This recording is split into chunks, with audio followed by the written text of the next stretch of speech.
It would be fantastic here. Remember, they currently sit in 10th place with 25 points. And I don't know if that will last them much longer as Kenny is spotted out. Their journey ends here, bringing us down to our 13 full squads remaining. Still the 9 kills. Still the 9 kills. A lot. That's pretty scary. Took down almost half of the teams that currently are no longer in play before finding themselves out. Level 3. Wild that we have a game like that from XSET after their rough start to the day, but you can see the peaks of this roster when they get a chance to pop off. TSM holding up right next to C9, a rivalry as old as time it seems, now brought directly to the front of your 4K Vizio screens. Verholst going up against Zach as well is going to be a matchup for the ages. Zach takes him down though, and TSM have to rush to the rescue. Oh, immediately their reps on the move forward with the utilization of that dome there. You can hear the shots ringing in his head. Now Verholst able to potentially find that battery. Look at Hal's angle here. He's trying to protect what is going to be this re-engage from C9.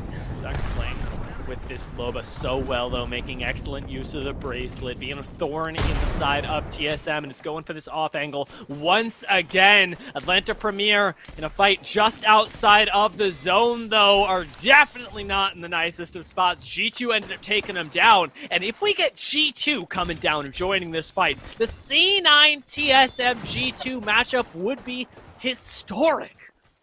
Yeah, some of the best teams currently across the board in the North American region, all only steps away from each other here. But don't forget, this is our pro night. TSM, G2, so close in terms of the standings. Only 10 points that separate the two. And Vizio, the only one closest at 39 to their 54 and 64, respectively here. An early engagement could potentially cost them what might be a victory or change of position. C9 have got eyes on this, though. They've spotted out G2 and are going to make their lives difficult, right? Refocusing their attention from the TSM squad from earlier. They should also be looking out behind them, as we did mention CLG rotations, that I will say don't seem to be coming in this particular game. You like that Abrulele is just keeping his eye on where they can be walked up on, making sure that C9 stay relatively safe next zone, not forcing them to move just yet. There's that future one, though, that has my curiosity. Mazer, Black Market, Boutique, see what he might pick up. I don't think there's much chaos that has transpired in this region, so not much to behold here. We do get a look at this zone, and wow, G2, Renegades, TSM, C9, Liquid, all in a great position here as squads that we discussed earlier, like Intel, Nerf, CLG, they've all got to make moves up from the south.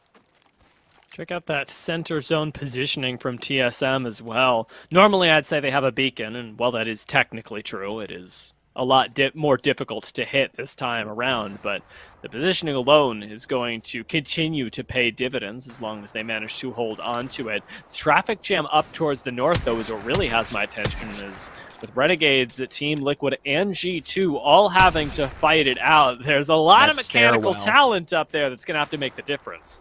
All right, you got that little cluster regarding Stormcatcher as it takes itself lower onto the hill there, and that's where you see currently TL and Renegades posted up on both sides of those stairwells, right? And G2 actually get the notion that this might be too much, too hot to handle, and they're going to be potentially looking to rotate back around, which is, luckily for them, actually clear. They might have to worry about Lee on their rotation, but watch out for Nerf. They're going to be heading directly center into the midst of that zone themselves.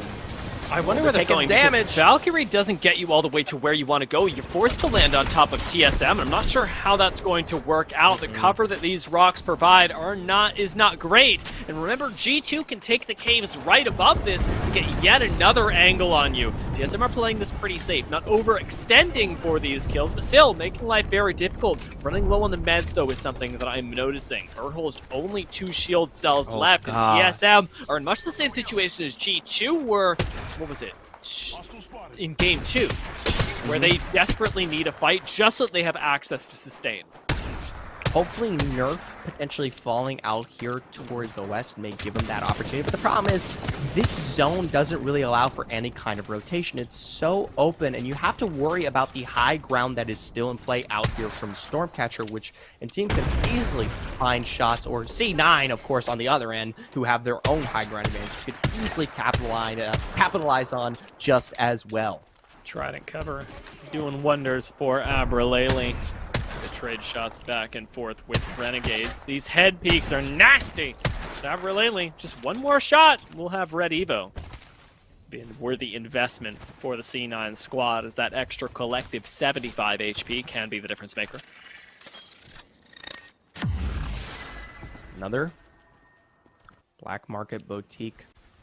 Maybe get to take advantage of the death boxes here from Nerf as we tune into turns. Our Tomcat Rat of Game 6 here. This time around, much less foliage for the Nerf squad. Got a question for you. Is it inappropriate to meow when the Tomcat Rat gets swiped? I don't think it's inappropriate, but I'll let push and spirits be the deciding factor regarding whether you work here again. So, okay. Take your own risks. Okay. I'd do it. Yeah, okay. I don't give a damn. I'll think about it. There was a moment where I was like, do I do it last game? But oh, there we go. Yeah, it's Razer. Let's go. It was much worse than I expected. Oh, that wasn't even full meow. You should see me around my cat. God. You know that one musical that's just terrifying? Yeah, Cats. Oh, is that its name? Yeah. Oh, that's oddly topical. Either way. It really is. It really is. That's what I'm getting reminded of. It's like a human saying meow. Have you seen the musical?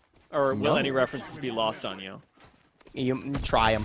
Okay. Well, I'll try and sneak them in during this game. Chat will be the deciding factor on that one, not me. All right. Well, all I've got to say to chat is if you've seen the movie, yes, it's awful. But if you haven't seen the movie, the actual musical itself, you might actually enjoy the references. Ooh, Lord. I keep hoping that we're going to get a team that is dialed in enough to knock at Valkyrie in that split second right above the bubble, but haven't quite seen it yet. Not quite here as CLG, one of those squads that just found their own redeploy. Now we take a look at Excedrin. Remember, last time one of our partner teams tried something like this, they ended up as a Tomcat Rat. You don't want to be on the other end of a Dia Meow here. As a result, enemy will in fact be down, trying to find some cover underneath this POI, but he's got to crawl through the water first here. Thank God Xed aren't here, because otherwise Excedrin would be dead. These guys were the goats of setting traps in this area, but with them not around, enemy may still be able to be rezzed. CLG throwing in the damage, trying to decide which way they're going to go, but are ultimately going to be forced into heading south now in the waiting arms of several squads that know that they are there. We got a little bit of time as CLG, no redeploy just yet. They have used it to relocate to this position, but yeah, this is going to have to be a crazy couple shots from either Mamba, Nano, or Batro to break this fight open. They don't particularly have to take this one, right? They just need to keep the pressure in store for when that redeploy becomes available. It's only seconds away here, and they've got the time regarding that zone to make that one happen. So I wouldn't like them to take the fight. Obviously, a redeploy is very risky, but it's much better than fighting down into a zone that you don't even really have access to. Right now they're getting pushed up on, but a very nice crack opens it up. Nanos hit purple as well, and strikes for flesh. This could be the game changer for CLG. Thermite's not going to connect. That's a bombardment. Also not enough, as it's Ghost that they are fighting against, and Ghost that are going to opt into it at the end of the day. They've got the shields still. They've managed to recover. Can they take on CLG? Not having dropped a member just yet. The movement from Impulse takes him out of the fight, but he is hunted down by the members of CLG, with Rakinishu having to hold it up. He slides in with the flatline, but doesn't quite get the shots off in time, and CLG managed to turn again, grab into gold. Oh my gosh, there, CLG. We had stacked this one up against them here. Now they're able to take advantage of those kills as well as what might be their eventual redeploy if that zone proves a little too tough to sneak into. You're going to have a pretty nice time here as well, speaking of zones that you're going to have to sneak into, because they have height on what is now going to be the approaching CLG squad and the squads that are over to their east, who have to rotate in from the buildings on low ground. This should be a place where you can get a lot of damage, pick up that very last red Evo. Now in the hands of Phony, who needs to get this one off purple, but more so the kills that you can rein in. From above, Liquid are actually considering where they can land and may just end up pulling a nerf from earlier. My question as they land here is, where on earth did TSM go? TSM go? Well, they're taking fights against G2. The Kraber's in play. Reps on that one. Renegades also pressuring as well. This might be it for G2's reign here into this game. Got to be up to the north then. You can only imagine CLG may even have landed on TSM, as if the highlights do not lie. It is them right in front of CLG. A little bit of rocket does manage to cover the majority of the squad, but the Arc Star is just disgusting. And Hal now walking up is going to be able to collect 3 quick kills. CLG just got taken down by the Arc Star that is made beautifully by TSM. And now with massive KP picked up here from TSM, I don't want to call it just yet, but remember, 10-point advantage. G2 no longer in play at 9th place. If TSM continue to play this one out and find themselves even into the top 5, I think they might be our victors here for tonight. Looking in their corners as well. CLG are no longer going to have to walk up this way, so nobody should be behind them. They do have to make their way in towards the next zone, though. But how? How do we keep doing it? Another excellently placed frag, maybe even a headshot, but Reps not quite connecting on that one. Now C9 put in the corner on the ones in the most difficult spot. Hal gets taken low. Vizio relocating back up the high ground as we check in with them as well. Just maintaining priority over this southernmost point. Reps. Oh, that's it. Runs out of ammo on the Kraber. What does he switch to? What's available here from Designful? Does he like what he's got to offer? It's the Wingman. Not quite as powerful, but somewhat of a similar range of play here. We'll see what Reps is able to do with that one, as on the meanwhile, successfully, Hal, Verholst, they combine to take out Renegades. Yeah, getting whittled down to nothing. TSM have managed to essentially eliminate Renegades from play, but Hal gets taken down by Vizio on the low ground. Remember, they want to try and turn this around into a win.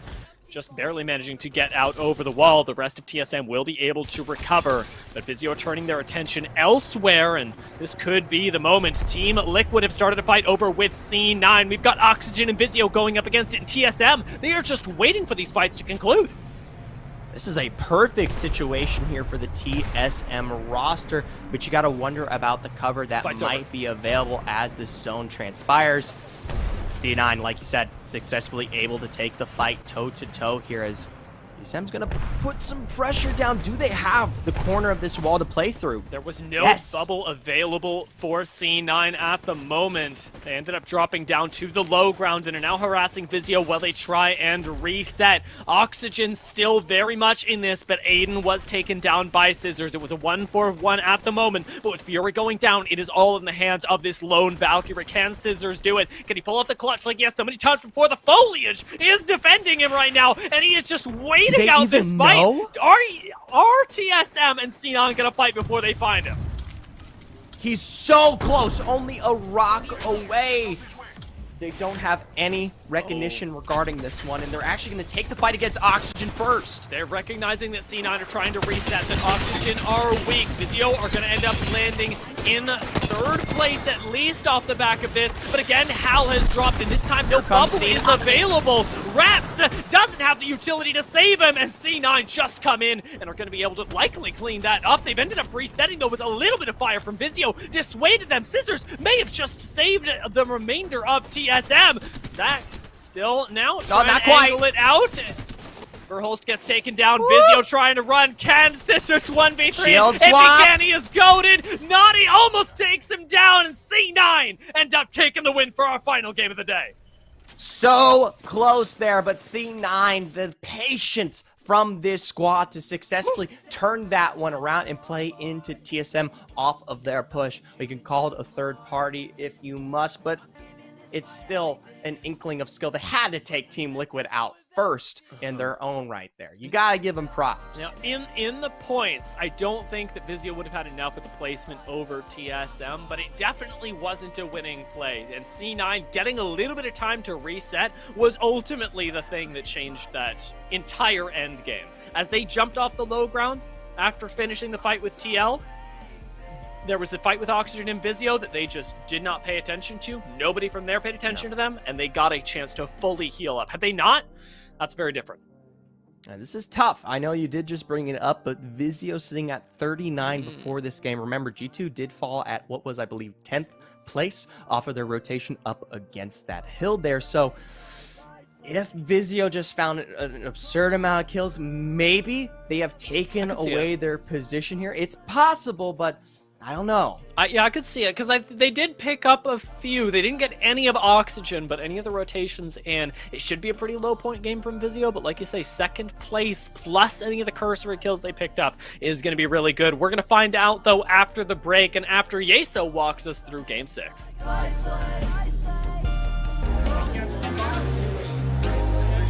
We're going to do it in 3, 2, 1.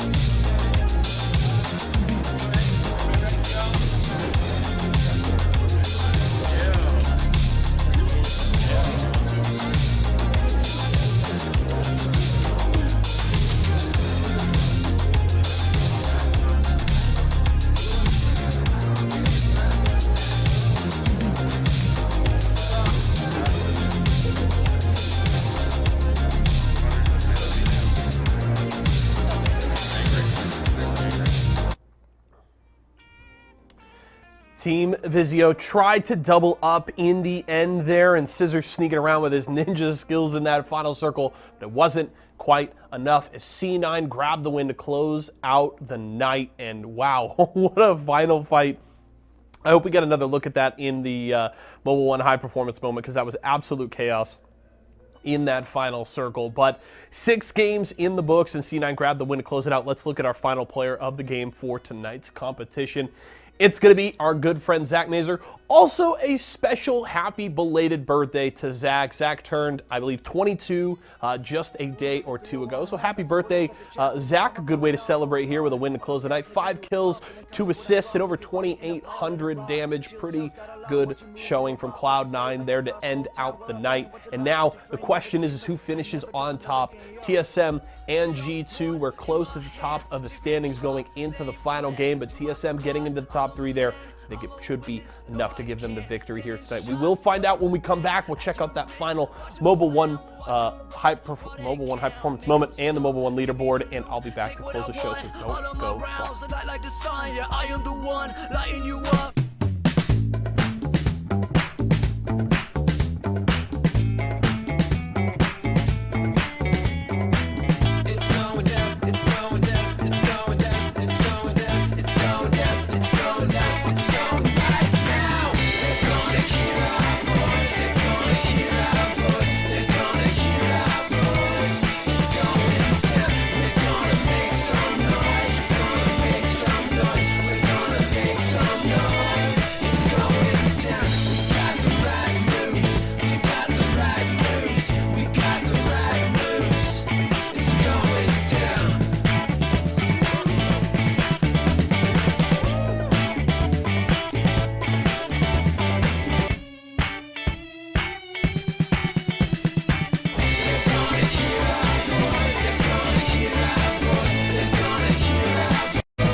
Welcome back, ladies and gents. It is one of my favorite times of the night when we get to answer the question that we have been asking since Game 1, who is going to come out on top in the Pro Night, where all of the best teams go head-to-head. Let's find out as our Mobile One leaderboard, and our Mobile One leaderboard only has the answers. TSM! What a surprise. TSM there. We saw the drops early on from G2 and the like, and the only team that really could put up the mustard to potentially usurp some positioning there was Vizio, but still a massive 22-point lead over the rest here. A great showing here from this team. Jeez. C9 overtaking Vizio as well in the leaderboards just by the kills on TSM, by the way. Had they not gotten those, Vizio shortly would have placed above. It is a spot they were sorely missing. Let's see if they ended up making it into the high-performance moment, though, as Scissors with the ninja skills certainly did. A bit sad that we never got the opportunity to get your meow there at the very end of that rat camp, but there was more important things transpiring with moves like this from TSM to start this one off. Had this fight gone a little bit cleaner, and had they not found the entire drop there onto Hal, I wonder if they might have been able to turn that one around and defend against the onslaught of C9. Yeah, it was one of two things that needed to change for TSM, either not losing the bubble on entry or not getting knocked. One of those things you can control, the other one you kind of can't. Scissors, though, with this third party did look good, as had C9 been a little bit weaker, he would have been able to do much more. Did end up still getting a kill, but man, oh man, right at the end, this just puts up such a fight, almost 1v2ing. A little bit too strong. The Tomcat Rat Cam always gets swiped. The Tomcat Rat Cam always comes back and claims its victory here. Still, though, big congratulations to our winners tonight. TSM, a fantastic showing, not just in this game, but across everything here on Stormpoint as well as World's Edge. We had a lot of tight moments from this roster, and while they might not have picked up every single win, I can't count on one hand because there's 6 games. But I can't count on one hand the amount of times we saw that team find success in those final top 5. Yeah, it was pretty incredible as this team and all the others continue to improve. You got to keep an eye out for our partnered squads, though, because one of them they're gonna take these pro nights. I just know it. We'll have to wait for that in the weeks to come, though, as the season starts wrapping up. It is back to Yeso to close us out. So, all right, Zephyr, we'll work on your numbers a little later this week, then we'll move into the multiplication table, so don't worry about it. We will get there. But congratulations to TSM. They grabbed the win here and closed it out strong. They aren't able to get the victory in Game 6, but it doesn't matter. The work that they put in tonight was more than enough. I told you guys after they won in Game 2, they get that momentum rolling. While they didn't win more than a single game, they were still consistent performers throughout the night, and that's why they finished at the top of the Mobile One leaderboard. So well played to TSM as well as the rest of the teams on the leaderboard today. A great way to close out the Apex Legends action here in Vizio Week, but do want to remind you folks, of course, it doesn't end here. We've got Guilty Gear Strive tomorrow night, and we'll have series recap to tie a nice bow on the entire week this Friday. I'll have some great guests joining me, so make sure not to miss out on that. Both of those shows do start at 4 p.m. Pacific time, so set aside your afternoons, come and spend it with us here at Esports Arena. My name is Yeso. It's been a pleasure to be your host here tonight. For myself, the entire live broadcast crew, and everybody here at Esports Arena, thank you so much for joining us, and we will see you again next time. All in. Yeah, we mobbing down the hill, and they falling. I'm looting up their squad, yeah, they balling. I'm balling. I told you we would get it, yeah, I called it. We keep on queuing up, run up feeling dirty. Hit them with the 30-30. Dropping with me, that's a 50-50, and they never learning. Back to the lobby, got you playing sloppy. Triple take your life away, we the third party. Run up feeling dirty. Hit them with the 30-30. Dropping with me, that's a 50-50, and they never learning. Back to the lobby, got you playing sloppy. Triple take your life away, we the third party.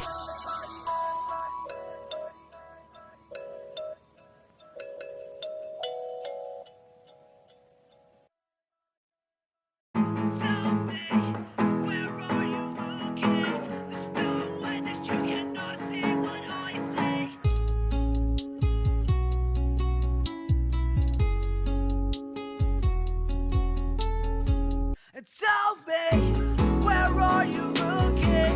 There's no way that you cannot see what I see. Tell me, where are you looking? There's no way that you cannot see what I see. We're going left, I need you by my side. We're going left, tell me why. why you're always on the right. Don't decide, I just need you to barely try. Yo, I fry, I just need you to not die. There's one left, I need you to win this fight. You should've rested, we lose like this every time. Go ahead and cry, you're not getting better. This isn't fine, we can't play together. Tell me, where are you looking? There's no way that you cannot see what I see. Tell me, where are you looking? There's no way that you cannot see what I see. Tell me. Feeling classic when I drop, leave your body in a pile, let it rot. Shield cells got a lot, watch you move, you about, watch you fade like a thought. Skull town where I bang, watch your life, watch your drain, never getting off the train, never drop another game, yeah. 301 in my hands, different drop, same plan. To my squad, I'm the man, I'ma win this, no I can't. Sending shots, no spam, accurate, watch them slam, watch them run while they can, make them slump. Give me the loot, take what I want, all of my rounds, light like the sun, yeah I am the one, lighting you up. R301, you're all that I need, you're all that I want. We at the top, act like we scum, taking your life and leaving the crumbs. Do what we want, we get the dub, living that life, yeah R301. I got the sides, H-Cog, mega stabilized, no rock. Standing mad, more shots, standing stock, ready pop. I got the sides, H-Cog, mega stabilized, no rock. Standing mad, more shots, standing stock, ready pop. Ooh, let the 301 hum, bets of bullets off your chest till the armor falling off, oh god. All those gas making you cough, feeling classic when I drop, leave your body in a pile, let it rot. Shield cells got a lot, watch you move, you about, watch you fade like a thought. Skull town where I bang, watch your life, watch your drain, never getting off the train, never drop another game, yeah. Ooh, let the 301 hum, bets of bullets off your chest till the armor falling off, oh god. All this gas making you cough, feeling classic when I drop, leave your body in a pile, let it rot. Shield cells got a lot, watch you move, you about, watch you fade like a thought. Skull town where I bang, watch your life, watch your drain, never getting off the train, never drop another game, yeah.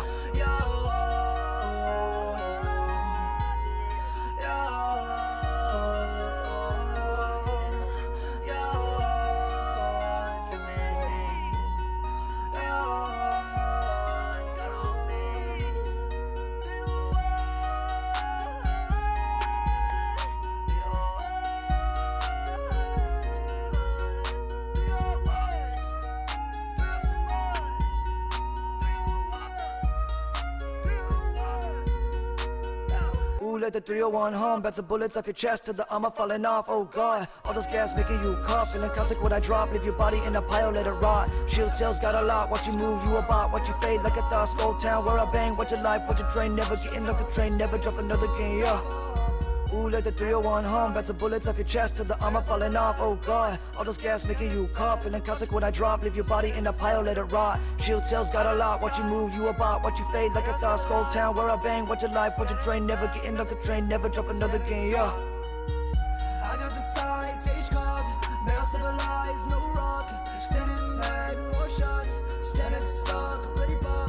I got the sides, H-Cog, mega stabilized, no rock. Standing mad, more shots, standing stock, ready pop. I got the sides, H-Cog, mega stabilized, no rock. Standing mad, more shots, standing stock, ready pop. I got the sides, H-Cog, mega stabilized, no rock. Standing mad, more shots, standing stock, ready pop.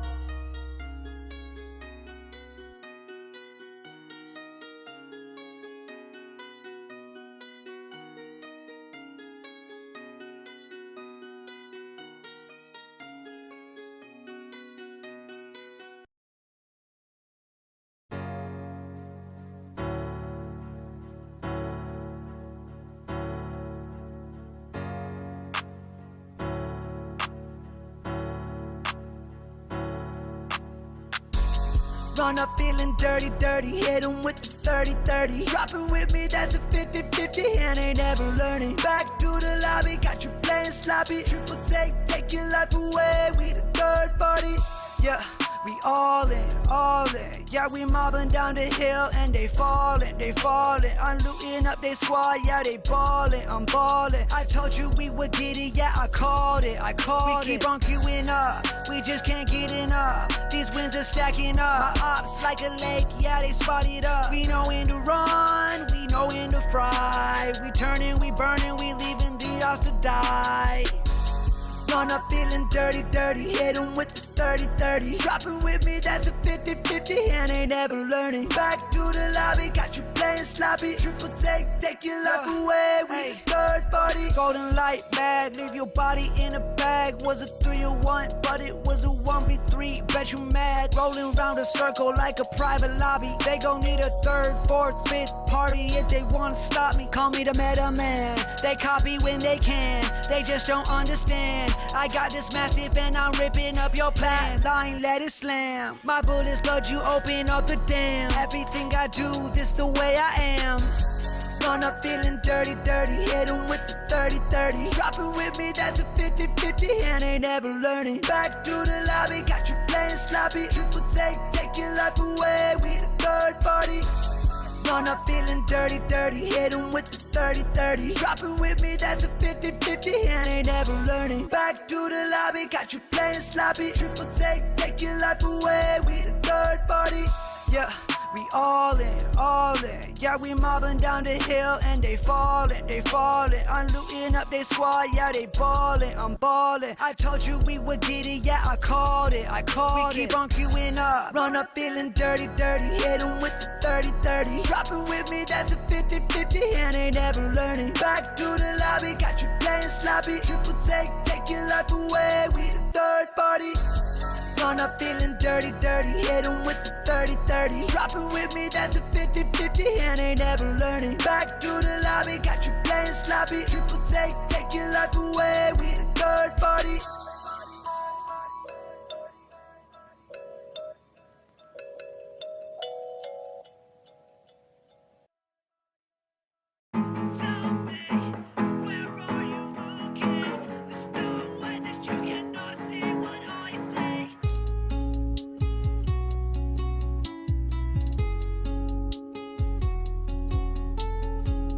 Tell me, where are you looking? There's no way that you cannot see what I see. Tell me, where are you looking? There's no way that you cannot see what I see. We're going left, I need you by my side. We're going left, tell me why you're always on the right. Don't decide, I just need you to barely try. No, I fry, I just need you to not die. There's one left, I need you to win this fight. You should've rested, we lose like this every time. Go ahead and cry, you're not getting better. This isn't fine, we can't play together. And tell me, where are you looking? There's no way that you cannot see what I see. And tell me, where are you looking? There's no way that you cannot see what I see. Tell me, where are you looking? There's no way that you cannot see what I see. And tell me, where are you looking? There's no way that you cannot see what I see. Going left, I need you by my side. Going left, why you're always on the right. Don't decide, I just need you to barely try. No, I fry, I just need you to not die. There's one left, I need you to win this fight. You should've rested, we lose like this every time. Go ahead and cry, you're not getting better. This isn't fine, we can't play together. And tell me, where are you looking? There's no way that you cannot see what I see. And tell me, where are you looking? There's no way that you cannot see what I see. And tell me, where are you looking? There's no way that you cannot see what I see. And tell me, where are you looking? There's no way that you cannot see what I see.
Good afternoon, ladies and gentlemen, and welcome to Series Z Apex Legends. My name is Yeso. I'll be your host tonight as we keep Razer Week rolling here at Esports Arena. Of course, if you are looking for Series Z Halo Infinite, don't worry, it's still going on tonight. I talked about it last night at the end of the show, shifting the schedule just a little bit. We start tonight with Series Z Apex Legends, and then as soon as we're done with Apex, we'll roll right into the Halo Infinite action, so make sure to stick around for that later. But of course, it is Pro Night here, and I'm looking forward to all of the fun. For those of you that are new to Series Z and maybe what we do here at Esports Arena, I want to break things down for you just a little bit, okay?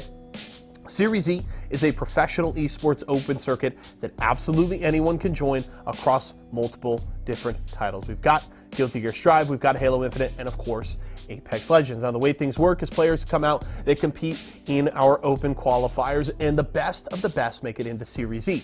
Those teams will then sign a contract. They will get drafted by one of our partnered brands. They will make a monthly salary, and they get to compete weekly for points and prize money. In Apex Legends, it's every Tuesday night against other open squads, just like these teams used to be themselves. And then every single Wednesday, they play against some of the best pro talent from all across the Apex scene. So if you and your team want to get in on the fun, head over to matcherino.com/ESA or use ! sign up in Twitch chat right now to get the link that you need. And if you have any further questions, head over to esportsarena.com.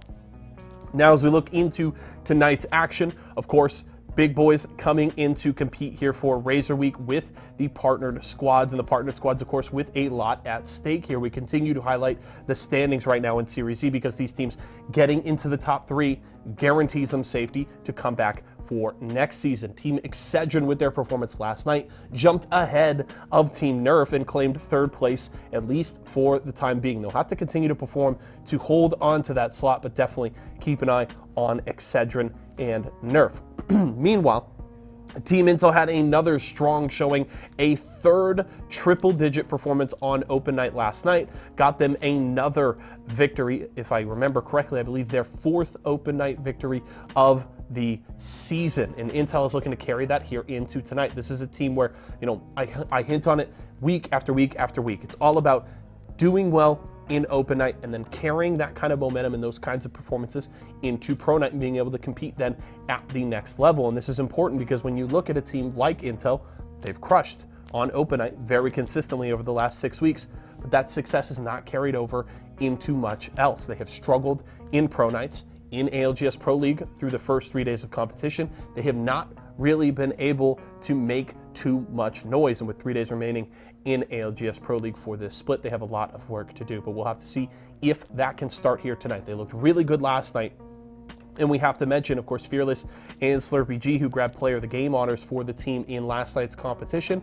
each finished with 31 kills apiece. So a huge performance from both of those players. And of course, Mooney rounding out that squad looked really good as well. I'm going to talk a little bit more about Fearless later because I have some things that I want to highlight about that specific player. And then, of course, we have to talk about Team Vizio, the best team throughout this season. That gap between themselves and Intel closing just a little bit with the way Intel played last night, but at least Vizio still feeling very comfortable at the top of the standings. And then, of course, when you look at the pros, we got TSM, Esports Arena, XSET, CLG, Liquid, Cloud9, and more coming in to compete tonight. It's been a very tightly contested start to the ALGS Pro League. A lot of those teams that I just mentioned near the top of the table and competing for the top spot. Of course, Team Esports Arena continues to be the best team in the ALGS Pro League, finishing tops in their lobbies the first 2 nights of competition and still at the top overall in the league despite a bit of a drop on their last day of competition. Of course, all those teams will be competing over the next 6 days. If you include tonight, they will have Series Z Pro Night tonight, and then 5 straight days of ALGS competition starting tomorrow. So it's going to be a very exciting week here for competitive Apex Legends. But as we look forward tonight, we do have 6 games tonight. We'll kick it off with 3 games on World's Edge, finish with 3 on Storm Point, and a couple of my very good friends will be bringing you all of the action throughout. Dia and Why Not will be back again today, and they killed it last night. I imagine they're going to do the same again. Of course, I will be here to break things down in between and talk with all of you. We have a ton to cover here tonight, and I'm looking forward to it. Production will give me the thumbs up when we are ready to go and get into our first games of the day, but I hope you folks are soaked. And we also have very special change to what's going on here. We've got a 2 $1,000 prize pool now for Series E Apex Legends Pro Night, bumping things up. The stakes are higher, and I'm very excited about it. Also, if you guys have been around this season, we've been doing a very special thing on Pro Nights throughout the season, and it is our Series E Apex Legends Fantasy League. So if you want to get in on the fun, head over to our Twitter at Esports Arena right now and choose 3 players that are participating in tonight's Pro Night. All right, reply to that fantasy tweet with the team you have selected. Once a person has selected a unique set of 3 players, it will then be locked. You must have a different combination after that. The highest scores will get up higher on our leaderboard, cash, prizes, all kinds of good things at stake. So make sure to get in on Series E Apex Legends Fantasy right now. Make sure to get those submitted before the end of the first game. So I would say from right now, you have probably about 25 minutes. So get over to Twitter at Esports Arena and get your submitted. All right, we're ready to go though. I'm gonna hand it off to our casters. Let's kick off another week here of Series E Apex Legends. Series E. Series E. Series E. Series E. Series E. Apex Legends. Apex Legends. Series E. Apex Legends starts right now. And now we're seeing it once again, just like Game 2, slowed down, but Fury won. Time and time again, and geez, they think they're winning it. Chances are they're winning it. It gets thirsted by Zera Tricky as Hacula is going to come around the corner with the spray, and now it's just one player alive over here. Welcome back to Series E, folks, with Pro Night just about to kick off. Why not you and I, as Yeso so aptly stated, are ridiculously excited to see how the teams that put up massive performances yesterday now can fare against the best of the best in North America. You and I were talking about this a little bit during the break, but with the level of competition increased, there are a lot of questions raised about how the high pacing of yesterday's lobby will adapt into today. Yeah, it's going to be really excited to see when the pros go at it. And so, you know, these partner squads, they got to defend their home turf. I'm looking at you, Intel. I'm looking at you, Vizio. How are you going to stack up against the likes of TSM, against the likes of C9s, and all of the big boys? And, you know, kind of like we mentioned, the prize pool been bumped up too. So if there wasn't enough incentive already to come out on your best foot, $2,000 on the line right now. And you know what? I don't even know if I want to cast right now. I can get a squad together. Hey, I could place. I'm pretty good. Hey, I'm a hard stuck diamond, but you know, I put down damage. Yeah, you know what? We'll be taking applications for a third, so let us know in Twitch chat if you want to join up with me, and why not, as we try and take to World's Edge for a chance at this prize pool. First place getting $1,200, second place with $600, and finally prized at third place.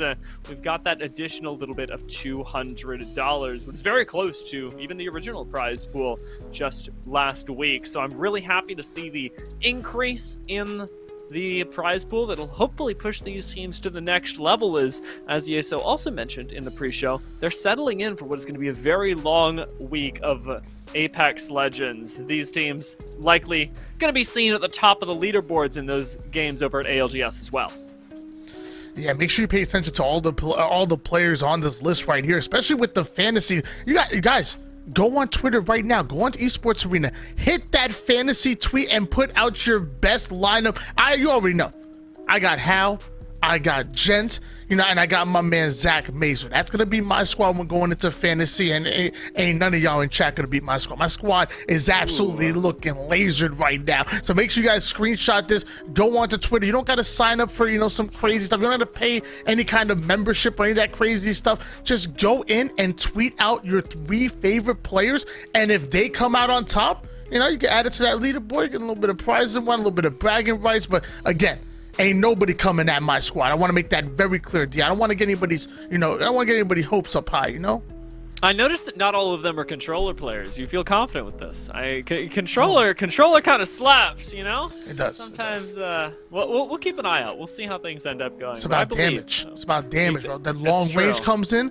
That long range cheeky damage, you know? That's how I'm thinking. That I'm thinking about the damage part. Kills are nice, but you get a point for every 200 damage, and you know, players like Hal, that they eat that for breakfast. They get that in one clip. You know what I mean? It can get terrifying. And hey, you mentioned that you've got Gent on your roster, hailing from G2. That's definitely a basket that I would put some more coinage into if you guys out there are thinking about constructing your own fantasy roster. This guy does pop off and is a really big part of the success and consistency of G2. And of course, when we get into these games today on World's Edge starting off, consistency is going to be the most important thing that teams are still, I would say, in large part struggling to find. Most notably C9, who finished first in their group just last round of ALGS. They actually had some trouble going back and forth on whether they're actually playing together or not, with Stormpoint and the chaos that gets caused by it benefiting them a lot more than the World's Edge maps.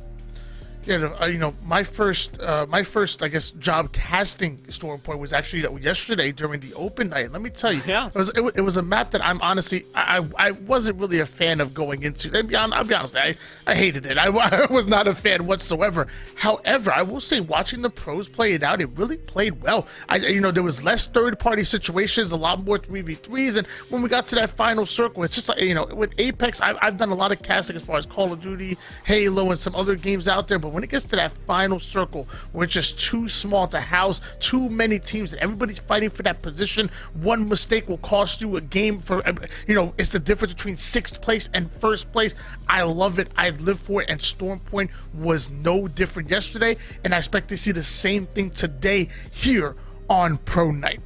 And I tell you what, we've even got this additional bit of spice because we've actually got contests going down today. Foreshadowing in Stormpoint, we'll have G2 going up against Furia over by Lightning Rod, or at least everyone can expect. And on World's Edge, the talk of the town recently has been the CLG versus XSET matchup. You've likely seen it on your Twitter feeds, and if not, I'd go check out the players as they have been bantering back and forth about who should actually get to own Harvester, with XSET having dropped there for as long as I can remember. CLG have taken an interest this season and are not interested in letting go. Yeah, it just brings me back to when I was casting a pro night with T Squared right here on Series E, and it was XSET versus CLG just like it normally was. CLG ended up ratting things out with Bob, but he gets out of Harvester, climbs up to the mountain on Vault, and I showed you this clip earlier. We got it posted. It was absolutely hilarious. Literally, they spent 2 minutes trying to get him off of that mountain, and even having to use a defensive bombardment to get it down. You see my dog still laughing about it to this day, and that happened back in late February. It's about sending a message, right? When you actually kill CLG, you can't take 2 of them. You got to do everything, and even if that does mean committing a little bit of extra time. Speaking of a little bit of extra time, it seems that we have run out of it. Why not? As we're dropping onto World's Edge right now for the very first game of Pro Night over here on Series E. Well, we're going to be hot dropping in and starting on World's Edge. The first 3 maps going to be on World's Edge, and then we will switch things over to Stormpoint, which I kind of like it that way. I want to see these teams warmed up here on World's Edge, get into a map they're a little bit more familiar with before jumping into Stormpoint and having to throw a curveball into the situation. We're going to start our board with Razer. Hey, it's still Razer week, and we always talk about the keyboards, we always talk about the mouse. They ain't nice, but we don't give enough love to the Razer controllers. The Razer controllers, one of the literally best products I've ever used, having not only 4 paddles like almost all of the custom controllers out there, but even having 2 additional buttons next to the trigger. It's a game changer. If you're a controller player, make sure you pick up those Razer Chroma or that Razer Wolverine Tournament Ultimate Edition. I'm just going to very quietly raise the question, why are XSET here? We talked about this earlier, how we're expecting them to contest Harvester. Right now, they're going up against Splash and in Overlook, no less. A very sudden and unexpected hot drop has caught XSET by surprise, and we're down 2 on both sides, with Splash maybe about to take this. We've got a Gibraltar in the area, and Oisenfai just has to round the corner on the boundary, find these last couple alternator shots, and just like that, Splash are not going to be contested that easily. That they will not. I tell you, Nestle Splash have no problems diving into the action and making a splash. As a team does go down, we're down 19 squads and the revives coming quick. They better armor swap because they made a whole lot of noise, but luckily they dealt with that battle quickly and efficiently. And we're taking a look at the hill. It's pulling towards staging and Lava Fish Shadia. How do you like that? I like it quite a bit. Okay. And you know what? I am kind of sad that NRG aren't here today because they do play these rounds really, really well. But the nice thing is that we are not running short on the action. Even so, with Intel taking some chunks out of Nerf. I'm recalling just yesterday that Nerf actually had a pretty good day, but it was largely due to their performances on Stormpoint. World's Edge seems to be where Intel thrive the most. Yeah, I mean, it brings me back. I think Intel had a 34-point game #1. They were literally running through the lobby as if it was pubs. Not even ranked. I'm talking pubs. Intel really showed dominance in open night, but now they have to see if they can show that same level of dominance against the professional teams, because you're not going to run through TSM like that. You're not going to run through C9 like that. They will put up much more of a fight, and you still have your other partnered squads, such as Vizio, who can definitely defend a territory as well. I live for pro nights here, Dia, and take a look at the crafter, by the way. There's a boosted loader in there, so boosted loader, a heavy mag, man. G2 gonna be looking good with this craft. Purple bag be feeling really nice as well. So is that Arc Star from Hal right now, as TSM are already engaged in a fight over by these train tunnels, trying to make an early rotation into the ring. They found themselves going up against Atlanta Premier. Bubble already down, and you're not going to be able to get the res as a member of Atlanta Premier anymore. Hal taking a very quick journey into the void as the rest of his teammates hold it down, finds yet another knock, and it is a slow, systematic elimination of Atlanta Premier. The TSM come out of largely unscathed. Let me tell you, Rep's really going off with the mass in that situation. Awarded probably most damage there for TSM in that battle. Really putting in the work that our Gibby player. Now we're going to hop on board with Excedrin, because look, they're decided to leap onto some action. And it's like, nobody contesting just yet, but there's a team literally right next door to them. So I wonder if they're going to GA a little bit. You know, they're going to sit next door and not bother each other too much, or get aggressive and fight for this territory here. 18 squads left on the map, 53 players still here on World's Edge. It's funny because Excedrin as individual players do like to get really aggressive, right? You think about Enemy, you think about Cruz, and you think about Lee. They're all people who will see, oh, you landed near me, I want to kill you. You are going to pay for this. But Excedrin as a team have been playing a lot more reserved. And a lot of that has to do with the discipline that we talked about just yesterday when we kept touching on this squad. The fact that they will give up their time and even sometimes their positioning in order to make sure that they're at the very least together. And right now, that means holding down this spot until the late game, because the ring is likely going to pull over here. As long as Excedrin are alive to see that day, they've most likely got themselves some placement points. I remember the final game yesterday was literally, it was all Excedrin. They got that early access towards the building where that hill was ultimately pulling towards. They sat there for a good, I want to say 3 minutes, and then there was 4 teams around them contesting that building, and they emerged on top and had such a good game that it propelled them into the top 3, where, to be honest with you, it wasn't looking that good for them throughout the rest of the tournament. So that just tells you how much one game can swing things, as Razer looking to swing things in their favor. Wouldn't it be amazing if they got a big win here on Razer Week? Our Gibby player already having his ultimate bombardment ready to go. 2 blue shields and purple, so I think Razer ready to take action. Setting themselves up for a nice bit of success. I like that they end up opting at the high ground outside of staging as well, although off in the distance you can see Dorito building is already occupied, and in large part this is going to make playing height very difficult. Razer do get some initial cracks, but I'd be surprised if they should choose to push this. It would definitely be something a little bit more high variance, and the play instead ends up being to wrap around the south side, potentially trying to contest that rock all the way in the south of Thermal Springs, seeing if Razer can find a nice position to use this caustic from, most importantly.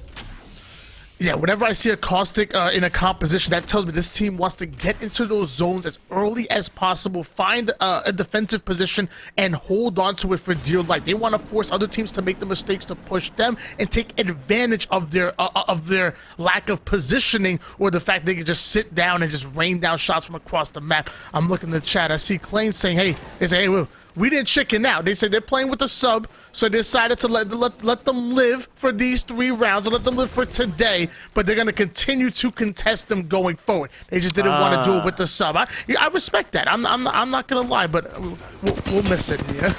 Yeah, it's true. It's true. I was really excited, but I do understand the logic, right? You want your best shot at that prize money, and I got to appreciate the fact that we got some clarification on the matter as well. I look forward to seeing their next couple showings. For right now, they're going to have to take a break and see what C9 have brewing. Right now, wanting to use the replicator off in the north, most likely. C9 are fighting a little bit of a territory battle that, honestly, I would let them win. Taking a fight with C9 at this point in the game does not seem too appealing, especially if you're not too well looted up just yet. Yeah, C9 sitting towards the edge of the zone here, so, you know, backs against the wall. Don't have to worry about what's behind them as that zone is closing in, and only what's in front of them. They can really get aggressive, and a lot of these pro teams are well aware of how to play their spacing, well aware how to play that edge and get aggressive and push teams out of their base. But as of right now, C9 feeling comfortable, 2 with purple, 1 with gold, as they're going to drop an early bubble to play the beacon and find out where their next position will lead them to. Meanwhile, Team Liquid looking to slip into some action here. Now, this is the team that was just in front of Cloud9 moments ago, trying to use the replicator, and the fact that they chose to disengage actually speaks very much to the way that Team Liquid like to play the game. They do prefer to minimize RNG whenever they can. That includes in what fights they actually take, but also, in doing so, end up using the replicator quite a bit to get themselves some nice resources. They drop trials in order to do almost exactly the same thing. You can tell that it's paid off with the 2 purples and a gold that they have. So what TL's style has really been about is making sure that they are set up for success as much as possible and holding down points of power, a lot like Exedron are currently doing in Thermal Spring. At Esports Arena, Skittle Cakes rocking that horizon. That tells me that this squad does not mind getting aggressive. They don't mind pushing a defensive position. When that horizon ult goes down, it throws off the timing. It sucks the enemy's defense in, and then you just rain down nades and shots towards that black hole. Let me tell you, Horizon is a dangerous legend to deal with, and I'm excited to see her getting some play. Meanwhile, G2 definitely getting some play here. Jet raining down shots here with the R301, forced to play a bit of a bat, but excellent damage coming in. But now it's ultimate bombardment. That's not going to be theirs. Ends up cracking a player, almost able to get the thirst in, but that bombardment still getting knocks left and right. 2 are going to fall, and it looks like our Gibby player for G2 will be left alone. Both Designful and Resulta do get taken down. I do wonder if G2 can survive this, especially with Skynade starting to come in from Oxygen on the low ground. Your dream is to take this height, and a nicely placed nade will do just that. As G2 are eliminated, Oxygen end up taking ultimate height in this ring, and though it looks terrifying, this is an excellent place to be able to hold on to, and one that was well thought for. It's funny, their name is Oxygen Esports because they didn't allow G2 to breathe in that situation. The constant pressure that they put on them, and I mean, there was an early bubble that was involved, so they didn't have any kind of defense for the defensive bombardment coming in that got a maximum amount of damage in from Oxygen Esports. So although they're running a caustic and they do want to play a little bit more defensively, they have no problems getting to these 50-50 gunfights and ultimately winning them against some of the best, such as G2. Now TSM. Perfectly comfortable here in Landslide. I see me a Vault over there. Get into that Vault. That's why I play Loba. You can steal from the Vault. I'm telling you, that value in Loba, people don't see it yet. It's the strats the TSM are missing right now. We'll see if they'll eventually learn. Pull out the Loba here. What I am curious about at the moment is, given TSM's positioning, what their interaction with C9 might be, because when these two squads start to shadow each other, we do tend to get a look at the clash of the titans, shall we say, with these two orgs having a lot of history between each other. There's some dramatic tension being built here. The TSM may not know it yet. There's also a squad right below them that could take advantage of any fight, or maybe even pick one themselves, as by that Vault is not uncontested by any means. Let me tell you, the car has really been stealing the show. I've been watching a lot of Apex streamers, and I've been even trying to dance with it a little bit myself, man. That car will rip. I thought the R99 was king when it comes to those up-close engagements, but I don't know, man. The car is starting to become king. It's starting to become my favorites. I'm actually even trading out shotguns for it when it comes to that close-range fighting. Meanwhile, Esports Arena getting very close to the storm that's closing in on them, and it looks like they're being gate-kept out of this position. They're going to be forced to fight if they want to make it out and into the circle here. Now, one of that team's going to continue to gatekeep them, or it looks like they're actually rotating away right behind the defensive bombardment. And that bombardment really does signal that Esports Arena have all the space in the world, because despite the fact that they're being kept theoretically out of ring, what it really means is that the squad on the other side does not want to fight them. But Skittlecakes wants to fight, especially after picking up the shield break like that. He's able to jump on over, apply a little bit more pressure solo on this horizon right now, with the rest of his team coming up right behind him. Esports Arena demand respect, demand space, and Skittlecakes is the one to take it for him. Skittlecakes locked in with the 2x4 on the Havoc. Let me tell you, this thing can shred shields and do it quick, as the Thermite blocking a bit of a line of sight. Early damage coming in, but just peeking out, just a couple of warning shots, if you will. Nobody able to commit just yet. I will say Noct has his shields knocked down. Gonna be forced to play a battery, as Skittlecakes still has that ultimate. Waiting for the right time to drop that and really change the pace in the fight. As of right now, gaining intel. Using this window, trying to gain as much intel as possible before they decide to strike. It's only a matter of time before these two teams really engage, and we'll be down to 1. His pressure is massive, and the ult, oh lord, just a little bit short, as it ends up falling right inside of Duplex's shield. The push from ESA is off. The lack of coordination there, not quite paying the dividends that they hoped it would, but now they've got a squad ratting right behind them, the one that was just below TSM at the time. And I wonder if they'll be able to pick that fight. Razer, in the meantime, picking a fight themselves. Look like they're actually doing all right, given that they've got the caustic barrels to buy them a little bit more cover. Gibraltar Dome gets used as well for the faster res, and it's a bit of stabilization from one of our partnered squads. Fearing the first one to go down in this fight, but the quick res gonna come in. Look at all that smoke. Nobody can see in or out at the moment, but the res coming in. A bit of stabilization here for Razer, and that's what we talk about. The cost of being that ultimate defensive legend. You can turn any spot into an absolute fortress. Not only that early damage, that intel that the guys can provide you, but also even blocking lines of sight. But there is a team right under them. How long would they be able to share this space with the team looking to get that height advantage? I would imagine eventually. Yeah, I mean, I tell you what, the best way to be able to create some sort of coexistence is to find yourself a common enemy. And the next 26 seconds should present you one, as ring is starting to close in.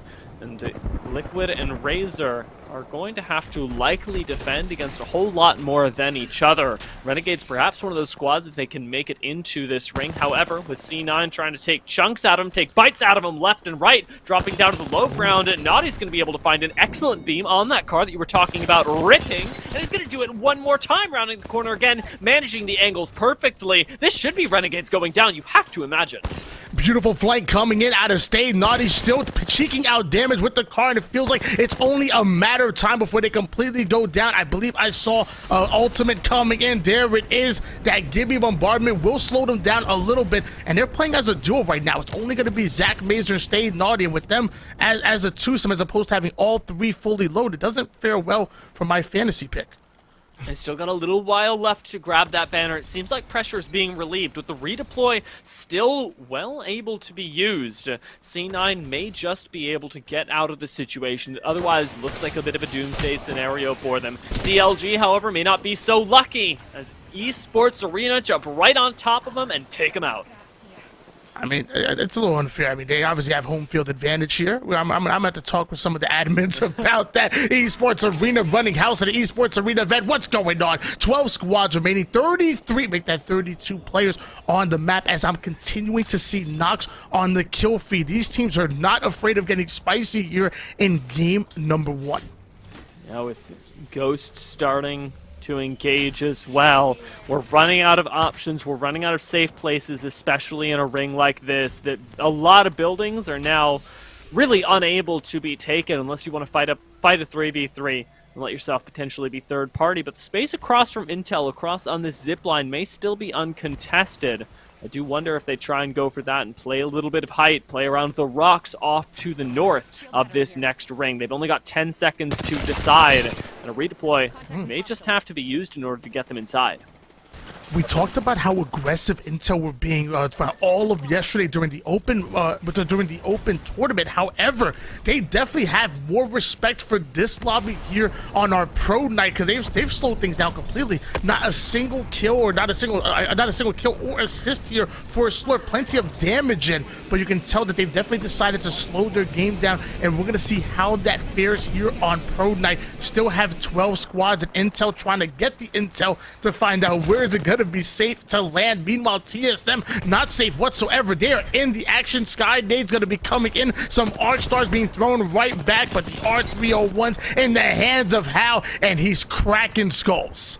Excellent retention of the high ground, and as soon as that bubble gets dropped, Hal knows that he can't be fired back upon, jumping down, laying down the thermite as well. It's all a game of pressure, it's all a game of buying space, and TSM have all the space, all the time in the world. Arcstar even tags the Gibby at the end, just like that. Complexity lose one. We've got Eye Shiny going down, and TSM holding down the corner of this ring. Nobody else to contest them, not as a full squad anyway, and they should be pretty comfortable until the next one. When it comes to playing this level of competition, as oh my gosh, Ultimate Bombardment getting some damage in for Excedrin. But when it comes to this level of competition, you have to be quick. You have to be decisive. You can't second guess yourself. And you saw how quick and efficient TSM were with that battle. If you're going to commit, you have to do it fast. Otherwise, there will be a third party that will look to get involved. 4 shots in the Kraber here for Lee. And can this be the difference maker that Excedrin need?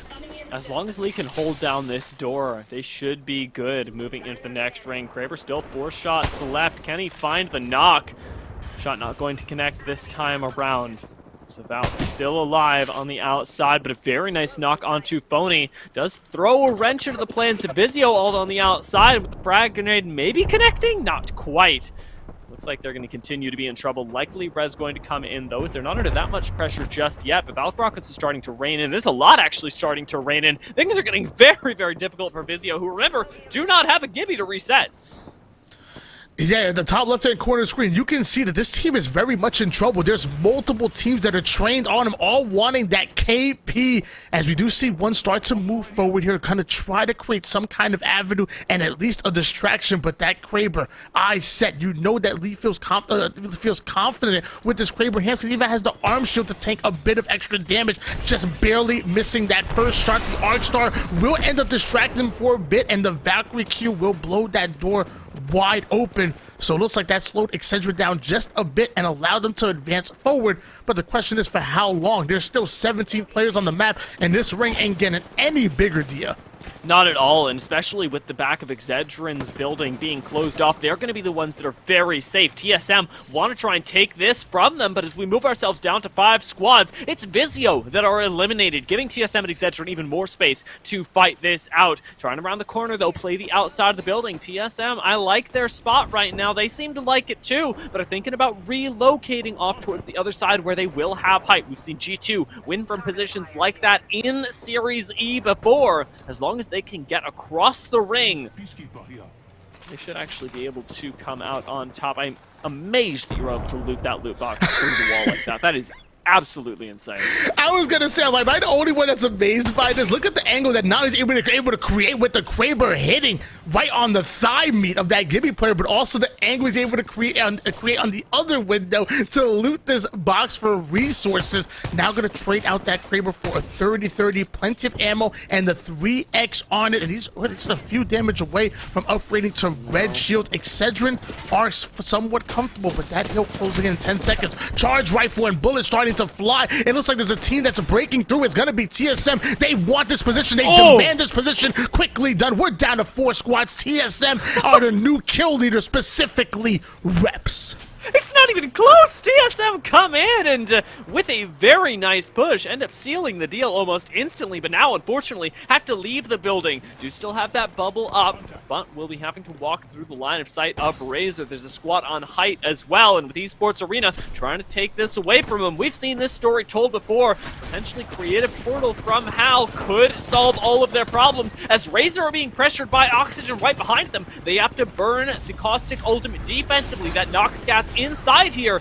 the only chance they have of holding on until this next ring. Even so, though, they are heavily distracted by oxygen above them, and Fearing doesn't even get off the ground, now having to use the passive alone to buy as much height, as much time as possible for the squad. Very rarely do we see an alternator being used after coming back from the care packs, but Bursty very comfortable with it, not comfortable with that positioning, as they're going to be sent to the lobby a lot earlier than expected. We're down to 3 squads. It looks like Imperial How was awarded the last kill on that one. We have our Valkyries duking it out on the top of the building, trying to create height. Velhurst able to scare one away, but the quick not going to come in from protecting his teammate, and now we're seeing just an all-out brawl here. This is a cake, and ESA are deciding to make their move. Now there's one more bubble available. Oxygen have theirs for ultimate defense, but TSM, they're the ones committing to the building. Now they need a chance to reset, and Hal is going to give it to them with that call. Esports Arena, though, now dueling up with Oxygen, have the biggest chance of taking this game. Camping on the outside of the ring. Duplex is going to pick up not nearly a knock, but now a position behind the enemy team, tearing through Oxygen, tearing through TSM, and signing the deal for Team Esports Arena, as they will take our very first victory here. Tearing through Oxygen, tearing through TSM, tearing through our lobby. Esports Arena showing dominance and showing that maybe there is some home field advantage here in esports as they're taking game number 1. That was a really excellent position they found themselves in. Holy, and the play to leave the bubble on the outside, buy themselves so much space. Oh, you can tell. Esports are going to ridiculously practice the number 1 squad in ALGS right now for a reason, and that reason is, I mean, quite clearly, they just got a better grasp. They really understood how to play that end game. Yeah, game number 1, a lot faster than I expected. I thought the game was going to be a lot slower. I thought but we were going left and right. These shots were starting to ring out, and ESA are the ones to emerge on top with that first place position. I can't wait to look at the points in the leaderboard, because I know there's going to be plenty of them. Well, for us to do that, we've got to take a small break first. I want to see what Yeso has to say about that match, so without further ado, we're going to pop on over to him.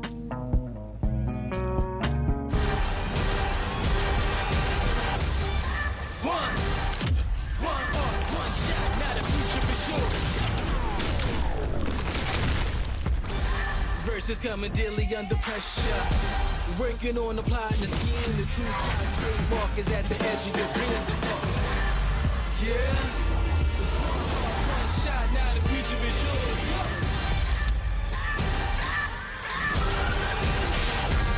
I'm turning dreams into reality. In the lab with the formula and chemistry. The memories spark and motivate and make the industry shake. Put the bars in the place. I'm talking one chance that was so good for the goal. It's one shot, now the future is yours. Go!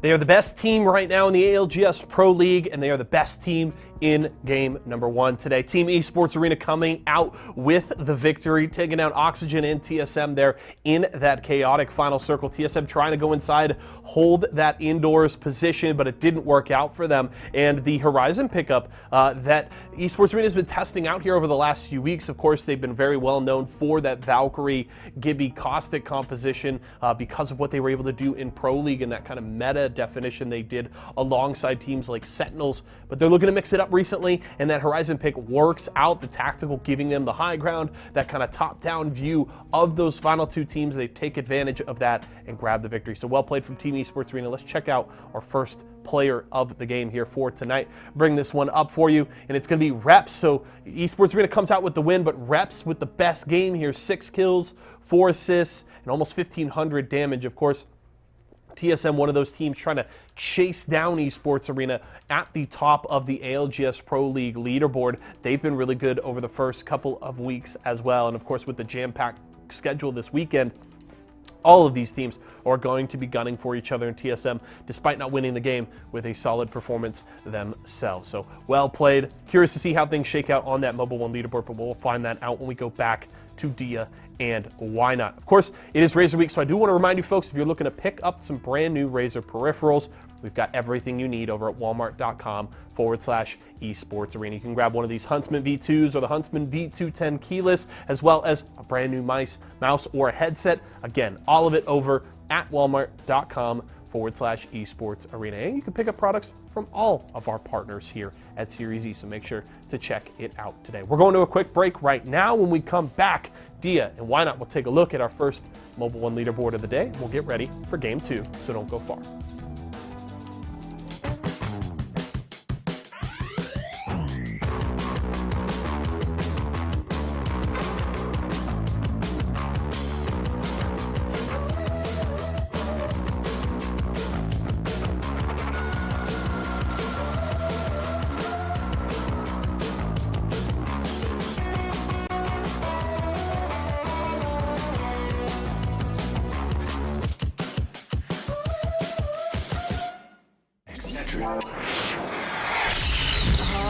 I'm fading! One bad headache can crash your entire game. Excedrin relieves headaches fast. Excedrin, game over for headaches. It's fruit refreshingly sweet, but without sugar, 0 calorie treat. Now all our top flavored splash. It's fruit freshen.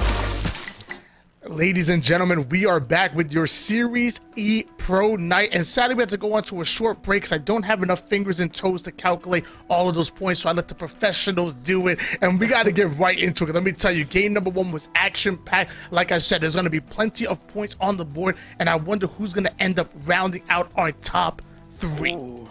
Oh, that's a very exciting, though. A tie for first place with Esports Arena and TSM now at the top of the lobby. I do wonder how the rest of it's going to shake down. I'm more than certain, though, that at least one of them will be appearing in our Mobile One High Performance moment, because High Performance was the name of that game. You said it yourself, why not? We had so much action from the very start, from the very drop. And TSM, starting us off, at least in the Mobile One High Performance moment, ended up being the victims of a very nice play from Esports Arena, with Duplex taking ultimate height.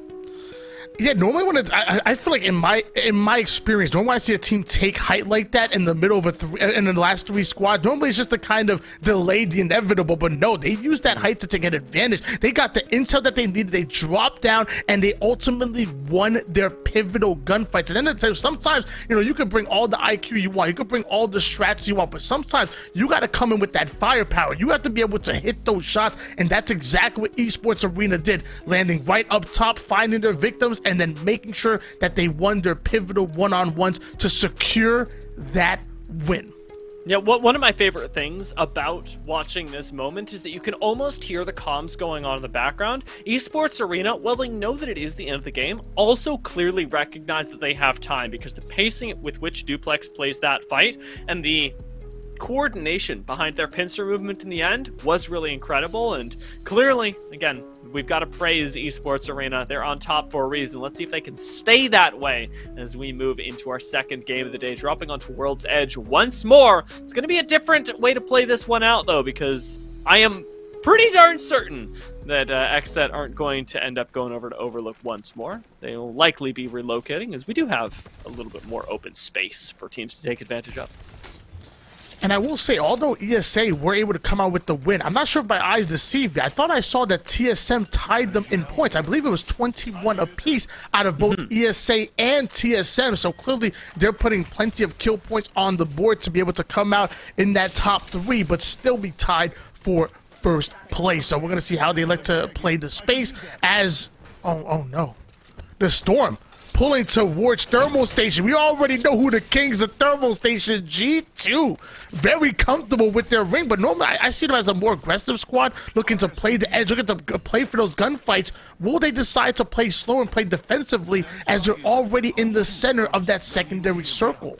I mean, here's the thing. It actually seemed like that was the direction they wanted to go last game. Taking ultimate height, this isn't the sort of edge squad that you would have been accustomed to in year 1 of the ALGS. G2's identity as a fighting team has stayed the same, but the way they actually go about picking them has been very different. And what I'm almost expecting from G2 here is, I dare say, that they hold the center of Thermal Station up on that height that you can get to via Valk, via whatever, Horizon, via the Balloon, and sit up there until the end game, because more often than not, that has been the strategy for them recently, and it's been one that they have made look a lot better than other teams that have tried in the past. And if I don't know if I saw correctly, but it looks like Renegades might be thinking about contesting them over towards Thermal Station and doing it early. Meanwhile, Nerf getting to contest as well, already taking down multiple players. I believe they're actually going up against Intel, a very strong squad, our #1 squad from yesterday. So the fact that they're willing to duke it out this early is crazy to me. Meanwhile, CLG normally landing an early contesting exit, landing in a little bit of a different position, but looks like they're going to get right into an early fight as well. So again, game number 2 not slowing down whatsoever. A lot of these teams very comfortable getting into those early gunfights. Nano going to be the first one to be knocked in this engagement. At this point as well, CLG have to give it up, though they went on the early push, though they believed that they had the loot to take the kills. They no longer actually have the safety to. Mama's thinking about going back in for the secret agent play and might be able to pull it off. We don't have that data just yet. Maybe reset's going off on both sides, but if you can get Nano out of here in time, it's going to be a miracle for CLG. That's exactly what Mamba's looking to do. No man left behind. Not only coming in with the stick, but the early bubbles in the coming. So our Gibby player Vatron having the responsibility to hold anybody off from coming in. And it looks like the Rez ends up coming out on top, and they're back up to full strength. And this is what I was talking about before. Renegades landing over towards Tree, very close to G2 and Thermal Station. I'm wondering if they're going to decide to try to push them out, or if they're going to look to collect a different angle or a longer route. What does Renegades play here, Dia? Right now, I mean, we've seen a lot of teams try and hold this choke point, but the shields just aren't there enough to give me confidence. Renegades would likely try and hold one of these buildings down. If they can get their hands on the big one, that would be really nice, but at this point, every move gets really risky, especially because they're low econ, not just in the actual shields that they have, but in the shields in their inventories as well. They just don't have that much sustain for an ongoing fight, and picking a fight seems to be their best option, if only they could find one. Well, it looks like they almost found one, but that team wanted to get the Valk out of there. Quickly ulting out and looking to collect a different position as Renegade go right back to watching the choke. And you know what? They say, hey, monkey see, monkey do. You want to take to the skies? We can do the same thing too. 100 Thieves in the air, getting as much intel as possible. And it looks like Renegades may not be right on their trail, but they're definitely looking to take to the skies as well. So that's what Valkyrie affords you. You know, you can get those rotations exactly where you want. You can get that intel while in the sky. It's no wonder Valkyrie's such a strong player. And not only with the rotations, but in those 1v1 gunfights, being able to take height in an instance, having that Q that does damage. I mean, how Valkyrie almost seems too valuable. Is she a cheat code? She really is ridiculously powerful. I know it's been a big topic of conversation recently, but she provides so much to a team, and it's no small wonder that we end up seeing so much of her picked up in pro leagues, not just on Stormpoint, but on World's Edge as well. Very versatile, as we assume TSM must be right now. They've hung out in Fragment for a lot longer than they did in Game 1, trying out different styles, as TSM, at least coming into this year, again, we're known as a very zone-centric team, trying to play early rotates out of Fragment, but seem to have a different idea of how to play this specific ring. And it looks like there's a team that wants to contest them here. Complexity taking the exact building that TSM are well known for early looting.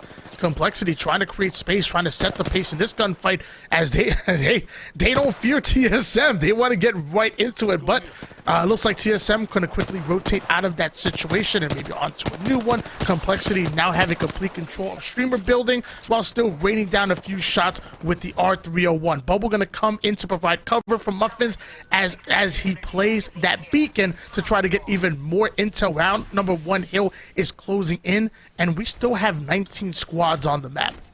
Yeah, this is a much slower game than we saw in the first one, and a large part of that has to do with the fact that these teams are getting a little bit more used to each other, but by the same token, Liquid are running into something new. Remember, we didn't have anybody dropping over by Lava Fisher before in the first game, but now things are looking a little bit scarier. Exit has already been through here, and it looks like C9 are positioning in front of TL, attempting to cut them off from actually accessing the ring. Gildersons should have the redeploy available, but Team Liquid want to fight this out. I mean, hey, when you got a Valkyrie and a Wraith on your team, that tells me that you want that mobility to get in and out of situations, so they're very comfortable with battling it out. But Nocturnal gonna get cracked early on. Beautiful shots coming in and none going into return. The early bat should provide some cover. Meanwhile, C9 in a totally different fight all the way over here towards Fragment East onto that streamer building. It must be Complexity that we're creating that ground, that high ground, or at least holding that high ground for quite some time after TSM rotated out. Okay, sorry, I had a brief moment where I was really tripping. If C9 are over here, then it's likely Xset that are still over by Lava Fisher, or putting the pieces of the puzzle together. However slowly, as Furia are actually the ones going up against TL right now. C9 taking on another engagement in its entirety, finding the initial knock onto Team Nerf. And though the zone is closing in, it's only zone 1. C9 are comfortable with this amount of damage. We've seen them camp it for days at a time, and now they're going to take the full-on 2 versus 3 inside of it. And mind you, our Gibby player is also our kill leader with 3 kills at the moment, but he goes down to 1 shot, has to be careful. Luckily, it's just round 2 hill, because let me tell you, if that was round 3, we would have seen an early knock coming in, but C9 looking to reset, still fighting it out, just barely in the storm. We're going to find out if they can make it out, if that team is going to contest them heavy, or will both teams kind of GA with each other, kind of split the difference and decide to just get in the storm and go their separate ways. Still, 51 players on the map right now. Furia going down to only 1 player, so they're going to be ratting it out for a bit. Luckily, they have the Crypto, so Crypto can hop in that drone, maybe grab a couple of banners. This is actually still possible for Furia to recover in this game. Should be able to. Yeah, I'm expecting at least the banner recovery. It is a big question, though, as to whether they'll actually be able to res. Do they get the chance to use the beacon inside of Lava Fisher? Do they end up using it later? We'll find out a bit later on, as the technical difficulties are pushing Tech into new areas of his comfort zone. Oxygen, however, very comfortable for the moment, have decided that this is the spot that they're going to play, and though it is an unorthodox one, the Caustic will assist them in being able to do so. Xset trying to push into Thermal Station as well. And there's a question raised around Thermal Station, and this who owns that ultimate height. We know Renegades were ulting up earlier, and it looked like they were going for the center, but at the same time, I'd expected G2 to try and take that. So I'm curious who has ended up with that sort of god spot in Thermal. Xset doing a lot of work to get in that damage and break down that door, but decided to portal right back out to their safety. The zone still closing it heavily onto Thermal. We're going to see Team Liquid maybe coming a bit late. Nerf is rotating in. C9 and TSM might end up engaging, but looks like they're going to separate just a bit here, and everybody going to be fighting for that Thermal Station control. There's a lot of space there, but not enough for 18 squads, Dia.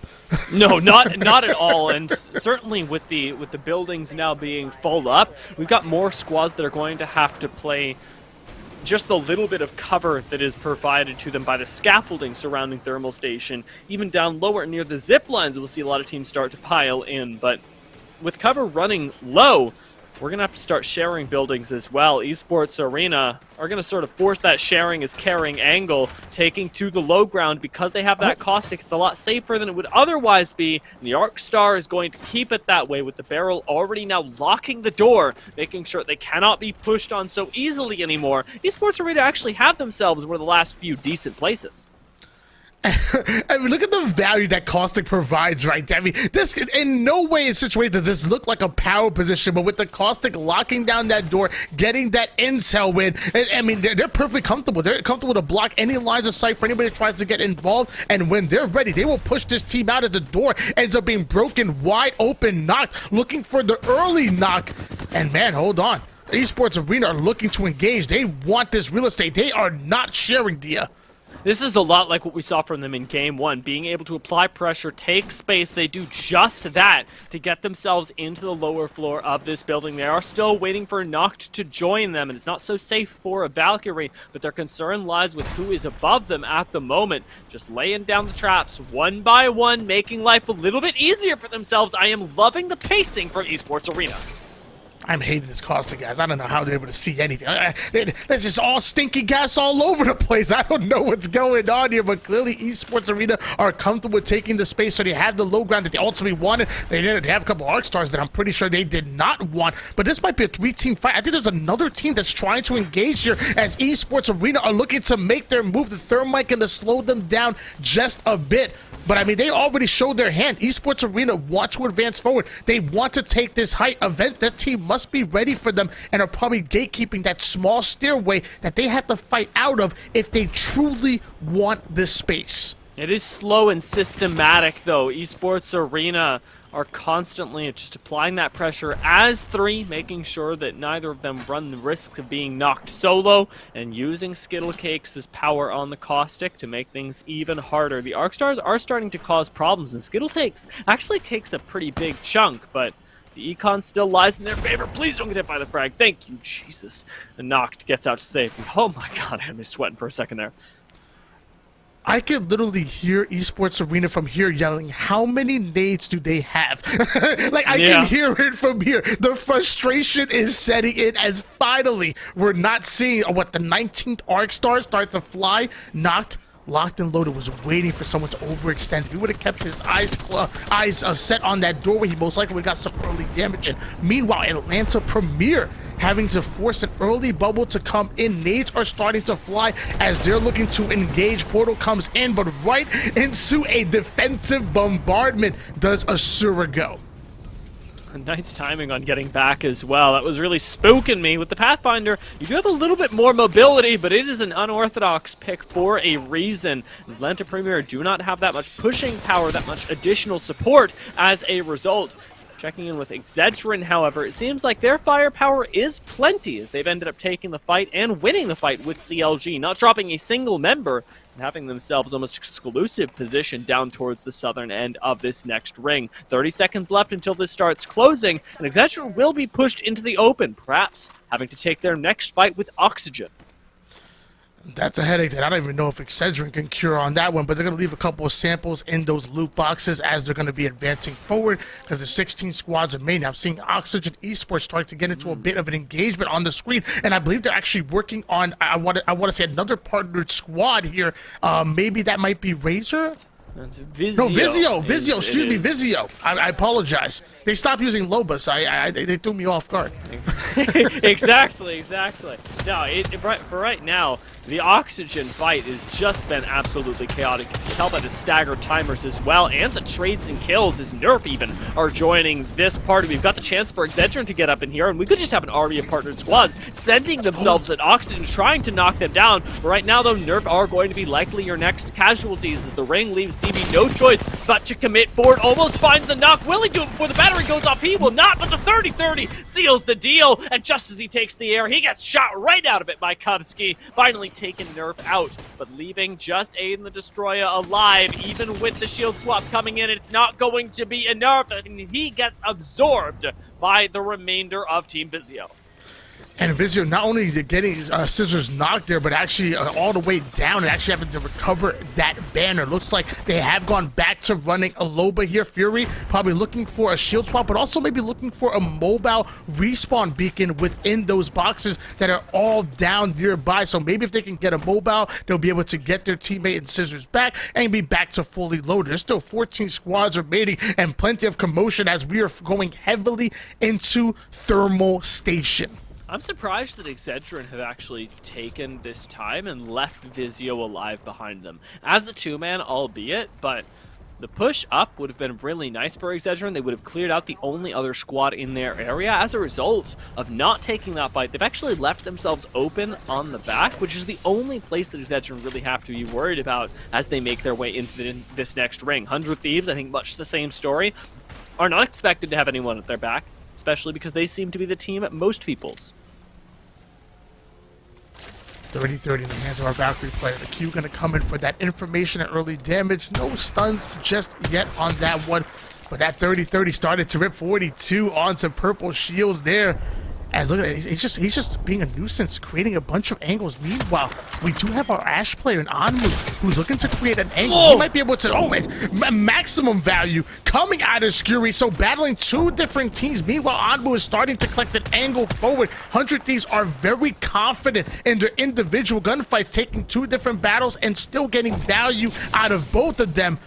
Excellent nades coming in, but Anmu not wanting to overcommit to that fight, so he's quickly going to return back. Meanwhile, Atlanta Premier having no choice but to commit into their engagement that they're in right now. They have the knock, deciding to thirst there. Beautifully done as Fun goes down. No fun for him.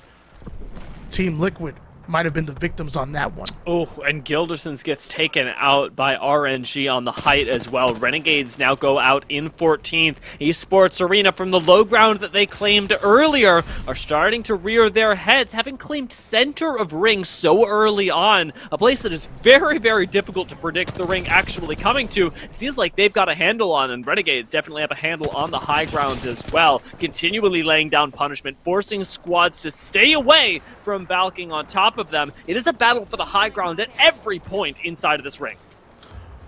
Oh, you saw the Loba player, right? Because that storm was closing in heavily. That's round 4 zone right there. That would have hurt badly, but the Loba bracelet able to get them out of cover. Meanwhile, Excedrin having a team below them, not anymore, as one ends up going down. That team quickly learning that Excedrin are not to be trifled with. You said Excedrin are playing a lot more of a fundamental heavy game. They have that individual skill, and they're known for getting aggressive, but now they're playing high IQ. They're playing good fundamental Apex, and I'm loving it. Meanwhile, Atlanta Premier right in the center of the action, comfortable. Nade starting to fly here towards that God spot and coming down. Splash and Physio were eliminated in the meantime. They will not have the opportunity to join us in this end game ring, and if 100 Thieves have their way, we're going to be moving ourselves down to just 9 squads very soon. The defensive bombardment does keep them at bay, however, and forced right back into the arms of Renegades. Skirwy, who found a very cheeky knock earlier with that 30-30, doesn't get quite the same angle, instead having to keep his team safe and alive on this Gibraltar, play an anchor, and maybe just laying down the damage here. That's a very nice thermite to buy yourself some cover. I'm surprised 100 Thieves aren't pushing up on this.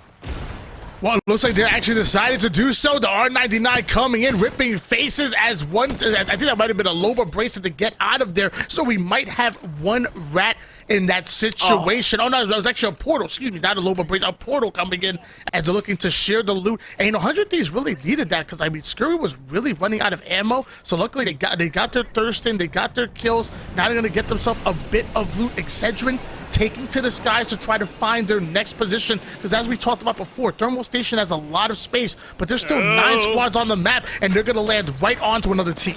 Oh, this is occupied! This spot is taken! But Lee doesn't care, does find the 1-for-1 at the moment, with Bursty actually taking him down in the end. Excedrin now with no Gibraltar have to somehow survive this defensive bombardment, and things are looking tricky for them, especially as Razer go on the flank. Our highest placing partnered squad from last game. It is their week. Can this be their game?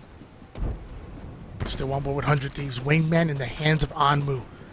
Every move matters here. At this point, you can't make any mistakes. 100 Thieves do have the high ground, but there's going to be multiple teams that have to contest them soon, as that circle is getting smaller and smaller. 53 seconds until we're closing in on that final hill. Shotguns out, snipers are going to be down for everybody on the map, because at this point, the rest of the game is going to be played in the close range engagements, and less in the mid range, less in the long range, and they're gonna have to get into the faces of their opponents. Where that wingman PK is gonna be super valuable, right? Just that little bit of peak damage that you can lay out in the mid to short range. Going to be super valuable, especially for somebody like Anmu, who has to shot call his team to victory. What spot do you end up taking? Can you afford to jump onto height? Do you wait for the game to come to you? There's so many questions, but right now there's action as well. Xset starting to lose members, and it's to Excedrin on the outside, while Esports Arena are planning out their move for how they will get out from underneath this low ground, from underneath the oppressive foot of 100 Thieves. Now, from the outside looking in, like this position right there didn't really seem like a good power position. To be honest, I'm actually worried here for Esports Arena if this is the space they're looking to take. But I believe you referred to it as this is where they want to be. This low ground here, does it provide enough cover for them as they're moving on to the next circle? Is this a power position here for Esports Arena, or does it just happen to be the best available spot here as everything else is taken? I think it's a little bit more of the second. The nice part of this is that you end up getting 100 Thieves to help you out. If anybody pushes you, 100 Thieves are going to take care of them just as well as you will, and double the damage means double the kills, means double the fun. The problem is that for Esports Arena, it's not a winning position, because 100 Thieves are the ones that dictate when this engagement happens, when you actually fight. Defensive bombardment from what I assume is Esports Arena, though we don't have confirmation, does make things more difficult, but Ghost end up leaving us, as do Xset, and teams start dropping, potentially leaving these two as the last ones in the lobby. 100 Thieves taking the portal over. They're just gatekeeping this. They're not playing for first anymore. They're going for the engage. Wow, 100 Thieves decided they got froggy and they decided to leave. I love how aggressive they got there, but I don't know if that was the right play, as Esports Arena coming out on top with that one. And we're seeing they're not done. Atlanta Premier trying to get in. They're actually right into the storm. We're down to 3 squads. Gone? Surely Esports Arena take this. G2 are still fighting it out though, and Esports Arena have a lot to contend with. They actually end up falling as G2 from seemingly nowhere are gonna rip this game away from Atlanta Premier, away from Esports Arena, and take it themselves. Thermal Station is their territory. Roller Gangs on top. They landed in G2, the first team to land there. They challenged anybody to contest them as that circle closed further and further towards them. And clearly they understand how to play the space. Clearly they understand how to dictate the pacing of those gunfights, because they ride it out on top. You said he thought that was Esports Arena's game to win right there, and they were in position to do so, but you run into Roller Gang. It happens. It's true. I did not expect that kind of play, but man, oh man, from 100 Thieves to Esports Arena to evidently G2, who I will say again came almost out of nowhere. It was an impressive game, but we got a very special happy birthday to wish. Vaxilon, thank you so much for joining us today. As a very happy birthday to you as well. It has been ridiculously good to watch 100 Thieves gelling with Vaxilon, Skirwy, and Omnu, and honestly, today, they are looking pretty darn good, making it into our top couple squads. Wow, happy birthday to them. And I almost want to say happy birthday to G2, but congratulations to G2 for taking game number 2. Is that, wait, G2, game 2? I might have figured out something. We'll find out. Maybe Ace has got a little bit more insight on that, so let's toss it over to him before we get into game 3.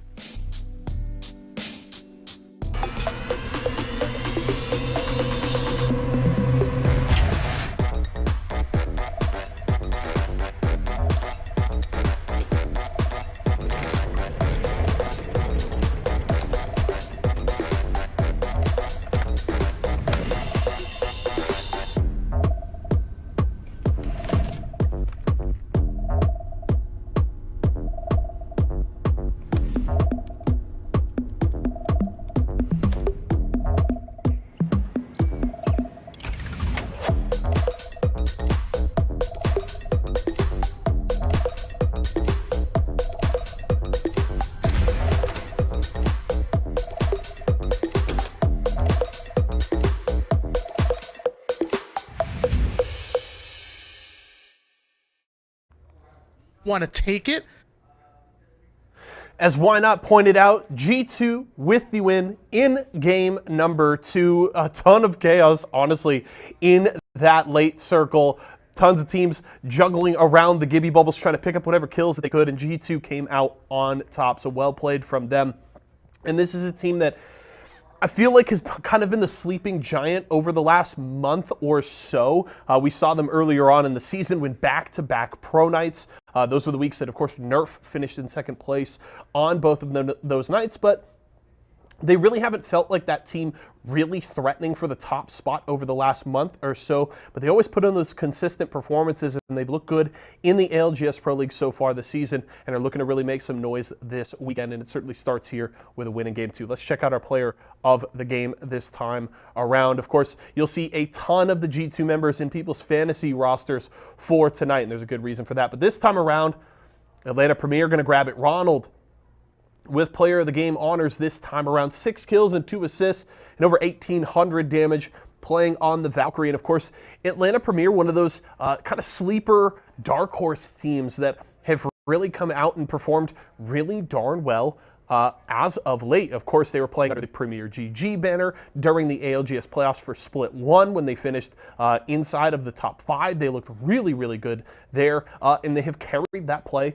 so far into the ALGS Pro League. They've been looking great as of late in Pro Night, so shout out to that Atlantic Premier roster that is really starting to make some waves here at the top of North American competitive Apex Legends, and Ronald there with a well-deserved player of the game there with those 6 kills and 2 assists. Right now we're going to a break. When we come back, our final game of the first half. We'll close out the World's Edge action when we return.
We are back once again here with your Series E Pro Night Apex Edition, and let me tell you, those first 2 games did not disappoint whatsoever, and we only have one more game on World's Edge. Now, Dia, you know I love me some World's Edge, but I'm starting to get slowly acclimated here to Storm Point. But before we get there, we're gonna have to take a look at the leaderboards to find out how things are going to shape up as we're going into that final game on WE. Yeah, I had a really big question going in, or rather coming out of that game, and that's as to whether Razer or Excedrin were on top of our partnered squads, because Excedrin looked really darn good that game, and it has clearly paid off, putting them in 5th place overall. And it's Team Esports Arena that are on top here. The boys, the home team is coming out on top here. Your Mobile 1 #1 ranked team after 2 games. TSM though right on their tails. So is Atlanta Premier and G2, but there was a moment of the game, and we're gonna have to jump into it. Yeah, we got to see that Mobile 1 high-performance moment, see who impressed us the most, because there were a lot of impressive plays in that end game, and honestly, in the game as a whole, this move from 100 Thieves, though, was the one they took to collect all of the kills. Seeing they were under siege from defensive bombardments, they fully sent it over to the opposite side. That they did. 100 Thieves getting very aggressive. You were so happy with their positioning and so happy with how patient they were playing, and then suddenly they said, you know what? Let's go. It's all or nothing, baby, as they dive right in. But that gave Esports Arena the momentum that they needed. I mean, they ended up taking down 1 and just rode that momentum in, a player flying right into the storm right there. Maybe bit off a little bit more than they can chew. But then eventually EA run into G2, and they just didn't have the resources, didn't have the shields to be able to contest with them. G2 do a very good job of taking advantage of your mistakes, and that's exactly what they did. Let me tell you, when it comes to premium gas, there's only 2 places I look, and that's to Dia and that's to Mobile 1. That's the only place I get my premium gas from. I like it. That is what I'm going to be putting on my resume from here on. I'm watching this clip again, and I'm going, where on earth did G2 actually come from, though? Because the high-performance moment could be related to so many things that we saw here, not least of which was Esports Arena's wipe. But the almost materialization of G2 definitely caught them off guard, thinking, well, we've only got Atlanta Premier now. It seems like I just saw it. G2, they just walk out from behind a rock. Where were they, bro? Like, where were they actually? I need to go back to their stream and like figure out where it is. Everybody, we've got about 5 minutes for their delay at the very least. But I wanna take a look at what on earth is happening here. Maybe that's them. I don't even know. Those guys are wild. They know every inch of thermal. G2 are so comfortable with thermal station, they actually have found a way to camouflage within the lava with taking no damage whatsoever. They have become one with the map. They've become one with thermal station here, and they earned that win, but they did not earn the #1 spot. After 2 games, that's still going towards ESA, which tells you, I mean, obviously placement points matter, but if you got to combine the kills with the placement points, that's exactly what ESA do. They take their fights carefully, they win those individual fights, and they ultimately come out with a top 3 placing almost every time. And yeah, ESA looking very good through 2 games. Like I said, still 1 more game here on World's Edge, and then we're going to change the pace, throw a little bit of a curveball at you guys, and drop into Storm Point. So for all you SP lovers out there, know that I don't like you, but I will respect I will respect your opinion and your right to be wrong.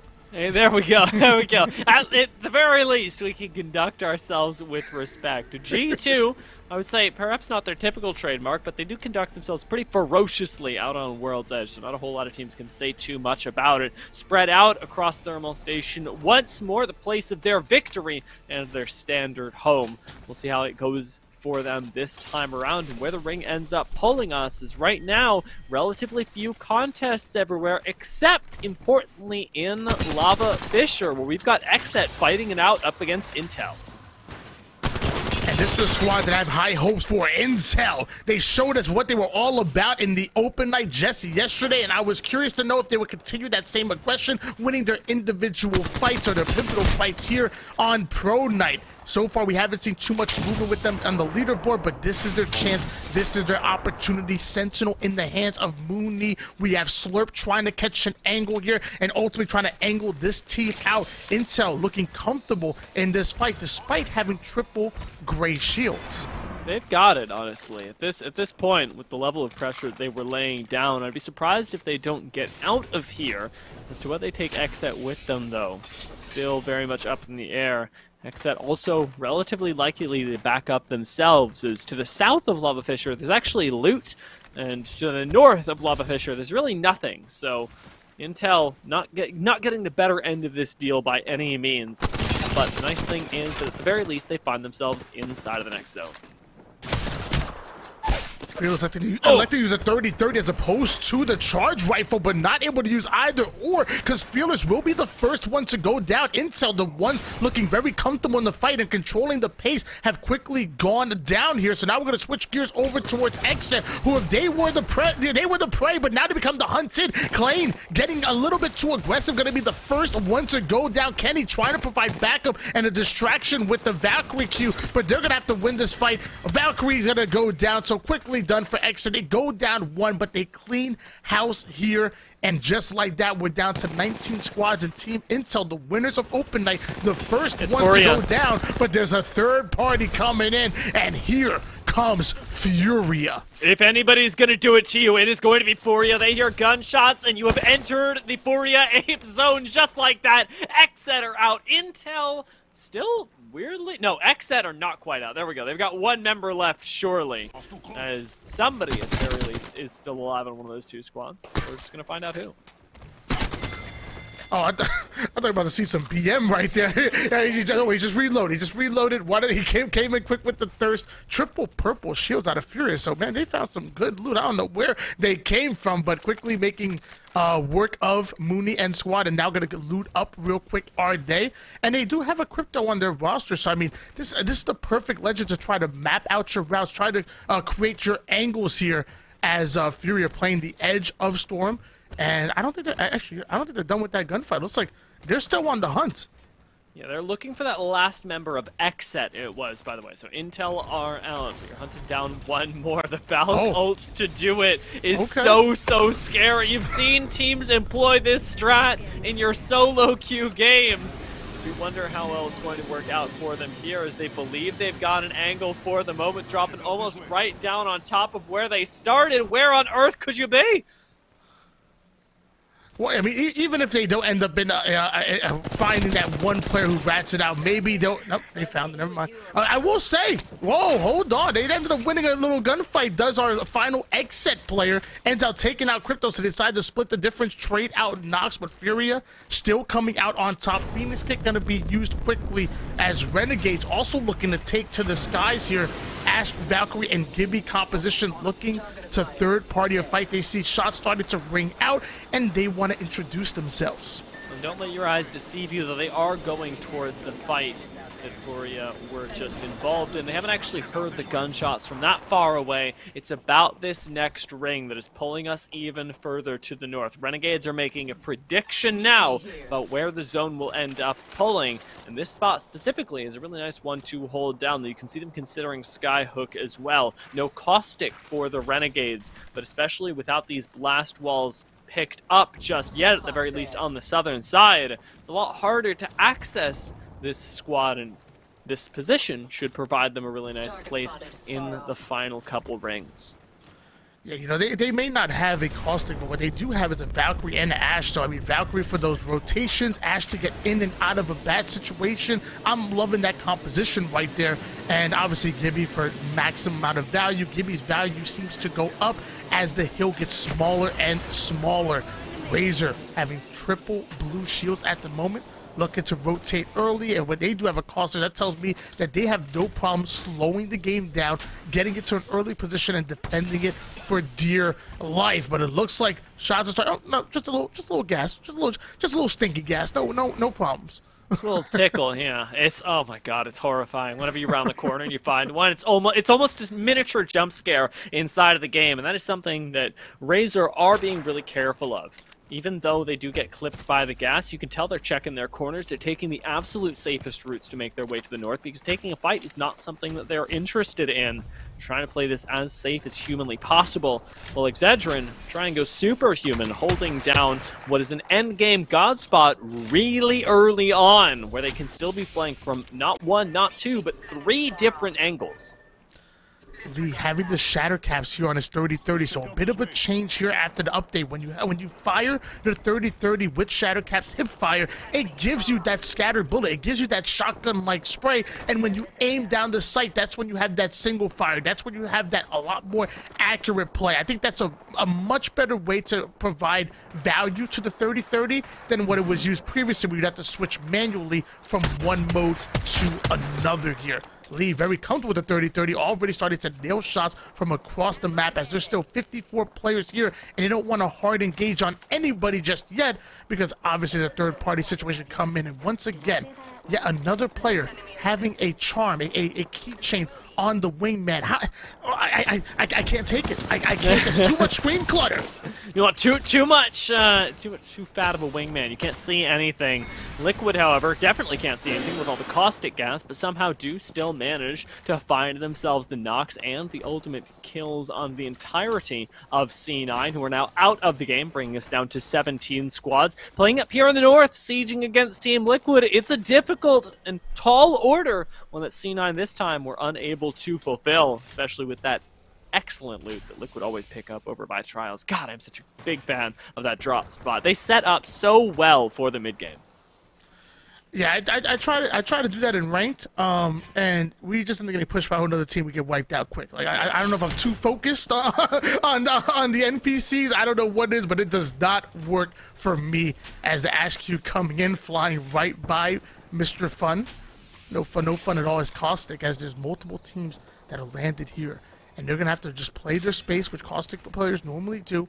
They want to take down a building. They want to hold it down with all those gas canisters and their teams to fight towards them. So Liquid, although having multiple teams around them, are still comfortable with their spacing right here, as long as nobody's able to sneak in to their building, as there's multiple layers to this cake.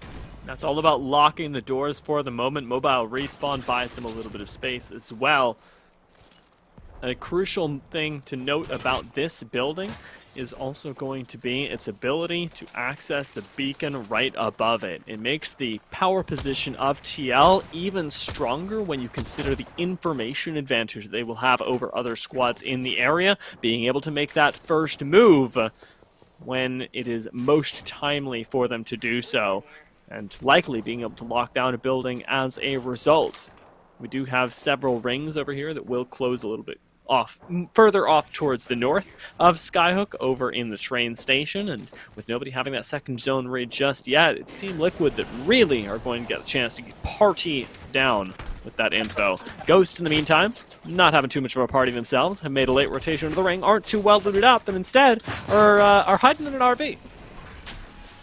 That they are, but it's going to be a bit of a power position as well, especially once again when Caustic comes into play here. Happy, by the way, that our last Caustic player, Fun, was swapping out and grabbing himself a Flatline. Let me tell you, Flatline does provide maximum value as a decently slow rate of fire, so if you miss that first 2 shots, you can strafe on into your shots and recover, if you will. And Ghost might have to recover quickly as their team deciding to get very aggressive on them. Dimmy always able to find cheeky angles. He had to find yet another one with the car, absolutely ripping one apart. And now it's a bit of a 3v1 as we see a Not player here in toward the canister. They want to be careful. They want to make sure nobody's coming to third party. And it looks like somebody is from across the map. Nate's starting to fly. So I wonder if Nerf are going to elect to disengage as Complexity are looking to make their presence known.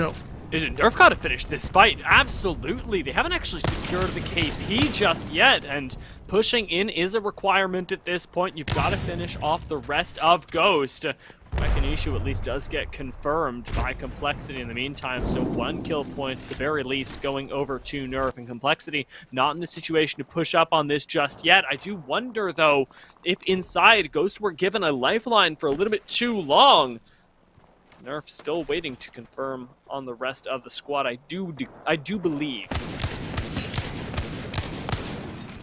Wingman shot started to ring out here. It looks like that player might just be a solo. The Ash Q going to come in to try to get that early damage, but more importantly, provide some intel. And it looks like Gent was able to steal a kill away. I'm not sure exactly where G2 are positioned, but that brings us down to 16 squads. Complexity still in a safe position, nobody contesting them just yet, and this Rampage isn't affected. He even has a Thermite as well. So not only is the Rampage very good from long range, especially combined with the Bruiser sight like he has right now, but the moment they want to get into those close range engagements, he will power it up with that Thermite, speeding up the rate of fire and doing max damage onto their opponents. Complexity really demanding the space here. Nobody looking to contest, but I'm wondering for how long. Eventually, they will have to push forward.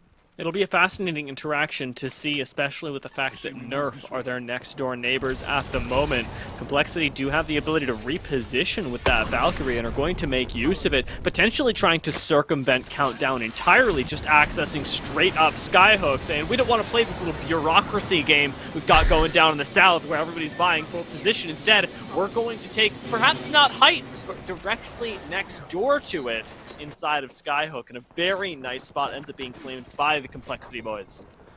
And that's exactly why I call Valkyrie a absolute cheat code. I mean, come on now. Being able to Valk out of that situation and into a new one while gaining intel while doing so. And then if you're an aggressive player, what are you going to do? You're going to use that jetpack to get height as quickly as possible. She's so tough to deal with both offensively and defensively. However, the ultimate defensive ledge are going to be the first one to fall, and so does not. We see a bubble rest coming through with the gold bag, but on the edge of that bubble, early shots coming in, able to get up one and look like they're going in for another one. But Complexity have a different story in mind. The Ash ult gonna get them right into the action, looking to put the shiny to the body. 10 on 163 on another. That one's gonna be dealt with. Esports Arena go down in 16th place, and Complexity are making a statement. Multiple small positioning mistakes in a row are absolutely perfectly punished by this squad, and Esports Arena now find their first place spot in danger. I really like the micro swap out there, popping the gold bag over to Gibraltar, leaving Shiny as the one who's most likely to get those reses that will now be even more valuable with Gibraltar. Complexity still don't seem too satisfied with their spot in the ring yet. They're still looking for more loot and taking shots for it in punishment. pressure can burst pipes, but it can also create diamonds. More specifically, a shiny diamond like our Gibby player was able to provide that value in. But Fun not only ripping one, but getting ripped himself. That's going to force a reset here for Liquid. We talked about how comfortable they were with their positioning, but they couldn't allow someone to break through. And it looks like somebody is exactly doing that. Nades are starting to fly here. One is already down. Team Liquid having the numbers advantage, and they need to take advantage. They're ready to do so as well. We've got just a little bit of gas around this corner. You can't let the res go off. In the meantime, though, nobody's going to have the time to pick up that third member of Excedrin, just clearing out barrels while they still can. Liquid are pushing in as 3 members all on exactly the same doorway. They know they've got the time, and now they've got the bubble as well. They're going to get the squad wipe, and though they lose one, Team Liquid win in the end, using that caustic to massive effectiveness to hold on to this building. Ladies and gentlemen, we have a new kill leader, but be careful. We see nades starting to be rained down here onto Team Liquid as that circle's getting smaller and smaller. There's simply not enough space for all of these squads, so Team Liquid will continue to get contested as someone looking to take height on them, and we're seeing a Crypto come into play. I believe that was Furia before that were rocking Crypto, and Renegade have made it into the building, so not going to get easy here for either one of these squads. Again, still 14 squads, 42 players on the map, and Renegades in their own little cake, because I believe there's a team right under them sharing real estate. I'm not sure if they're paying rent. No, I don't think they are, but they have recently committed murder on the lower floor, so Renegades are giving them just a little bit of space, right? It's a pretty intimidating thing to push into.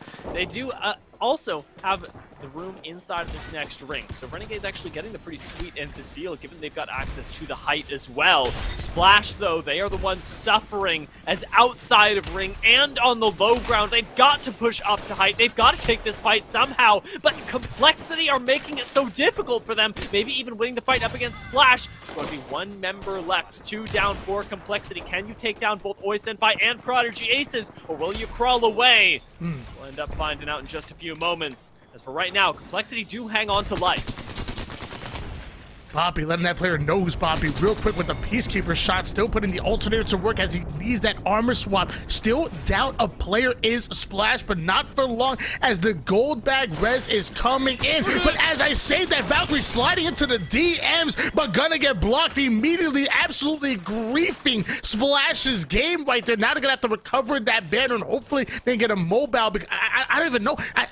To get Caustic back into the game, there is a beacon right outside this building, but look how many teams are demanding the space. Look how many of these teams that are right around. This is going to be very tough for Splash, and I know they are not happy with that play. And check this out, they got a nice little treat for you. CLG have swapped over from the Caustic that we saw them running earlier back to the Loba that we've seen experimented with time and time again. It has clearly paid off as they've got a ridiculous amount of shields sitting inside of the latrine right now. CLG have the opportunity to pop in for a very quick bio break, get themselves freshened up, and continue any fight that would come towards them. We've got them pulling even more from death boxes right underneath Renegades and right next door to TL. These last 13 teams are going to be forced together very soon, as round 4 may be nice, but round 5 does not treat you well, pulling everybody out into the open. I think I saw G2 and 100 Thieves sharing the same building and a little bit of a cake, and I see TSM looking to queue in, having triple blue shields today, but they're always built for the long game, so I would not be surprised if they're able to upgrade those shields quick. How actually 82 damage away from getting to the purple.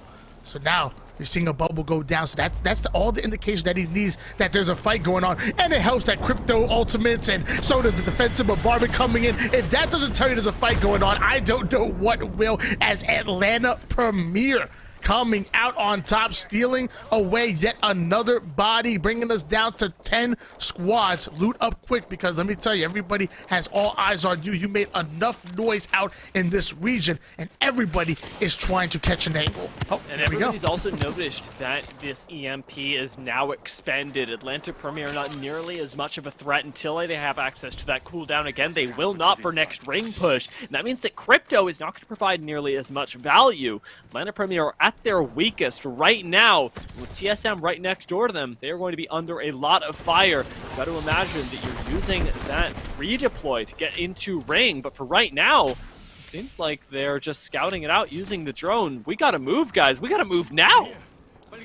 Yeah, with only 7 seconds left in round number 5, they have to make a move, and that's exactly what they're doing, trying to find an angle, but they look right, there's 2 teams, they look left, there's 5 teams, they don't know where to go, so when in doubt, whip it out, and I'm talking about the Valkyrie ultimate as they take to the skies. Renegade now collecting light height here. They have to win this pivotal gunfight. The Peacekeeper's coming out, and it looks like they're able to deal with one that's going to be 100 Thieves that go down, which I believe G2 are nearby, and Atlanta Premier looking to introduce themselves. Oh, but there's a third party coming in as well, so Atlanta Premier don't actually get this push, though they do lay down a really nice frag grenade to open up the potential aggression. Instead, playing the outside, thinking about dropping down. Atlanta Premier end up losing one as Ronald falls to the defensive bombardment. We are really getting into the thick of things, though, is inside a marketplace. Razer are trying to hold on as well. Furia have just gone out permanently in this third game, and everybody is losing members left, right, and center. Razer, definitely the next to be focused as G2 end up leading us.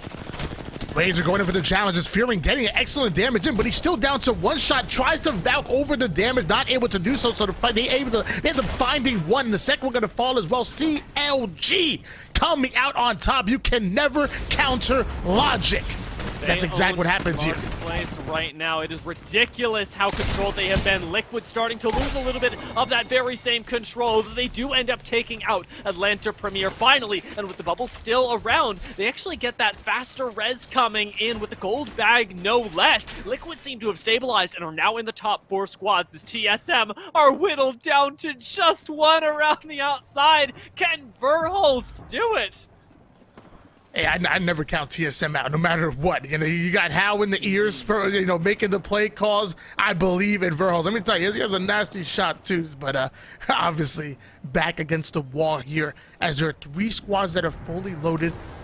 Verhulst literally right on the other side of one, gonna take to the skies with the Valkyrie ult. Might be the best place here, because if he decided to hop over that wall, most likely he would have been taken down quickly. Meanwhile, Renegades now gonna try to engage against Liquid. The early bubble comes in, which is good for them to get that temporary cover. However, they're not gonna be able to use it to defend against a bombardment, which looks like that's what's gonna be coming in next. Team Liquid and Renegades are about to get into it. Nades are everything, though, and Renegades are eating so much damage. They're down to flesh and haven't even participated in the game yet. Well, Verhulst is just playing for ultimate height here, and I really do mean ultimate. Dropping down into the center of everything, though there is very little space to play, and he's got to sit right underneath CLG, hoping to God that they don't feel comfortable enough to push up. We're in our top 4 right now, but surely top 3 soon, as TL have lost 2, and with a third going down, they would leave us entirely. CLG looking to get right into the bubble, avoiding all of that defensive bombardment. Velhur still flying around, being an annoying gnat at the moment, but he's going to be dealt with. That's going to bring us down to just 2 squads, and Nano already taking damage from Renegades, who are making their presence. No, CLG going to have to battle it out. It's 2 players left. One goes down. Mamba going to join them. Renegades stealing game number 3. We have seen it time and time again as well. When the zone goes north, Renegades' game plan is impeccable. They have so much time coming up from tree, and we saw them prioritize where they wanted to play really well, be able to defend it excellently, and in the end game, make the proper pushes at an extraordinary rate. The other really impressive thing about that game, though, we gotta say, Verhulst ratting it out until 3rd. That's a decent amount of placement points you get just for being alive.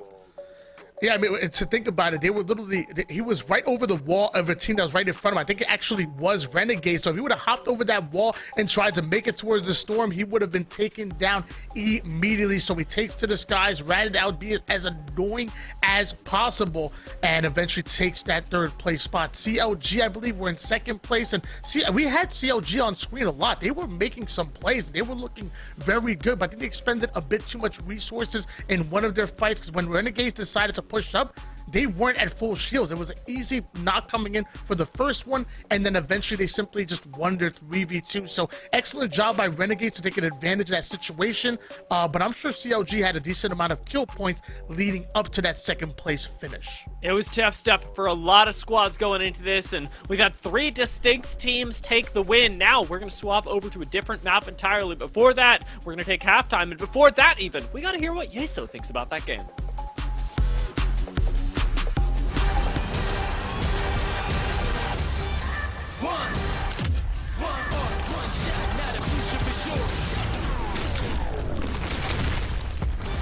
Versus coming daily under pressure.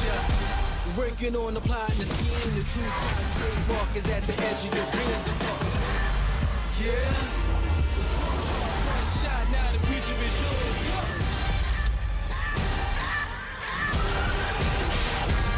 I'm turning dreams into reality. In the lab with the formula and chemistry. The memories spark and motivate and make the industry shake. With the bars and the breaks, I'm talking one chance, I was so good for the goal. It's one shot, now the future is yours. Let's go.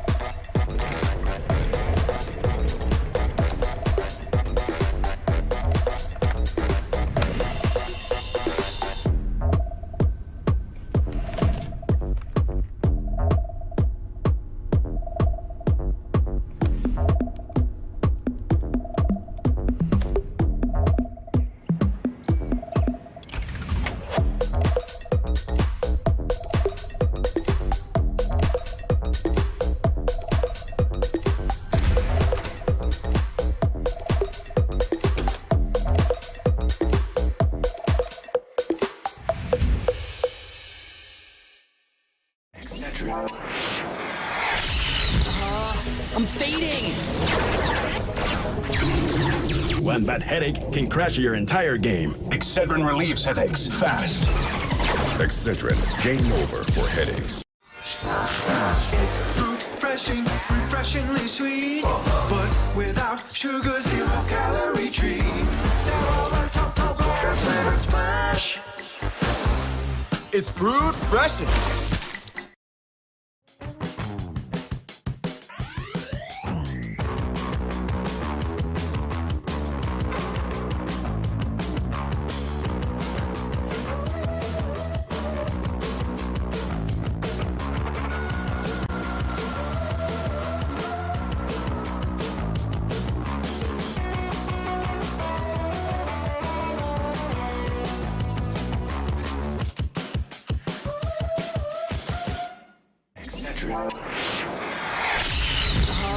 I'm fading!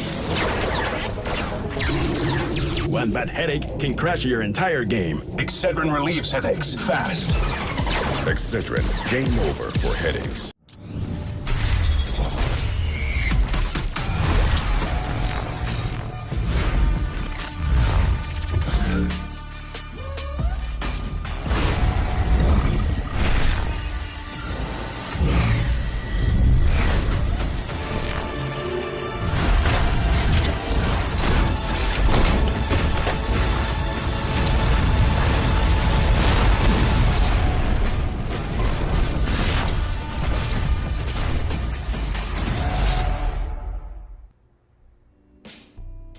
There are 2 different teams that have picked up recently, former members of CLG that have been reaping the benefits as of late. One of them, 100 Thieves, bringing in Vaxlon, and the other is the winner of game number 3. It's Renegades with I'm Madness. They close out the first half here and the final game on World's Edge with a win and another late circle with plenty of chaos. We saw Verholz sneaking around there, trying to rat it out and hold on. Does secure a top 4 finish, but not able to get much more than that for TSM. But of course, game 3, the story here is Renegades with a big victory. Let's check out our third player of the game here for tonight. And finally, we've got one on the winning team. Pow Pow going to take it this time around. 6 kills and 3 assists and 1,500 damage there on the Gibraltar. So Renegades looking good, and they'll be looking to do damage all through the rest of the week with the ALGS, action kicking off tomorrow, but they look good here in the final game here on World's Edge, and now we'll have to see what they can do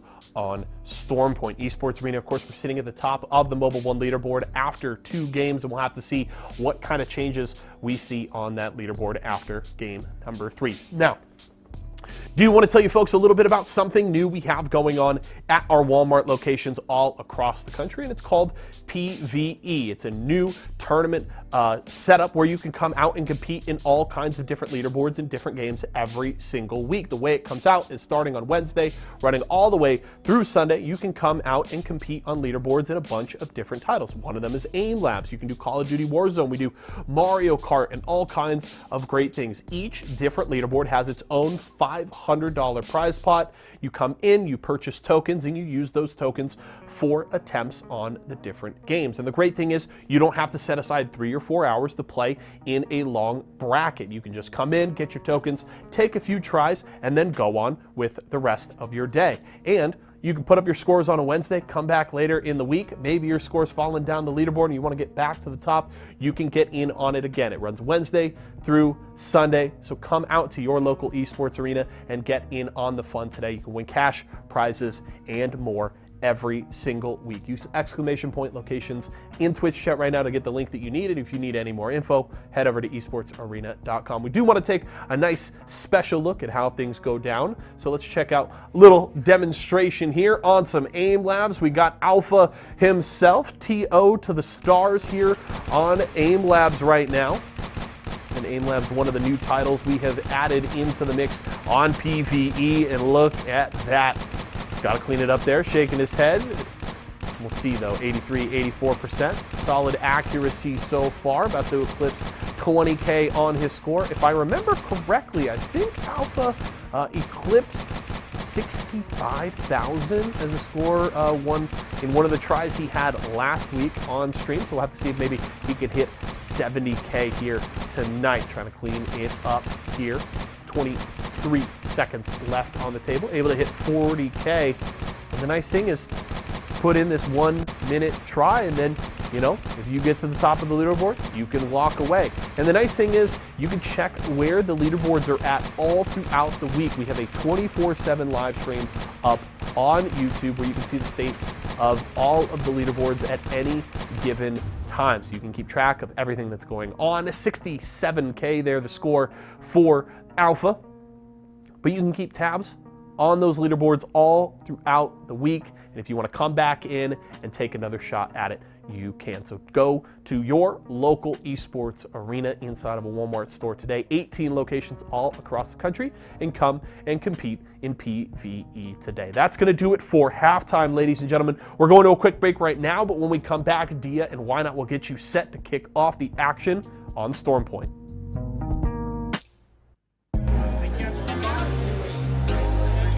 We're going to do it in 3, 2, 1.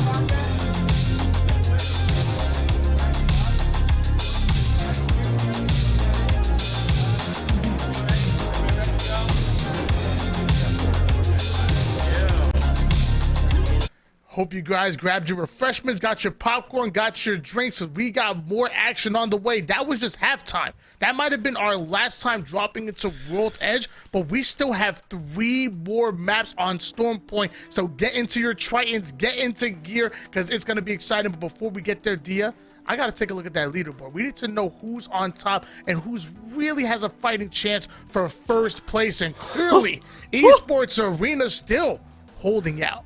It's close, man. Esports Arena with 33 points, 32, and then 31 with Renegades and TSM right behind you. Doesn't even get that much further away as we go further down the leaderboard. But I tell you what, as we are about to drop onto Stormpoint, I find myself reminiscing about the good times that we just had over on World's Edge. And I want to take a look at that Mobile 1 high performance moment.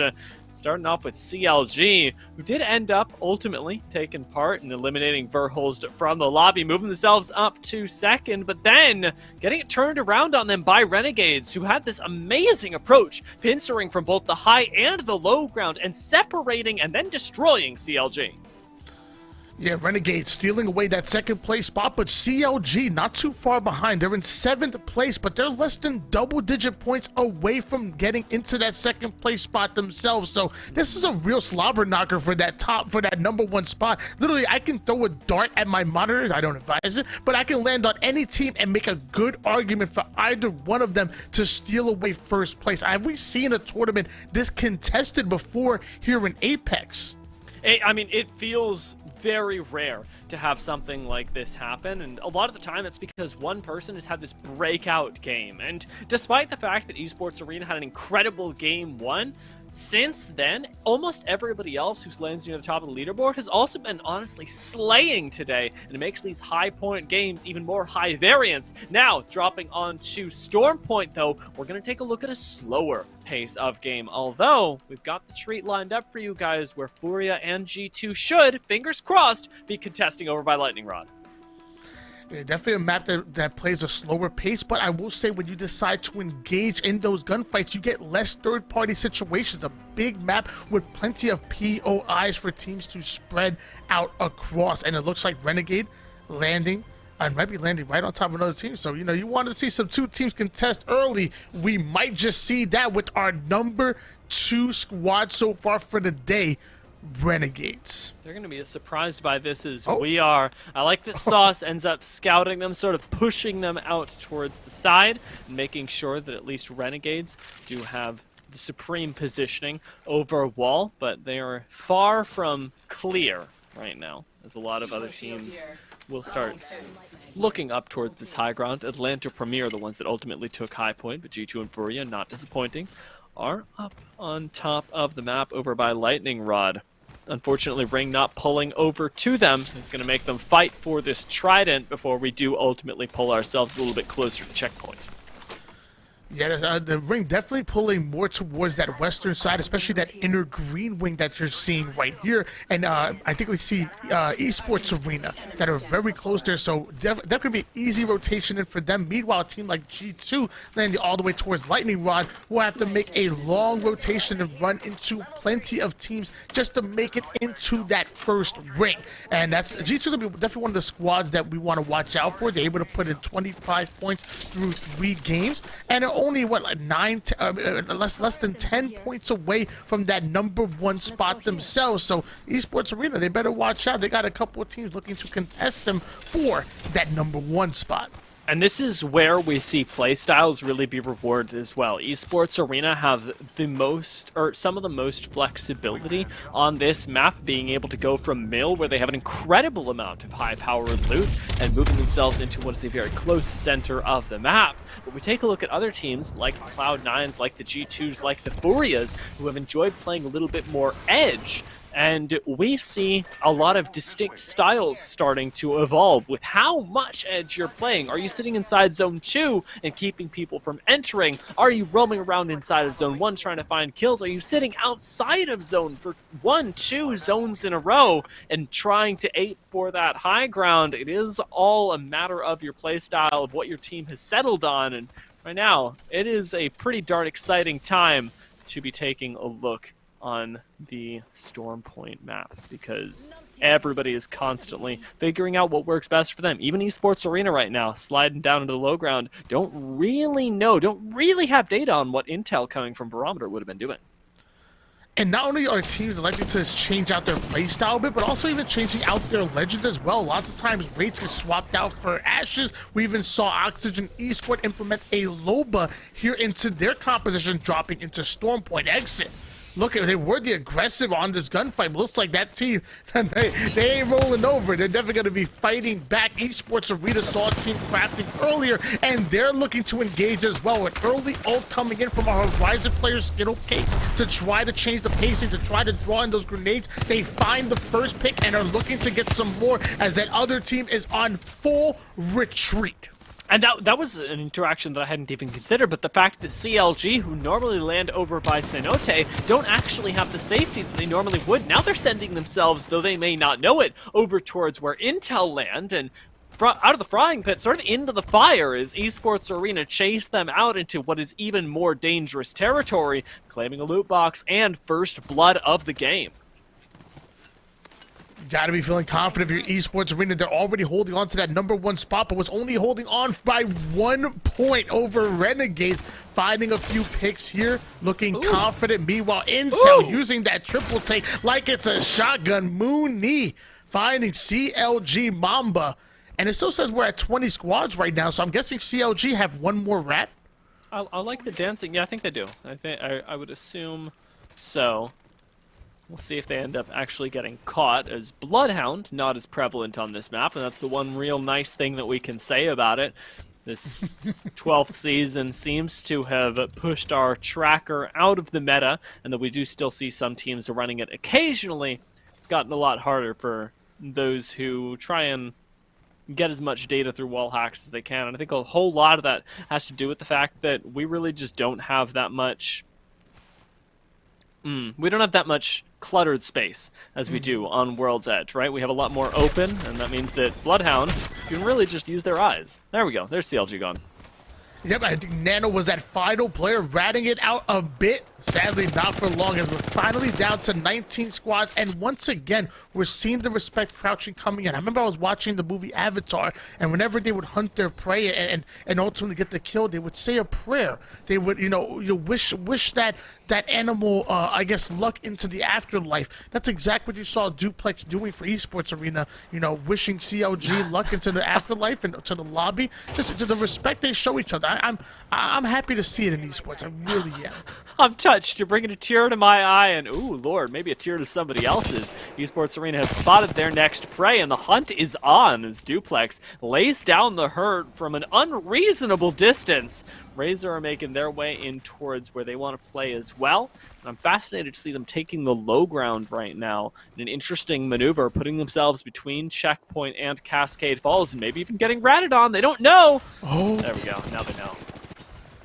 They know, but then they're finding out by taking a couple of shots, and as Bursty going to lose all of his shields and most of his life, now going to be forced to back down the early bubble, having to come in for Razer, and I'm wondering if their opposition are going to try to get aggressive on this or allow Razer to reset.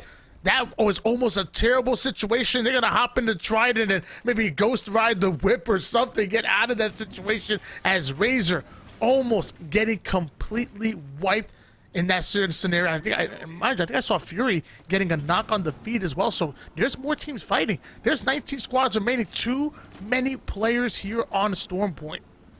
A lot of the teams that are fighting at this point are trying to play a little bit more center zone, or at least trying to roam around the edge and get kills, what we would normally call on World's Edge, just playing for center zone. It does get, as we alluded to, a little bit different here. Even Razer right now are, in a way, playing for zone, but not exactly for the center of it, and relying on much more of that Warlord play style.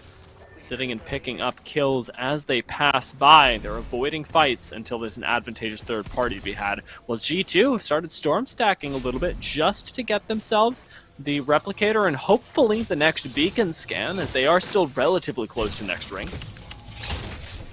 Yeah, they won't have to rat it out in the storm like we saw some early strategies in competitive ALGS. And once again, Esports Arena handing out teabags, and I'm not sure that player liked the flavor that was coming in. Esports Arena taking out names and making it known. They're making the statement here on Storm Point that they are not to be trifled with. They're in #1 right now. We're 1 point ahead of Renegades. But hold on, G2 in the storm looting up, and somehow they've been spotted out and hunted down. Results are going to fall. So does Jet Designful. Now going to be the final player for G2. Going to have to pull off what might possibly be the 1v2. They start to fly. Ends up getting max value out of that Arcstar. Now going to drop in, able to take down Valkyrie. So both of his teammates being taken down, but Designful keeping their hopes alive, and they're right next to a beacon. You never want to test G2. Let me tell you, they win those gunfights. What an Arcstar that was! that changed the fight. Designful, there we go. This is the Furia G2 contest that we know, that we love, and that I am so happy to see. It is difficult to really climb this wall, though. I don't think you can. You can't climb this wall. You can't. Interrupted for a moment as we explore the nuances of Stormpoint. Some G's looking to test the roller squad, and they let them know that, hey, we're G2. We're G2s here. TSM putting in some damage to R301, but a bombardment coming in, a very early one if you ask me. I'm not sure if that's going to get much value. A bit of damage, but not able to create the spacing. TSM are still comfortable. They've not been pushed. Maybe that slowed them down a little bit, but shots are starting to hit. He's well aware of that player having blue shields. Not much of it because he ends up cracking up with the R3.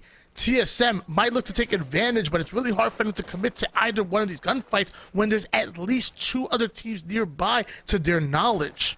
Yeah, with this third and even fourth squad making their presence known, the chances of TSM getting access to the beacon that they were trying to do start to lessen, and they've got to think about other ways to get inside of the ring. About a minute to concoct the strategies, while C9 are concocting some plans of their own. Hopefully one that'll take Zach Mazer out to safety, but it doesn't quite work for them, and it's a 1-for-1 up against Team Razer, with Abraleli and Naughty having to hold down the fort. They can't quite save their IGL, but they do end up winning the fight, taking down Razer in their entirety, moving us down to 17 squads, and now pumping in that mobile reds. Yeah, so should be able to get him up very quickly here, but Team Liquid getting into some engagements. There's a team right outside the charge rifle trying to stop them, but Fun is having too much fun with his R301 at the moment. They're going to look to get aggressive on this.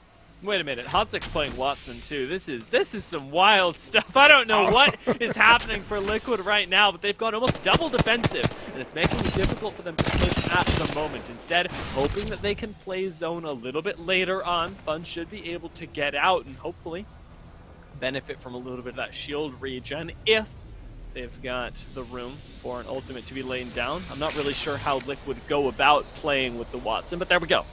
Got the ultimate, and Fun does manage to recover his health in a way for free. Liquid looking to take some height, looking to get some kind of information here. 30-30 with the 3x in hand, so not only able to, I guess, to fight from that long range, but also able to get the information that they need. It doesn't have the shatter caps that I want to see Nocturnal have, especially when it gets to those up-close gunfights. That hip fire can be absolutely deadly with the shatter caps in hand. But Liquid having info. A couple pop shots going in on 2 players, one on the Gibby, a couple on the Ash right there, making their presence known.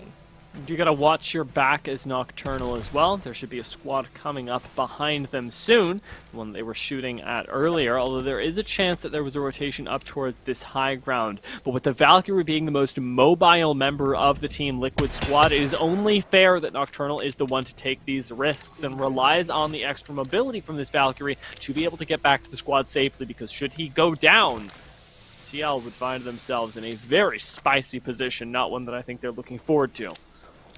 Liquid currently in 6th place with 24 points after 3 games. Shots not quite hitting from that long to mid-range here with the 30-30. But mind you, Team Esports Arena, we're #1, but only having 33 points, so even Liquid can make a nice run here on this game and catch up to everybody else within the top 3. Like you said, the Watson locking down this building. A bit of a buff was provided to Watson. She's gotten better and better. Esports Arena need a bit of a buff when it comes to the shields, because they're taking some heavy damage. Knock goes down. Skittles is down to 1 shot. Duplex luckily able to get out and play the battery, but Esports Arena are on the ropes. With Noct already going down, we've got some problems a-brewing for them, and with a third party coming in, they can't actually afford to take this fight. ESA likely going to have to play the remainder of this game without Noct for their best chance at survival, but they don't have that reposition available. Are they going for the banner right now? Is this the res angle for Esports Arena? It's looking risky.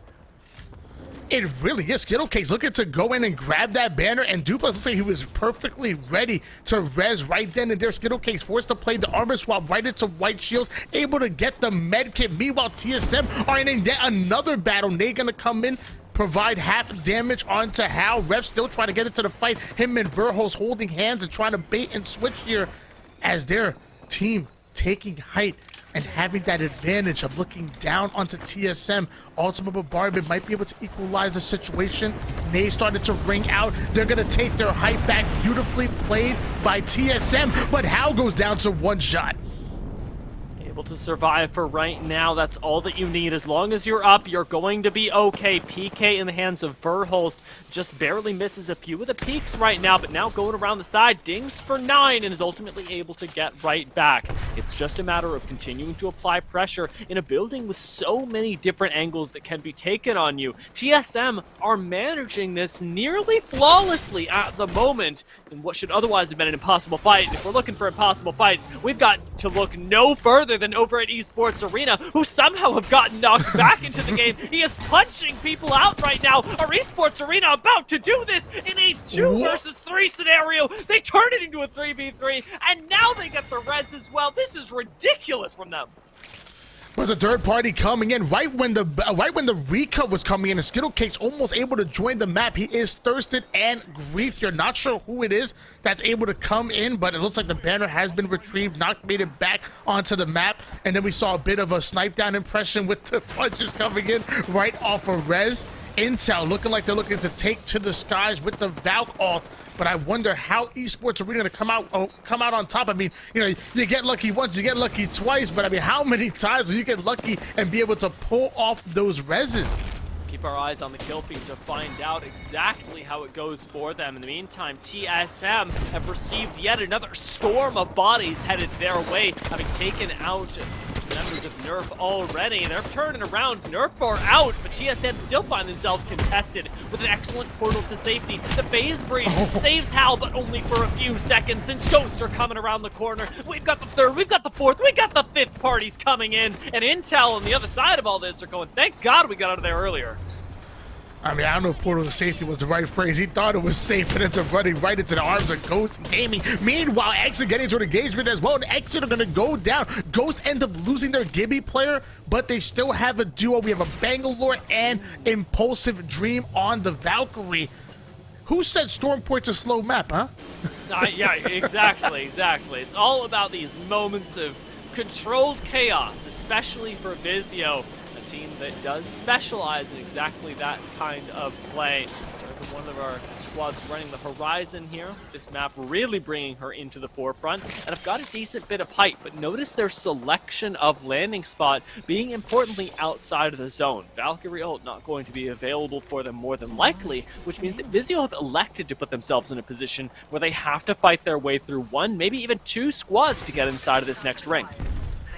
And we didn't see an Ash-Q go their way, so not only do they have the intel on exactly where that enemy team is, but it looks like they have the intel on them as well. So they'll probably get into an engagement. Meanwhile, we're going to take a look at 100 Thieves, who are perfectly positioned to watch the Cross Esports Arena, somehow able to get 3 players up yet again. I need to watch the VODs. I need to figure out how they are able to get up time and time again, back up to 3 players here. The #1 team after 3 games, looking to stay within that #1 spot after 4. How does this work for them? How do Esports Arena actually effectively use the gravity cannon for the first time in what seems like since the debut of Storm Point? An incredible play from them. 3 KP go their way. We're down to 10 squads, and as luck would have it, Dupes picked up the title of kill leader as well, and they find themselves right next to 100 Thieves, who I'm sure are sweating bullets right now, as well as throwing them out. Excedrin looking to get into a bit of a bubble fight. Enemy doing some excellent damage with the Peacekeeper, but taking a little bit more than he can chew, so he's going to be forced to back down. However, Lee will be the first one to get picked out, so now Cruisin' and Enemy are going to have to run things by themselves in a 2v3 situation with Intel pretty close by. And round 4 Storm, we know it hurts, so the Ash ult really going to provide maximum value as they get out of it. Enemy will end up falling, and to be honest with you, I think Cruisin' might join them as 100 Thieves are angling them out.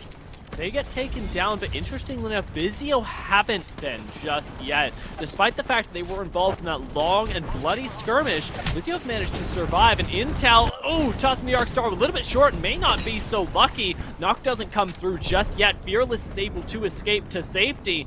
The rest of Intel holding down the fort for right now are overlooking Atlanta Premier, pushing up onto Vizio, and the skirmish that Renegades are very quickly getting involved in.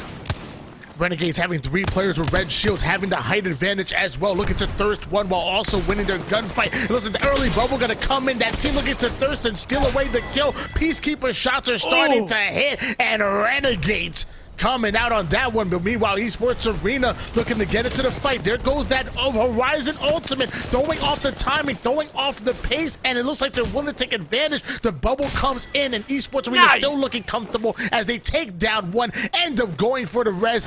Dia, we're down to 4 squads, and this player has 8 kills. Just Duplex alone has 8 kills and is our kill leader. Meanwhile, Designful, I mean, we might be down to 4 squads, but Designful really ratting things out. This is pretty crazy. I'm excited to see what Designful can do from this point. It is likely going to be as impressive, or perhaps even more impressive, than we've already seen. With Vizio going out, however, Intel are one of the last partnered squads remaining, and I want to see exactly how proud they could do us, as they do hold a really nice spot. One of the only places with cover inside of this next ring, given all the supply crates in the area, but as a result, they're also the ones being angled on right now, and Intel, I feel almost like I cursed them, end up going out with a little bit too much attention going their way.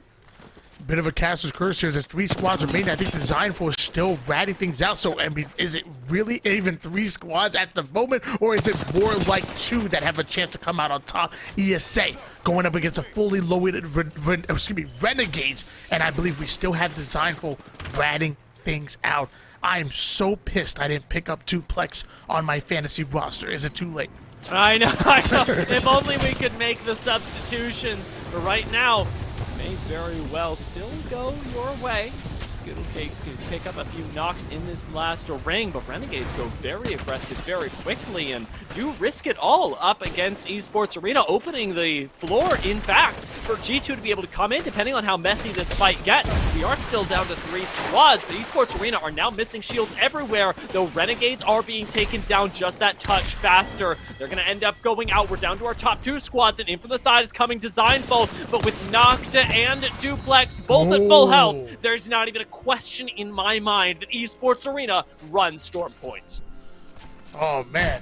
That's going to make Designful mad. You don't take down Designful with a wingman. Let me tell you, that's blasphemy right there. As Designful couldn't take the 1v2, Esports Arena played lights out that whole game long. It's no wonder why they were able to come out with the win. Honestly, they played absolutely insane, and they needed a game like that. They were only up 1 point over Renegades after 3 games, and they're making a statement once again that they are not to be trifled with, and they feel like they are the best team in the lobby, and they're proving it right here, right now on Pro Night.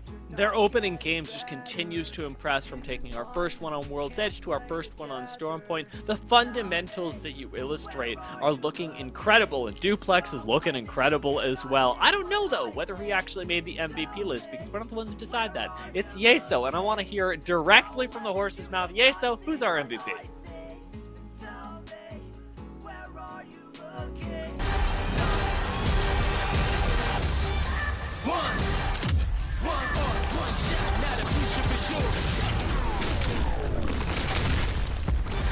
Verses coming daily under pressure. Working on applying the scheme. The true side trademark is at the edge of your dreams. I'm talking. Yeah. One shot, now the future is yours.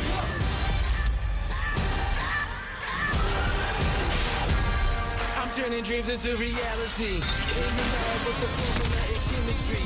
The memories spark and motivate and make the industry shake. Put the bars in the breaks. I'm talking one chance that was so good for the code. It's one shot, now the future is yours. Go!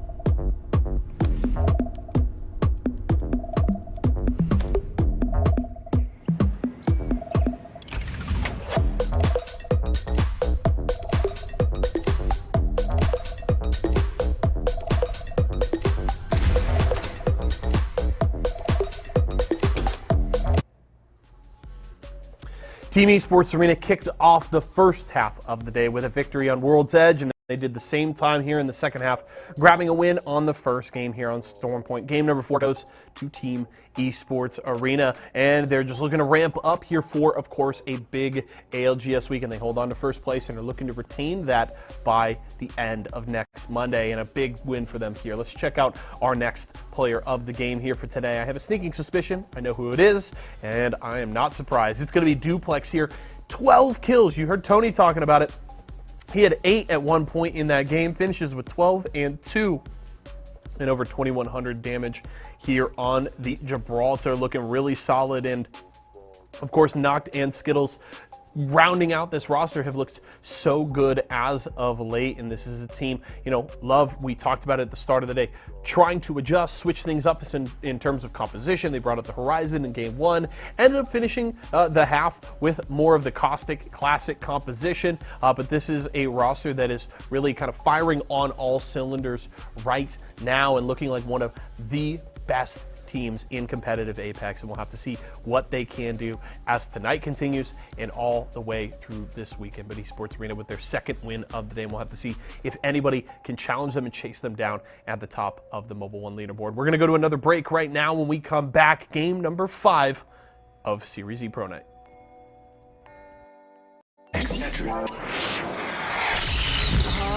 I'm fading. One bad headache can crash your entire game. Excedrin relieves headaches fast. Excedrin, game over for headaches. Refreshing, refreshingly sweet, but without sugar, 0 calorie treat. They're all our top flavored splash. It's fruit freshen.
I'm fading.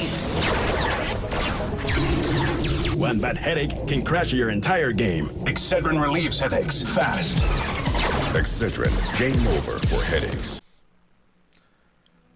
We are back once again with Pro Night here for Apex, and man, I'm excited to be here and excited to see what that leaderboard is gonna look like. I think we saw Duplex with over 2k damage, 12 kills, and just for style points decided to throw 2 assists on us as well.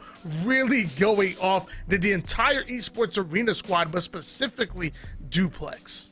It was really crazy to watch them pop off like that as well in such a chaotic endgame where we had a massive fight developing up towards the side. But enough of that, let's find out exactly how many points it got them, because they are sitting up at the top, not by 1 point, but by 19 points ahead of Renegades. Well, I mean, Renegades did do a great job of holding on to that second place spot. G2 really jumping. I believe they were in 5th or 6th place, jumping all the way into our top 3, and TSM right on their tails with number 4. But that's not the only thing we have. Mobile One also going to show us our moment of game number 4 here. Why don't you walk us through this, Dia? You know what? I really like this selection because it was perfect timing from Renegades on a third party that they took advantage of. A little bit of a blind spot for the squad right below them, and it ends up being a very quick end of the line. Renegades we talked about this sort of knowledge of when they can go. Designful, sort of artificially increasing the amount of squads there, gave perhaps a false sense of security to the squad that was trying desperately to clean up the kills. And the Atlanta Premier did end up going out to TL, the ones that ultimately pay for that. Renegades also had a really interesting angle on the very last fight, though it wasn't nearly as high performance, so it didn't net them as many kills. The fact is that Renegades are willing to take these big risks, commit their positioning in unorthodox places, and in that specific case, it net them 4 kills. Well, game number 4 in our first map on Storm Point, going towards Esports Arena. However, we still have 2 more maps. There's obviously plenty of time for a lot of these teams to catch up and for them to be some movement in the leaderboard. But I feel like for that to happen, you need to hope Esports Arena have a bad game. They need to drop down in the double digits, say that 13th, 14th place. And if that does happen, teams like Renegades, teams like G2, and even TSM need to take advantage of having breakout games. But as of right now, Esports Arena really having a stronghold on the tournament right now and are sitting comfortably in that number 1 spot.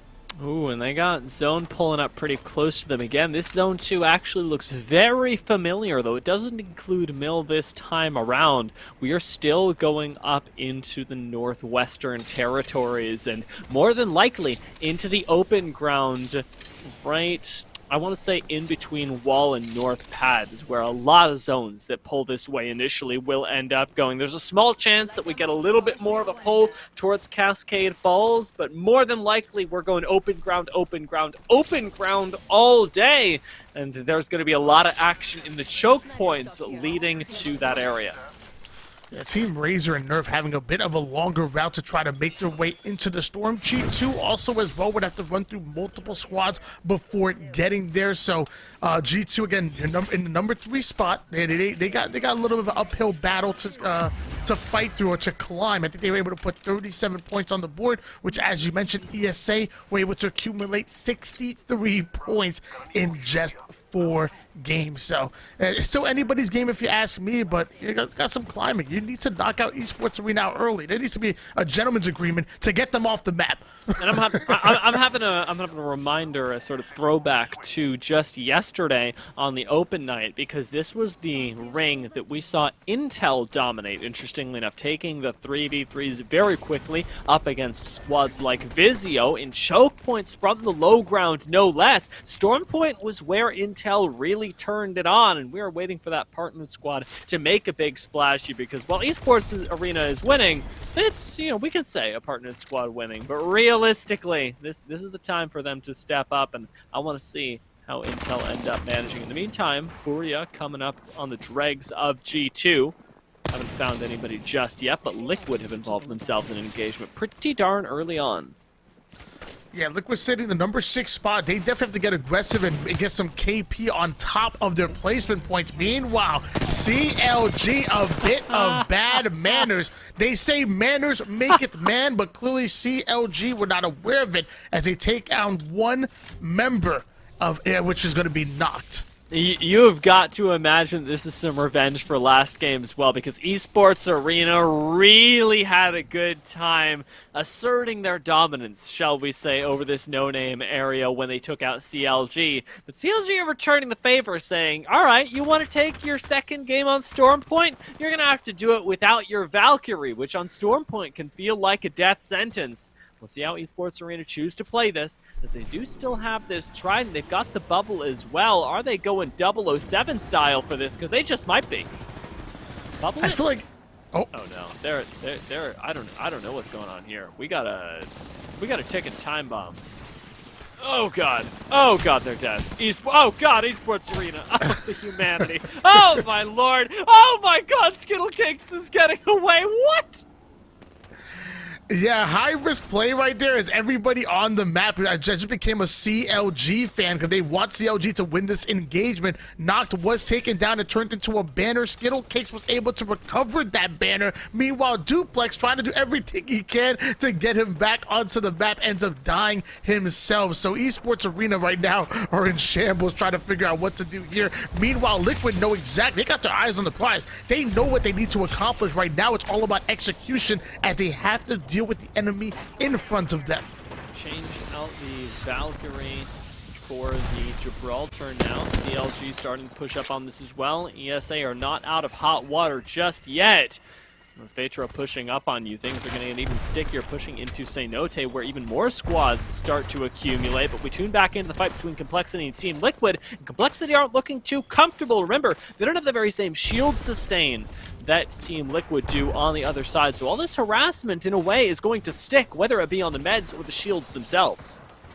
But to be honest with you, I'm not even sure that Complexity even have the luxury of disengaging from this fight. I mean, they need KP more than anybody. Only able to put up 9 points throughout, what, 4 games now, going into the 5th one. They have to make something happen. Looks like they're on the prowl, or at least CLG are on the screen right now, chasing down a rat player. Esports Arena was able to come out with duplex, and there's no way. Dia, there's time and time again. Esports Arena look like they are done for. It happened in game number 4 where they look like their game was over multiple times, but it looks like they're going to try to make something happen. As I say that, Skittle Cakes goes down. All right, well, we got plenty of time to make a meal of this right now. Nobody really has to finish this kill. However, if this game has taught me anything, it's that Skittle Cakes is not actually out of it just yet, because this team will go through hell and high water to get him back. We do still have a redeploy available, so we're likely going to see a bit of that. TL, however, they're not looking too happy and don't have a whole lot of cover inside of this particular area, though it is really nice to be able to hold this down for late game. Early game seems to be a little bit too much for the Liquid squad, and they ditch down to the low ground, albeit with still some medications running. They've got the defense from ordinances above them, and somehow actually end up surviving with not a single squad pushing them, despite having taken TL down to flesh. Yeah, Team Liquid definitely dealing with that charge rifle player. The charge rifle provides so much value. You're able to upgrade your shields and some of your teammates' shields while cheeking in that damage from across the map. But if teams decide to try to get aggressive on you, they're going to have to do it with less shields than they ultimately want to play with. Meanwhile, Noct gonna try to ult in, and it looks like they have a no man left behind strategy. Skittle Cakes was turned to a banner, and Noct wants to get in there. It's Noct and Duplex, and mind you, Duplex is in a Triton as well, but with only 13 seconds, we have enough time. But Dupe coming in with the Triton. He's Ghost Riding the whip, but there's a team griefing that banner. They're trying to fight for dear life. Duplex going down to almost one shot. The bubble gonna come in, able to recover the banner, but he still has to get out. Woo! It's not over just yet! The Esports Arena expended so many resources for this, but now Doomsby is sent on as well. It just feels like ESA keep funneling in here. They're gonna run it back. They're gonna get the next rest, but they are still gonna continue as a two-man. You know what? Honestly, at this point, just go back for Dupe 2. Like, just wait for him to be. Oh my god! Oh my god! They're creating so much chaos. They're literally making sure they use every single recon beacon on the map. Every respawn beacon is going to be used up by Esports Arena, as they're calling in yet another player. That's going to be Skittle Cakes joining into the action with white shields and no resources. 67 seconds on the clock for Gibby's banner, as Esports Arena are trying to fight their way back into the game once again. And CLG really, at what point do CLG just give up on us? Okay, you know what?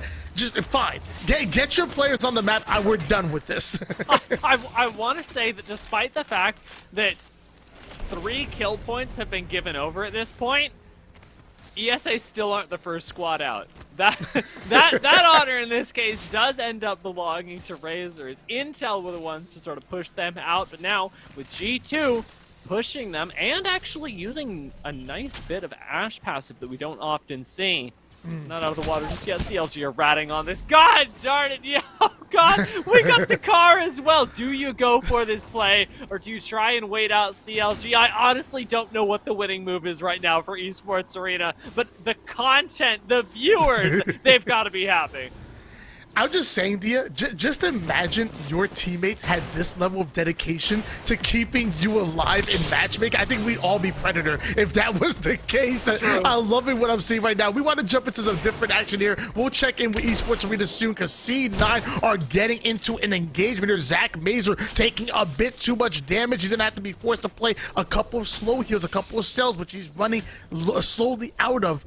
Blue shields for him, purple for his two teammates, and they're still going to have to engage with a team that has height over them. A moment of silence. I know we're in the middle of a fight, but a moment of silence for Esports Arena, who have left us now in 19th place after dying maybe 3 times collectively as an entire team. You will be missed, and I look forward to next game. Now back to C9, like you talked about, but in a sticky situation, not nearly as tough as some that we've seen in the past, but still pretty difficult, still pretty unenviable, as one might say. But the nice thing is they've got themselves a building, and that's something that is not guaranteed in the next couple rings.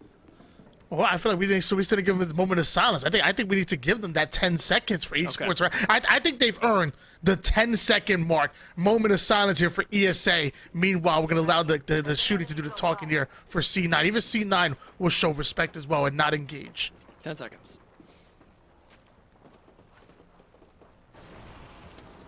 Enemy far. Don't let them Beautiful. away. Beautiful.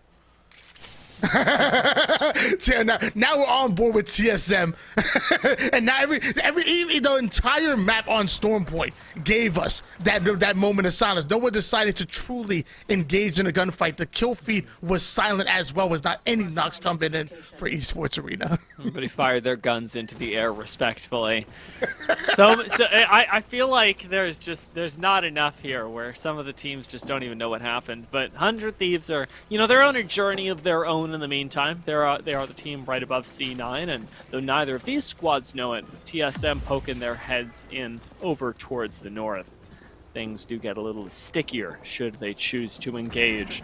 Likely going to be the stall out, although a defensive bombardment does come in on top of them, and I'm surprised to see the bubble used in this way. 100 Thieves sort of sniffing out the play was being made on them from above, and very quickly making short work of it. This is a squad that is practiced, that is clean, and that has not taken any of the stuff from C9. Any of the shenanigans whatsoever is He's not having any part of that, taking down Cloud9 and then getting right back into the defensive position. It looks like TSM were looking to third party that situation, but quickly back into the defensive position is 100 Thieves getting out of that situation. So again, quick, efficient, in and out at 100 Thieves, and now TSM are like, well, what happened? At least we got some loot, but where did they go? I mean, in any other situation, you're getting probably 3 KP there. A really nicely timed third party. TSM arrived just at the perfect moment. It was just 100 Thieves were too good. And C9 didn't expect it, TSM didn't expect it, but now we find ourselves in yet another stalemate. And 100 Thieves, importantly, didn't get any of that loot. And that's what TSM have really denied them. Yes, you get 3 KP, but it's at the cost of a lot of resources that you don't get to re-up. TSM are stalled in their push, however, of 100 Thieves. 100 Thieves actually taking some chunks out of Ghost as well, so we've got a 3-way fight going on that TSM are trying to disengage from. And TSM's backs against the Storm here with 1 minute and 46 seconds on the clock. It's round 3, which starts to hurt, but let me tell you, in less than 2 minutes, round 4 will really start to shred that health. And TSM well aware of it, and they still have a little bit of time to at least try to mount a bit of offense here before they will be forced to rotate out, and most likely would use a Valkyrie ultimate in order to do so. 100 Thieves getting into yet another engagement here. Bubble fight coming in, but our Gibby player is going to go down, so does theirs, and looks like Horizon wants the gas too. He's going to be taken out on move. Able to pull off the clutch, winning his pivotal gunfights, and our Gibby player in Scurry will join the fight. Once again, we're down to 16 squads remaining. 100 Thieves are made of something different today, but Rez does get canceled very quickly. We've got another team rounding the corner right now. A nice little snare may buy some time, but 100 Thieves are in a lot of trouble. TSM in quite a bit of trouble as well. They've lost their IGL. Hal from the low ground was taken out by Ghost. Now the rest of TSM are going in on a vengeance mission.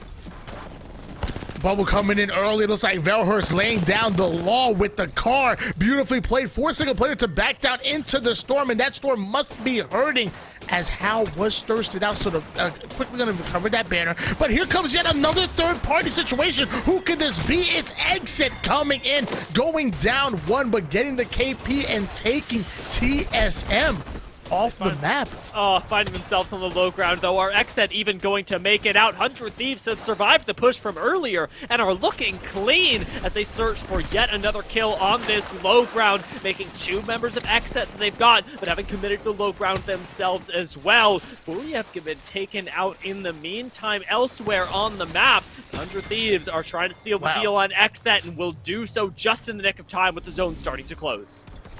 It was TSM, Exit, 100 Thieves all battling it out for who has the best merch, and 100 Thieves apparently coming out on top, able to clean house. Beautiful third party, down to 12 squads remaining, and now we're going to see what Atlanta Premier is up to.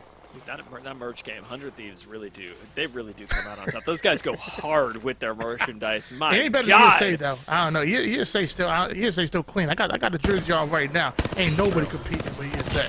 If only they were in that fight, right? But instead, as our moment of silence dictated earlier, Atlanta Premier, though, they are desperately trying to get involved in this game. They haven't gotten any KP just yet, despite the fact that there's 700 damage dealt by Ronald at this point. Crooks has decided to commit without the rest of the team, though, and ends up leaving them in the lurch a little bit, with Ronald following it up. Initial knocks are going to come through. Even in this corner, you are not safe from Ronald sweeping and taking out Nerf. Ultimately, out of the entire game as well. We're down to just 10 squads. And 100 Thieves still playing the edge of the storm here and recovering as much loot as possible, as they might have to fight their way into it. G2 getting some action themselves. I guess action over, because they dealt with that. I blinked twice and that battle was over, but there's another challenger here. A new challenger appears here for G2. The bubble going to come in early so they can try to armor swap, so they can try to get their resource in together. They're going to have to fight yet once again, and we're going to be down to 8 squads very soon here with a minute on the clock for round 4 here. Everybody is fighting for that ultimate position. That's 100 Thieves that were applying some pressure to G2, forcing them off the loot boxes and maintaining the ultimate position that you were just talking about, the closest to the center of the ring right now, with TL still having to push up to them. There's actually a surprising amount of cover available to our resident Thieves with all these boxes, and even just a little ridge that they can play with leading out into the open territory. Like to see them play with the Prowler Den as well, but really, as long as you can retain control of who gets access into this next ring, you're going to be feeling pretty darn comfortable turning the death boxes of Vizio just to stay topped up. And with early damage coming in, 100 Thieves find out that crime may not actually pay off. And it looks like there's a team. It might be a solo. It might just be a solo. I'm not exactly sure. I'm trying to look on the overlay as there is another player joining the fight. And 100 Thieves gonna have to battle things out. Meanwhile, we do have a bit of a rat cam, and it's gonna be Valkyrie. And if I had any rat, I would want it to be my Valkyrie player. Impulsive Dream, having a dream right now to make it to the top 2. And we're going to find out if it's going to be brought to reality or will round 4 Hill assert its dominance. As I said before, it shreds health. He's going to have to take to the skies quickly. 100 Thieves do spot this out, but shots not quite connecting in the air. Leave you a small lifeline as the entirety of Ghost's game plan hangs in the hands of Impulsive Dream at the moment. 100 Thieves running the low ground right now. We're going to get a lot of small fights developing. Nobody claiming that center area just yet. The supply crate's not enticing enough. TL have held on for so long, though, but now are starting to be focused down by Renegades. They still got a Watson up. They still got all their utility, but they are missing Nocturnal, their big fragger on this Valkyrie, and Renegades, having taken him down, have liberated themselves to move into the low ground. Impulsive Dream is gone. Ghost are out, and we're in top 8. And with Esports Arena going down as early as they did, this is the best thing to happen for Renegades. Renegades need to take advantage right here, right now. This is their opportunity to catch up in the leaderboard and maybe even steal away the #1 spot here from Esports Arena. We're going to find out they can do it. They have Complexity, Oxygen, Esports, even 100 Thieves that are currently in their way. I think I see a little bit of Team Liquid action as well. So plenty of teams in front of them, but it is Renegades time to shine. Zedrin waiting on their moment as well from this height, have an extremely risky spot to play. But if only they could get a little bit lucky, we could see that military discipline really start to come in. Curious how they're going to play it, with really only Oxygen the ones that can angle on them. Complexity are having a really rough time, however, in the long hallway, as Renegades are causing them a lot of problems. Saul's having the wingman in hands, and despite the boosted loader being in the craft, he doesn't exactly have one in hands, but does at least have a little bit of an extended mag. So does Designful, and it looks like Designful getting the information. He's trying to angle out this Gibby player, ends up hitting red. Beautiful shot coming in, but can't engage fully on that gunfight by himself. Didn't have the exact help that he needs, but does have the intel. And now once again trying to create an angle. Gent taking a little bit too much damage, forced to back down and play a battery. But the more information that G2 have, the more dangerous they are.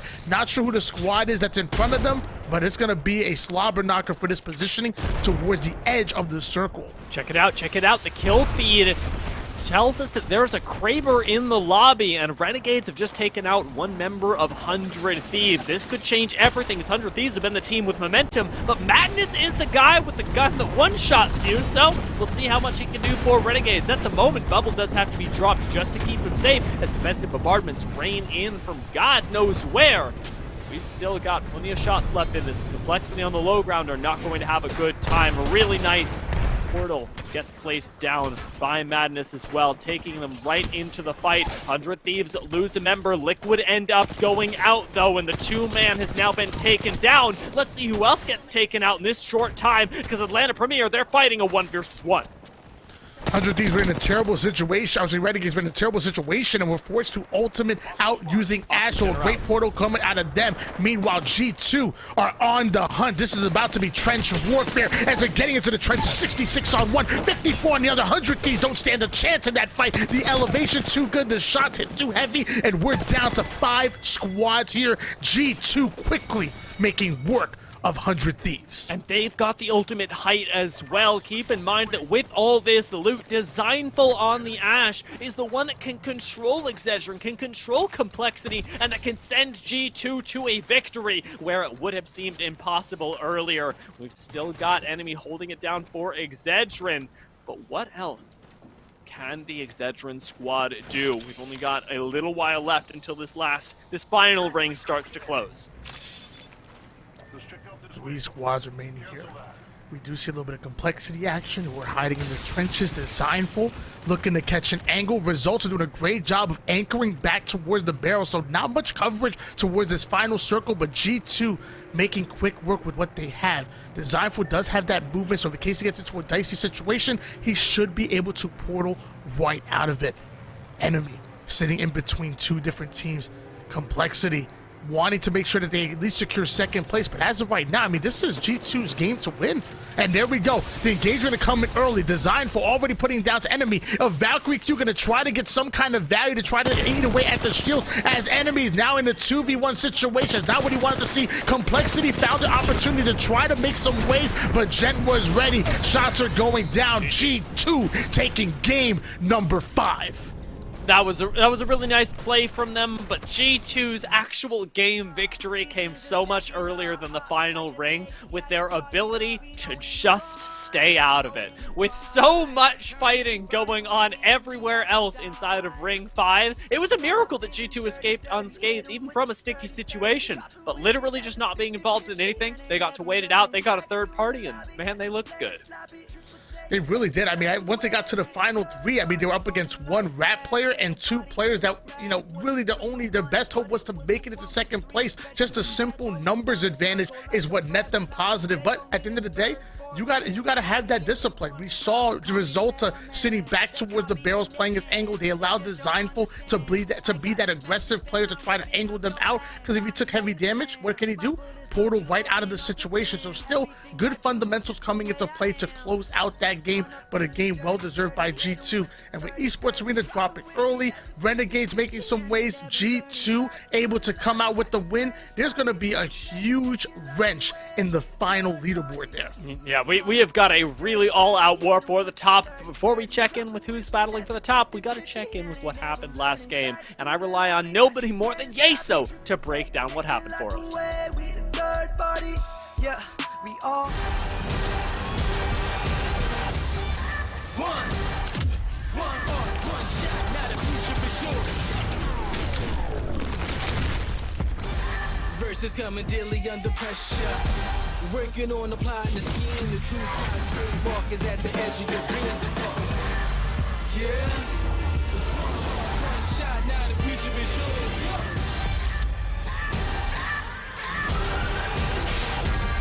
I'm turning dreams into reality. In the lab with the formula and chemistry. The memories spark and motivate and make the industry shake. With the bars and the breaks, I'm talking one chance that was so good for the goal. It's one shot, now the future is yours. Go!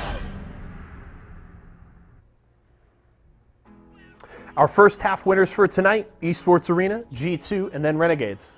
Our second half winners so far, Esports Arena and G2. So I guess we can just predict Renegades will win the last game and close it up here, I guess. But well done, G2, grabbing their second win of the night here in game number 5 and in very clean fashion there as they close out the 5th game. Let's check out our next player of the game here for tonight. Bringing that one up, it's going to be Designful. Picked Design for my fantasy team today. I'm feeling pretty good about this game. 7 kills, 3 assists, and just a few damage short of 2,400. Of course, G2, one of those teams that have been bringing Ashe towards the forefront of the meta. Of course, not super common in a lot of compositions, but has really started to thrive on Stormpoint. A lot of teams like this pick for the quick mobility you bring to the table when you have your ultimate available. And of course, you have the tracking from Ashe's passive, and G2 using it really well in this game, and a big reason why they're able to grab that victory. I'm curious to see how things have shaken out on that Mobile 1 leaderboard, because I think we're going to be very tight going into the final game of the day. Just one more to go here as we close out Apex Legends action for Razer Week. Don't go far. We'll be back with the final game of the day in a few. Where are you looking?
Ladies and gentlemen, we are back once again for what might be the final time here for Series E Pro Night Apex Legends Edition. And we just saw before the break, let me tell you, G2 showing that Roller Squad still on top. But the real question is, did they do enough to make it on top of our leaderboards? Esports Arena definitely put some good points on the board throughout those first 4 games. Oh my god. Oh my god, that was close. Wow, G2 turning things around on the Mobile 1 leaderboard. 64 points, just barely in the lead, and they are one of 2 teams that have won 2 games today. It's them and Esports Arena right below them. It does feel like a 2-horse race at this point, but let's see who made it in to our Mobile 1 high performance moment, as G2 definitely had some great performances that game, but 100 Thieves were also popping off, and I'm not sure who it went to. I'm not sure. So when Esports Arena got all those reses, they didn't receive like 5 points per beacon res. I'm not sure. I mean, that was absolutely amazing. They didn't get any points as hard as they fought to keep their full squad alive. They were just being thirsted over and over again. I believe it was by CLG, currently number 7 right now with 33 points. We're going into our final game, and we got to take a look at that high performance moment. Atlanta Premier, we started things off. Beautiful shots going in, taking height. Love the plays coming out of them. I think they played really well in that game number 5, but eventually, third party, fourth party, fifth party ends up coming out on top, taking down 2. And there was the moment that G2 started to assert their dominance here on game number 5, Storm Point. Timing really is everything, and G2 demonstrated that with this play. I like the selection for our Mobile 1 high performance moment because it rewards the fundamentals of Apex Legends, being able to be in the right place at the right time, and G2 had that unlock not just in this game, but in the game that they had won previously over on World's Edge with one more chance to do it. I'm really curious who will come out on top, because 1 point is nothing. I know that it seems like a lot because you have to kill a whole person, you have to place in the top 15, but it's really negligible what's separating these 2 squads. It really is. And mind you, G2 and Esports Arena are no strangers to coming out with wins on Pro Night. They both have received multiple wins. G2, Esports Arena, going to be duking it out. And mind you, not only the bragging rights, but there's even some extra money on the line. This used to be $1,000 every single Wednesday. We had to up the ante. We had to make sure that these teams were even more motivated, bumping that up, doubling it to $2,000 on the line. And we're going to find out who's taking the lion's share of this prize pool here on Pro Night. Let's find out, because we are getting into it right now. Last game of the day, and contest still going on over towards height. G2 want to take this fight up against Furia whenever they can, because in this specific game, it means more KP, but Esports Arena have got to be careful not to mess with CLG, lest they give them 20 more points.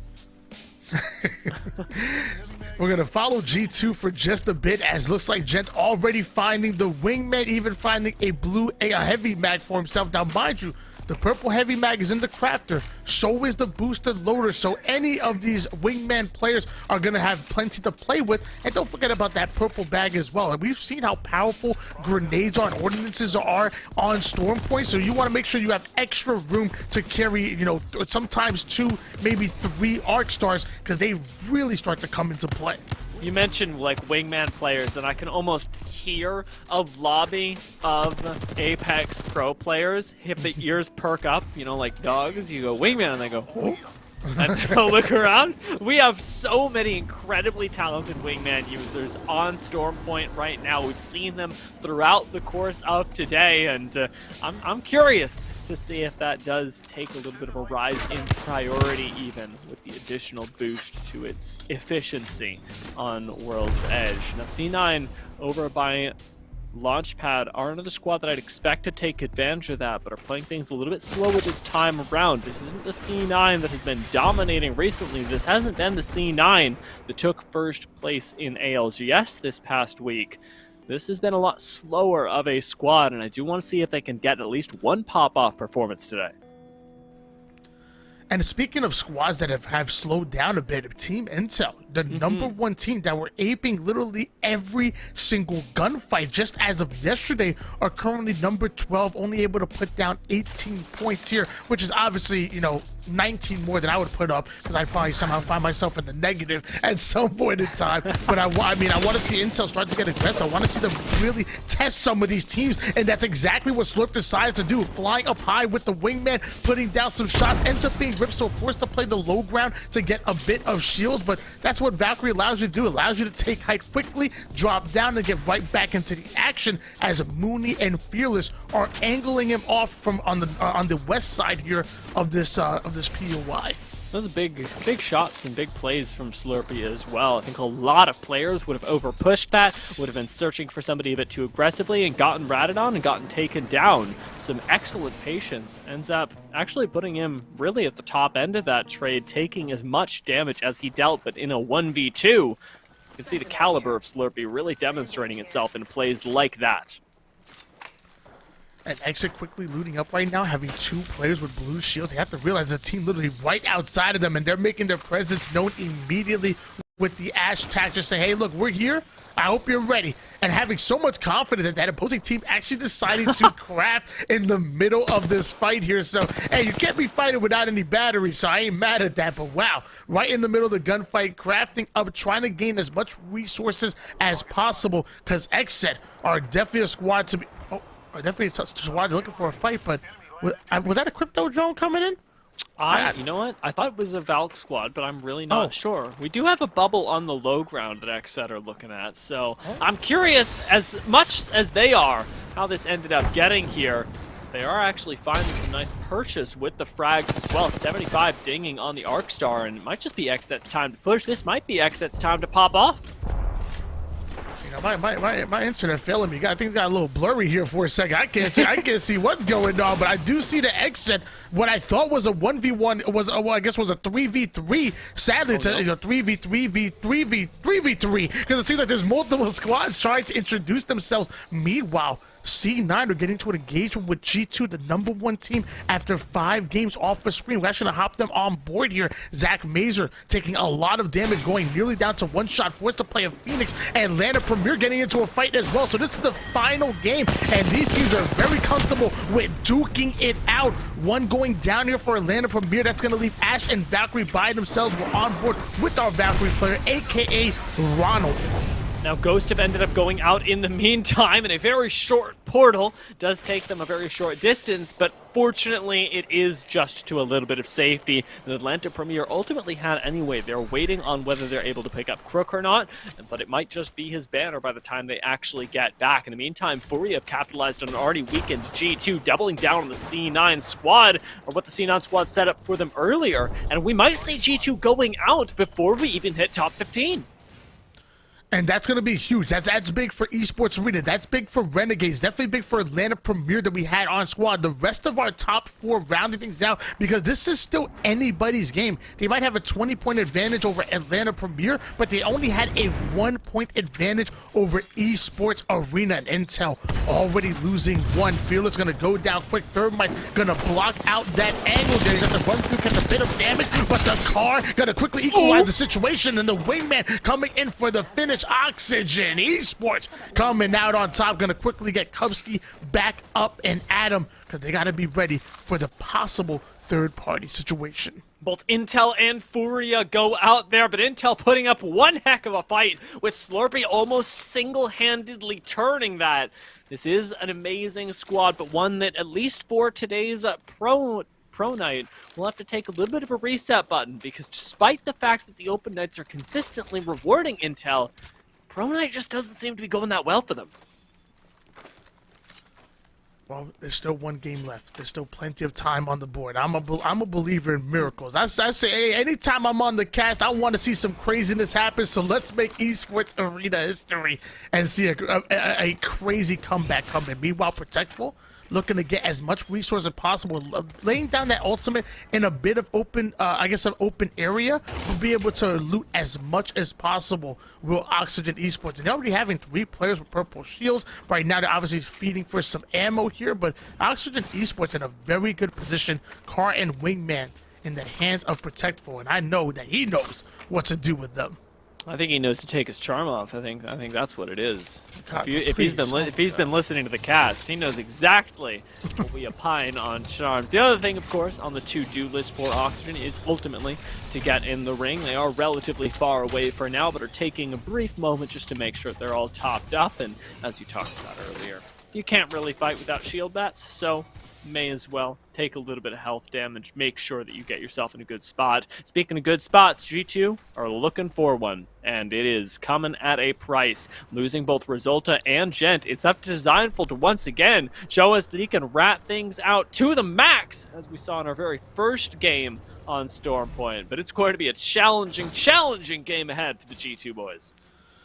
Yeah, Designful having all the responsibility now to make it in as long as possible. If they have any chance of stealing first place, it's going to be on the backs of Designful at least getting top 2 and hoping that Esports Arena go down a lot earlier than expected, kind of similar to what happened in game number 5. But it took a very hungry CLG to do so. Meanwhile, Splash, expecting some pressure coming in from the Storm, going to decide to gatekeep towards that edge and just trying to get any information possible. We're down to 16 squads, 46 players on the map, and most of the teams have Valkyrie, so even if they want to play the edge like they're doing right now and need to relocate, they can do so very quickly with Valkyrie's ult. You can tell that Splash have done their research on some teams as well, specifically C9, who often take this very same rotation in to try and take away the high ground outside of wall, make sure that they are in the best position. Splash want to retain this for as long as possible, and I think quite smartly recognize that their biggest threat does not come from below them, from other squads that would otherwise want Prowler dens, but instead from the Cloud9 lads that do like to hang out in ring for an inordinate amount of time and then suddenly ambush you. Just still on board Nessie Splash. Like I said, trying to get some information. No problem with slowing things down. I'm going to take a look at the scoreboard here and find out exactly where they're at. They're sitting at 13th place, 18 points. Tied with multiple squads with 18 on the board. So Splash really having a chance to break into that top 3. It's going to be hard for them to steal that #1 spot, but they still have an opportunity to break into top 3 and get a piece of the prize pool. But also, I think this is great practice for anybody in the lobby right now. Storepoint is so new to the, to the arena, so new to competitive, that I think any gameplay on it on the competitive level is good practice for any one of these squads. Yeah, it's already paid dividends for a lot of our partners' teams throughout the course of this season, and a nice move on a gravity cannon may end up actually showcasing that. Oxygen do end up losing too. That health tax that they paid earlier does hurt them and ultimately end up going out entirely, as both TSM and Esports Arena sort of surreptitiously meet and end up taking a squad down together. It's sort of cute, sort of sweet when we think about it. And I'm sorry, I really can't stand Valkyrie. There's no way that you should be able to. You're in a position where you have to be forced to fight to make it towards that center circle. You're at the edge of Storm, and and this is a crucial battle. If you win this, you can advance forward. If you lose this, you're getting knocked down, and then oh, there's a quick Valk, and now you're out of there, and now you're in a 10 times better position than you just were. I mean, teams that love to get aggressive towards the edge of Storm, they must love Valkyrie. She's a damn cheat code. I'm sorry. Well, it's tough. It's tough. Yeah, you know what? I'm gonna go ahead and not fully agree, but end up saying that I think that there is some balancing work that can be done to make it less frustrating to play against, more perhaps entertaining for you to cover. Why not? Because you're right, the ability to rotate really is crucial, especially at the competitive level, and a lot of teams taking advantage of that find themselves in positions that otherwise would have been impossible in places like the Pathfinder Watson meta that I think we all fondly remember.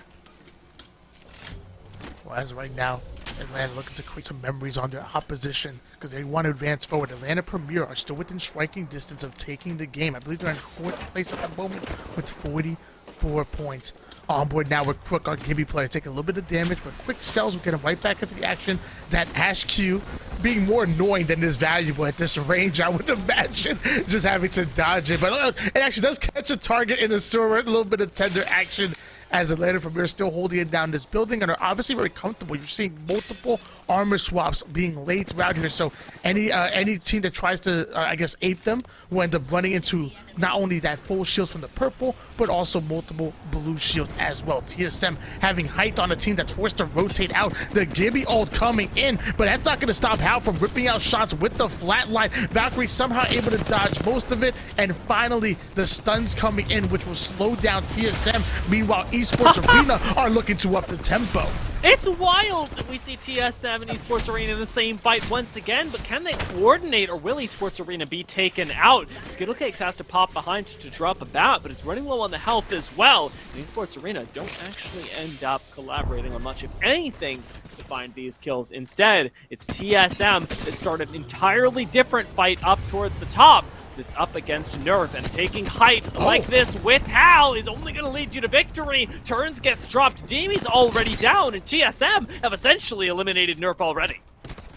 And you gotta have the confidence to be able to pull off a maneuver like that. Meanwhile, after, you gotta realize, after you portal, when you're coming out of that, there's a short time, a very split second that you're not having your gun out. And there's teams that can take advantage of that. Okay, either one clipping you with the car, or maybe you running into a couple of Peacekeeper shots. But having the confidence to portal right up there, get into the action with Velhurst, who already had height, was beautifully played by TSM as they bring us down to 13 squads at the moment, having a bit of loot it's going to be the reward for winning this gunfight here, taking down Nerf. We have Hal currently with red shields, Reps, and Velhurst with purple, but Velhurst only 350 damage away from upgrading to red himself, and we know he's a damage machine. I would not be surprised if he's going to have red going into our final 4 or 5 teams. Ooh, TSM, an interesting rotation to take us in towards these final couple circles, are looking at Command Center as their pivot point, choosing to go through the dangerous insides of the center of the mountain, where teams can rat on you quite often. They don't have a Bloodhound to make this any safer. It's going to be just the audacity of TSM, and there is actually a squad right in front of them. It might even be G2, because I'm not seeing anybody else, but nope, it's a Valkyrie, so we'll see it. We'll see how this ends up going. TSM have been spotted, and their life isn't going to be easy making their way out of here. TSM still in 5th place, still within striking distance of stealing that #1 spot, having a chance, but they need to put they need to put a lot of kills on the board. Luckily, TSM specialty, putting a lot of kills on the board. We have Velhurst already having 3, even having an assist as well with only 300 damage, and we know he could do even more than that. And now a new challenger appearing right in front of them. How will TSM play this out? I'm very curious what they'll end up going with. Is at the moment, the call doesn't need to be made just yet. They've still got about a minute until the ring starts closing in, but you know who's out of time? It's Vizio, as Excedrin end up taking them out. Still inside the ring, but with no door. The res is risky. Picking up Lee ends up paying off, as Renegades didn't quite have the time to third party that, and instead back off. Seeing 3 members up, they don't know what health everybody's operating at, and choose instead just not to try and find out. Still with 12 squads on the map, you got to be careful with the challenges and with the battles that you choose to take. Meanwhile, on the feed, I'm seeing Skittlecakes all over. I think Team Liquid might have been eliminated thanks to Esports Arena, specifically Skittlecakes all over the feed. On board now with Razer, who know they have to get aggressive with these points. So what do? They get themselves a Fuse, one of the best entry-level legends that we have. If you're trying to push a team out of their defensive position, what do you want to start with? You want to start with those ordinances. What does Fuse specialize with? Exactly that. TSM in a bubble fight. Massive shot starting to hit. Flatline in the hands of Imperial Hal, and also having that massive beautifully played by TSM as Velhurst taking the kill leader with 5. Yeah, Verhulst has been playing really impressively today, and with TSM in almost a blink of an eye, taking down 100 Thieves, who were on a roll just last game. The fight still isn't over for them. They continue to get these sort of unlucky rings that pull far away from them, but it's giving TSM a chance to shine, a chance to climb towards that top position that, well, still very far. I'm not putting entirely out of their grasp just yet. Atlanta Premier, however, they're the ones that have rolled an incredible spot, because we have seen them here the past couple times that we've checked in with Atlanta Premier. Yes, they're being flagged. Yes, they're being angled on. Yes, they're constantly fighting. But have they moved? Absolutely not. They have not given an inch. And you better watch out. We're seeing the Vault come into play. And let me tell you, one of the deadliest weapons, especially in the hands of a controller player, you can really make things happen to take on these 1v2 scenarios. The Vault is so strong and demands respect, and so do Esports Arena. Watson Fences going down here. We're seeing a bit of an ult that they can be able to take advantage of, and armor swaps as well. Esports Arena sitting comfortably here, but for how long? I mean, 26 seconds. Round number 4 Hill will be closing in, and they will have to reposition similar to Atlanta Premier, who have this defensive building here. And like I said, Ronald, I believe, is the one that has that vault, so anybody that wants to get through them will have to go through Ronald and his care package loot. We got another crafty scenario going on, as yes, we finally get a taste of it. G2 are still alive, still looking for that win. Every placement point is going to count up against Esports Arena. I'm very curious how it's going to end up playing out, because Designful does have the chance, albeit a small one, to retain the team's lead if he can only place just barely higher than ESA. Atlanta Premier starting to take a bit of damage here. Looks like somebody might try to contest them. They like the position that they have. It looks like they want it of their own. We're going to take a look at this third-party situation. We have Esports Arena with that height closing in along with the hill. It looks like Renegades right below them might be able to gatekeep them out. And obviously you have over there, we have Cruising, an enemy in a great position. C9 looking to get in. So multiple players looking to get in such a small circle here. Esports Arena forced to play the bubble. They have to get in. Now it's bubble on bubble crime. Duplex going to be the first one to go down. Noct is going to join him. Skittlecake's the final player alive here for Esports Arena, but the question is for how long, as he's forced to try to get out of dodge. Shots started to ring out and somehow able to get into a safe position, at least to play a battery, but there's a battle literally right in front of him in the building here. This circle is not big enough for 8 squads. We're going to be going down to 5 very soon here, as we've already dropped to 7. Atlanta Premier and Excedrin both have been taken out. Splasher joining them, but TSM want to try and take the fight up against Renegades. They just jump straight into the meat grinder. Renegades not giving, again, a single inch, eliminating reps, but not taking out the entirety of TSM just yet. They've spotted out that they've got a squad right above them and continue to play the reset game as Complexity attempts to steal away the entirety of the game. Looking down at the Renegade squad, yeah, there's still a way for them to deal this damage, but Renegades have been resetting spectacularly. Flesh gets found on Pow Pow though, and that's the first hole in the defense, and likely the end of Renegades, or rather the beginning of it. And now the Complexity. Skittlecake's being chased by C9. I'm sorry, it's quite funny to me. He's gone now. Esports Arena are out.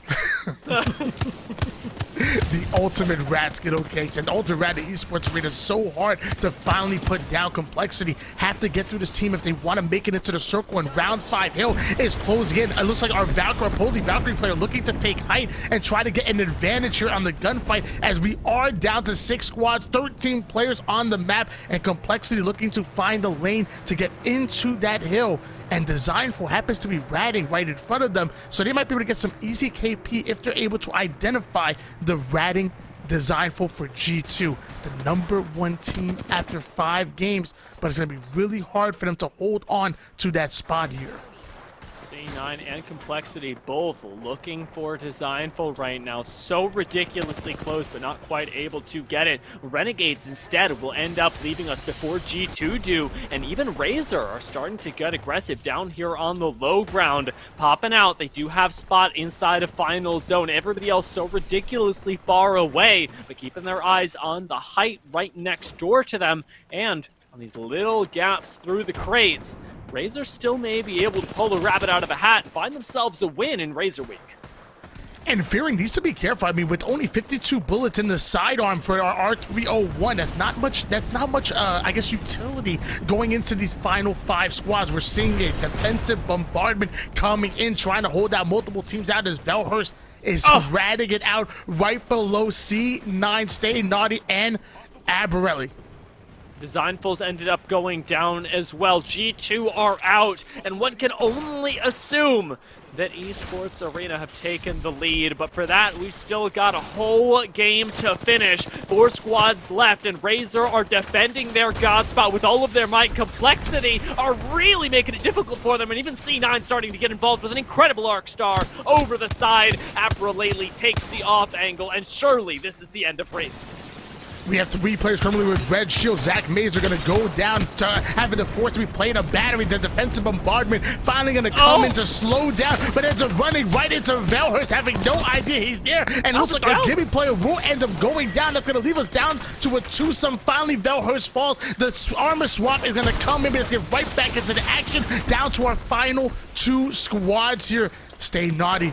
Going down in shields, losing a bit of health. R3 one-shots are starting to connect. Shiny gonna lose a lot of shields here. The movement coming in, but it's not gonna be enough to stop Complexity for stealing the final game here. Game 6 goes to Complexity. It's just that simple. Woo, Lord. Oh my god, I was starting to sweat a little bit there with C9 having an incredible performance this game, cleaning up squad after squad, taking out most of G2, taking out Furia, and almost finding themselves the game win. They got a lot of kill points. Likely hasn't taken them too far up the scoreboard, we can only imagine. We've seen some pretty incredible games today, but that one was a big banger. I was hoping that Esports Arena or G2 would get their 3rd win, but it was not meant to be. And this, I mean, again, another wrench being thrown onto the leaderboard. G2, they ratted out for quite a bit, but didn't have really much kill points to go along with it. Esports Arena did bow out a bit earlier than expected, and Complexity come out with the win, but they were in 14th place. So, you know, how realistic is it that they're able to climb their way into that top 3? It's going to be really interesting to see what this final leaderboard is going to come out. And I don't even want to try to make a prediction. I'm going to be honest with you. I have no idea what it's going to look like as far as our final 3 squads and who will come out with the win. I think that's fair. I'm also going to admit that I'm really not sure how it's going to work out. But you know what? I'm going to toss it over to a bigger brain to try and figure it out for us, because Yeso is waiting on the other side to break down how the 6 games went today.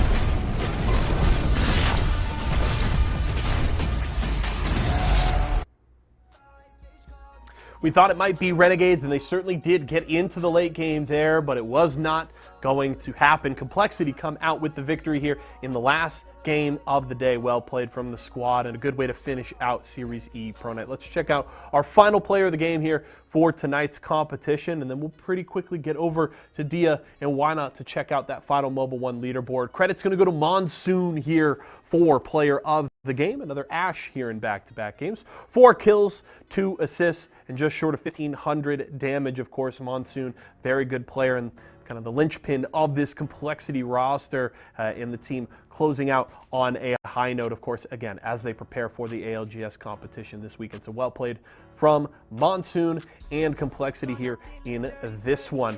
Well played. I'm curious to see how things shake out on that Mobile 1 leaderboard. Of course, it was very, very close, neck and neck between G2 and Team Esports Arena. Esports Arena got in there late, but did they have enough KP, and did they get it done to pass up G2 and hold off any other possible challengers? We'll have to see when we go back to Dia and Why Not. We're going to take a quick break right now. When we come back, we'll take a look at that leaderboard and close out the show and get you ready for Series E Halo Infinite. We just can't get enough. These wins are stacking up.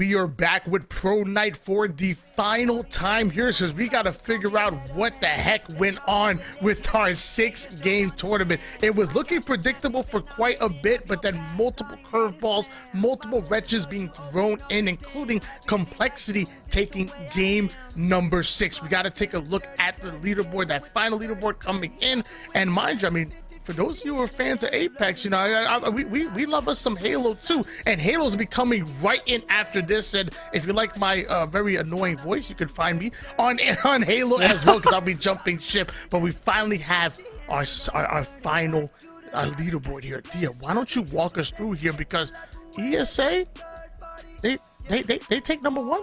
They do. It's impressive that they managed to do it as well, because G2 gave it their all. But the nice thing about this week is that with the increased prize pool, I don't think G2 are going to be too upset about it, since they still get a really nice chunk. However, Esports Arena do come away with the lion's share, and it was really well earned by a lot of KP they ended up picking up. G2 couldn't quite find team fights in the last game, but let's take a look at the Mobile 1 high performance moment to see if we can see a few of those team fights that did end up breaking out, because we had some excellent ones. Razer caught in the corner here. I can't help but think that the high performance was that of C9, taking the wrap and ultimately putting an end to the journey of Razer. Wow. G2 did a fantastic job of ratting it out for as long as possible, and they did a great job, but it wasn't enough to take the number 1 spot. ESA doing just enough to steal away that number 1 spot. Meanwhile, we're seeing C9 put in work after work. I love how he just runs right into Velhurst, having no idea that he's ratting it out. That really, honestly, I think C9 were looking so good up until that point, having to run right into the rat, dealing with him, actually spending a little bit of resources and just enough for Complexity to take advantage within that final gunfight, and Complexity taking the final game. Obviously, they were in 18th place, so they had quite a mountain to climb, but still, a great win for them and great practice for everybody. Stormpoint is still very new, but we're seeing these teams get more and more comfortable on the new competitive map. Yeah, big congratulations to Team Esports Arena, who ended up taking not just World's Edge, but also Stormpoint. The very first games of both, they opened up great, they closed us out great, and they continue to impress not just in Pro League, but here in Series E. I have been loving seeing their performances, and I look forward to many more. However, the thing that I've got to look forward to now is your continued lovely voice. Yeah, we have Halo coming up next, and Dia, thank you so much for being an amazing co-caster and welcoming me here to Apex. I love Apex. I literally play it every single night, and the little bit of chance that I do get to cast it, I truly cherish it, and it was amazing. And not only him, but Push, the lead observer, back, you know, kind of making things happen. When we have our pretty faces on the main screen, there's plenty of ugly ones like his that are making things happen on the back end. And you guys in the chat getting things hype, the competitors putting in that work. It was a fantastic show, and I believe we're going to pass it over to Yeso. But again, guys, sit tight, because we're going to have some Halo action. I promise you, if you love Apex like I do, you're going to love Halo just as much, so don't go anywhere.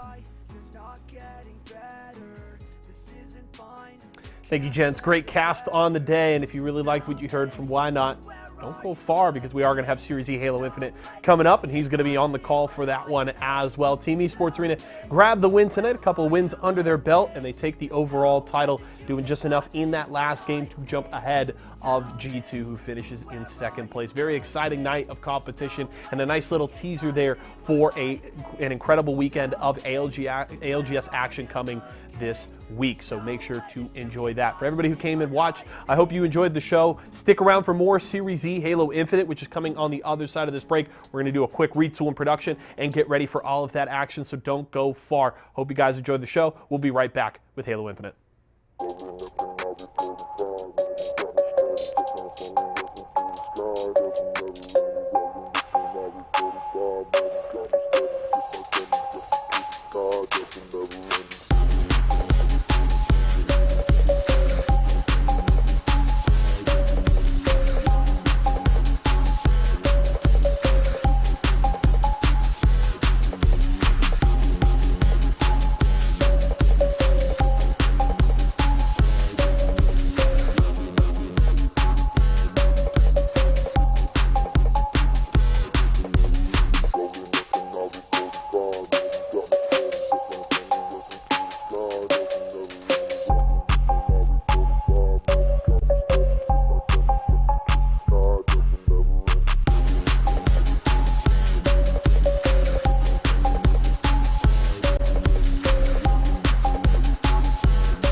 Starts to slow down. Nobody wants to be that first death. We've seen the impact that one death has on both these teams. They love to push one to all four, and this is a lot of damage from that long haul player. And look at the rest of the Knights pushing that long haul position. It's a shock rifle in the hands. Are they going to expect this long haul push is the question. Monster somehow wins the one-on-one in the corner.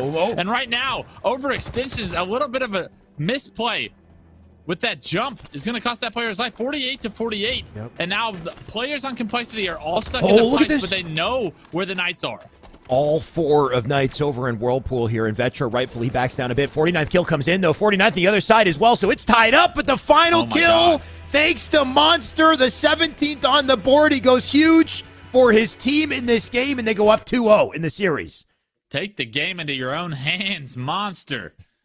Finds 3 of the last 4, I believe, for Complexity, but plays throughout the entire game from him. It was just the one shock rifle shot that would have been absolutely disgusting that we kind of tagged him for. But, I mean, it was really him keeping his team in the game early and then helping his team close that game out late that made the difference. And Monster, what a pickup he's been for this Complexity team so far today. And we talked about the duo between him and Vetra, both of them respectively. I mean, the slays they picked up, it was 17 out of Monster and 10 assists, by the way. Double-digit assists, the only one in the lobby with double-digit assists out of Monster, and then 13 kills out of Vetra as well. But the combination of the two, the aggression they have together, we saw that push in pipes and just cleaning up shop, found a way to flip the game. Midway through, that game was in favor of Knights. They had a nice little answer back to bring it back and tie it up, but yeah, clutch factor advantage to Complexity. West, just one game to close this series. Knights in a bit of a nightmare scenario, trying to come back here.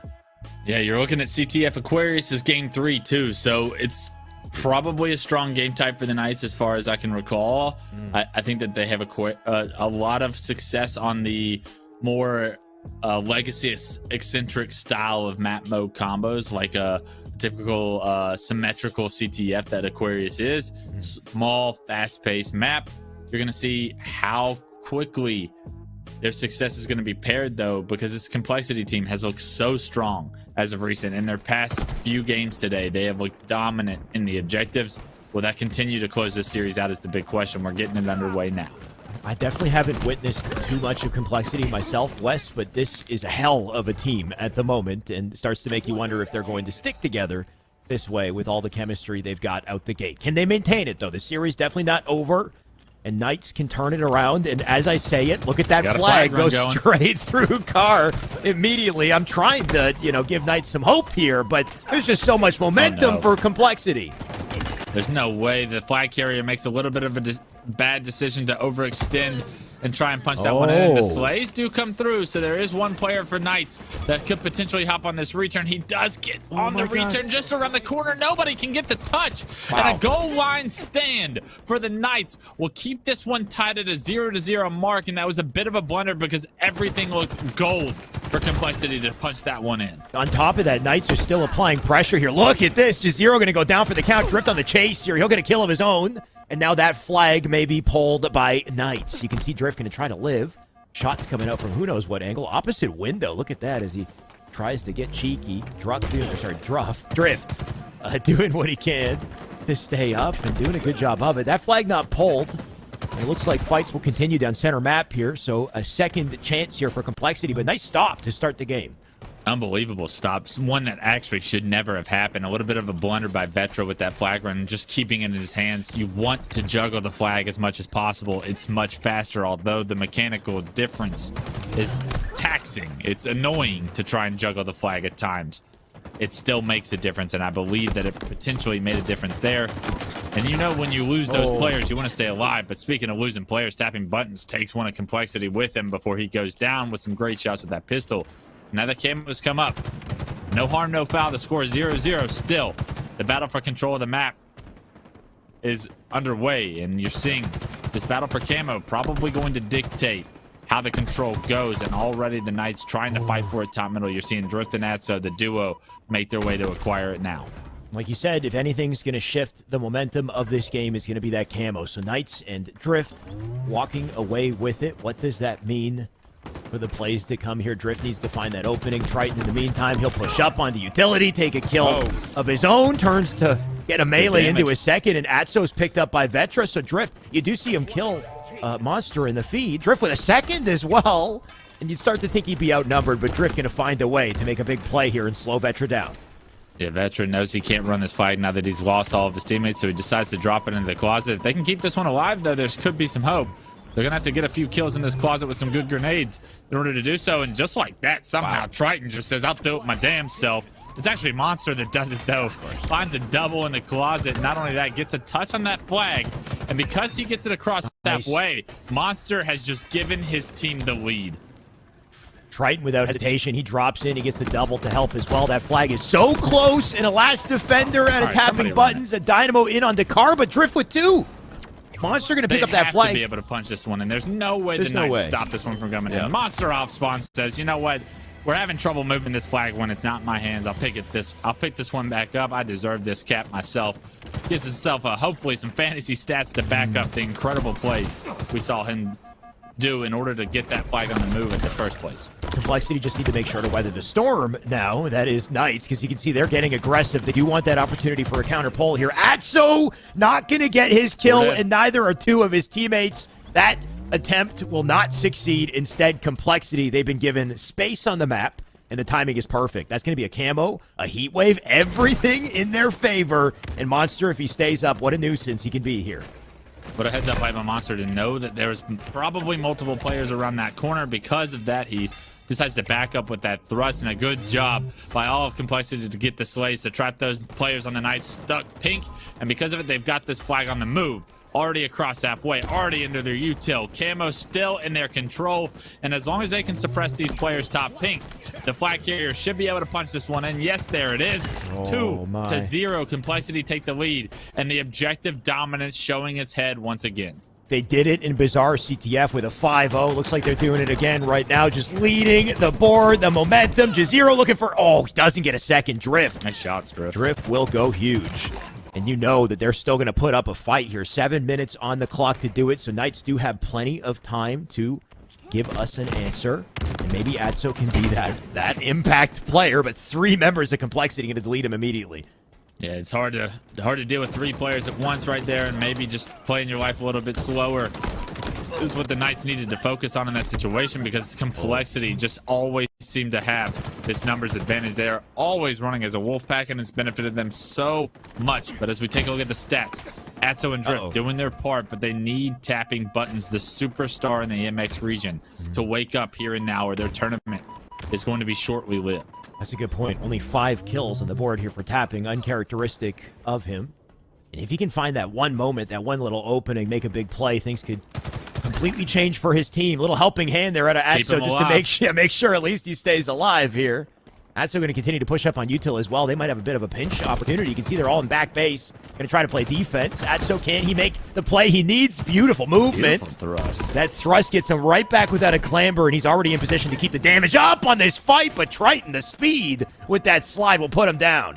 Like one of those little raptors from Jurassic Park that just won't give up and just chases you down eventually and nips you in the ankles to get the kill. But that kill was massive, because that was going to be Knights getting an opportunity to have a flag run of their own. Maybe make this just a 1-score game. But no, the kills from that Triton play seem to have come through. You are seeing a flag pull, though. That was 3 dead momentarily for Complexity, and it's up to Triton once again to try and slow this one down, because everyone else is coming off spawn. Good grenades are going to knock Tapping down to no shield, but they're not good enough to take him out. And because of it, he's going to be able to get a shield back here momentarily and throw this flag in. The return comes through, and Tapping has the green light to take this to a 1-point lead now. 5 minutes on the clock, plenty of time for the Knights to come back in this one. When Tapping starts to make plays, you know the tides are changing in this series, in this game. Tapping, you can see the confidence in his play as well. Right up on top mid, going to continue to challenge. Jazero looks like he wants a piece, but how long does he stay out and take damage here? Knights, they're going to continue to push up. Triton looking for something. He'll find his death instead. That's Pelu, who drops down from above. He'll take the melee. Monster dead now, too. Tapping. So Complexity, thanks to, like you said, Tapping, now 10 kills on the board. Knights starting to wake up. Complexity starting to feel the pressure. And Vetra needs to find a way to chase it, but he cannot do it. So many bodies and Knights in position exactly where they need to be to slow this down. Yeah, if you thought the Knights were going quickly or quietly into the night, you thought wrong. They're doing everything to try and tie this one up. A few kills go in their favor. Again, a touch on this flag. 3 dead for Complexity, and just like that, with 4 minutes and 20 seconds on the clock, Drift is going to make this one a even game. A phenomenal game so far from Atso and Drift, and a much-needed performance from them to keep their team in this one as Pelu and Tapping look to heat up and push this series to a game 4. Hell of a series of aggression out of Knights. And the continuous aggression, they've finally broken the silence on the side of Complexity, though. Looks like they got a flagpole of their own. Going to try to bring this to 3 here. Monster, he's moving quick. I don't know if there's anybody on Knights in position to stop it right now. Tapping's dead on the feet as well. They got to find a way to overextend to get to that flag, but Jazero locking it down. The entirety of Complexity coming back with an answer here, 3-2. Triton's got a camo, and they're still dying on the side of Knights. So Knights, they gave us a second wind, but Complexity, they're not done yet.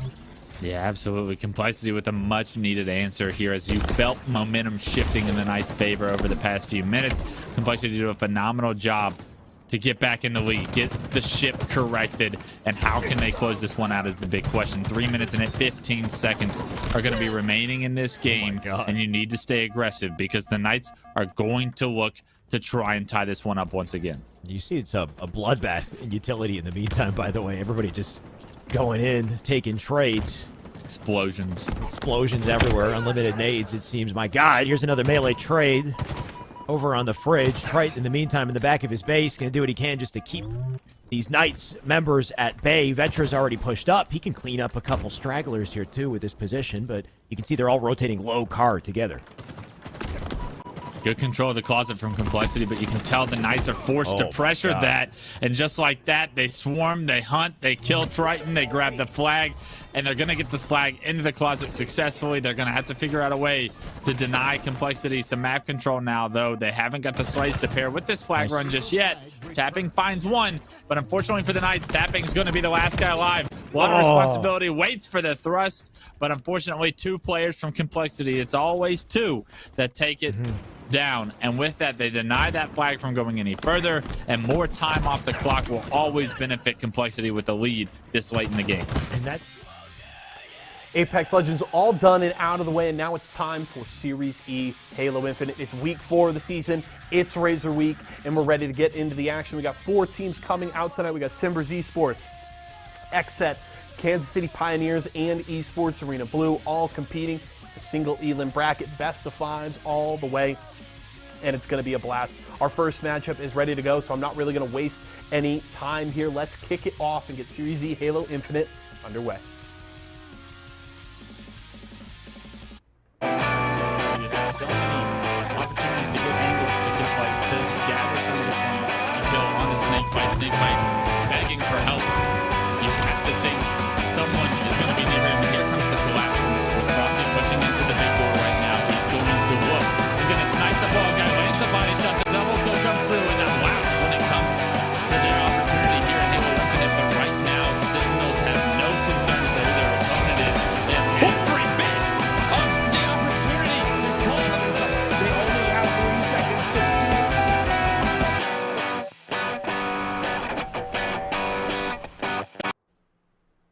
Hello there. It's good to be back with an evening of Esports Arena Halo. A little later than the usual scheduled broadcast, but I think for the gamers, this is the perfect timing, right? This is when the best gameplay, I think, starts to come out. So I can't wait to see it. I'm Shyway. I've got Tony with me. Tony, are you ready for the matches today? Actually, you've been grinding today, by the way. You came from, what, from streaming to Apex to Halo. How you doing, man?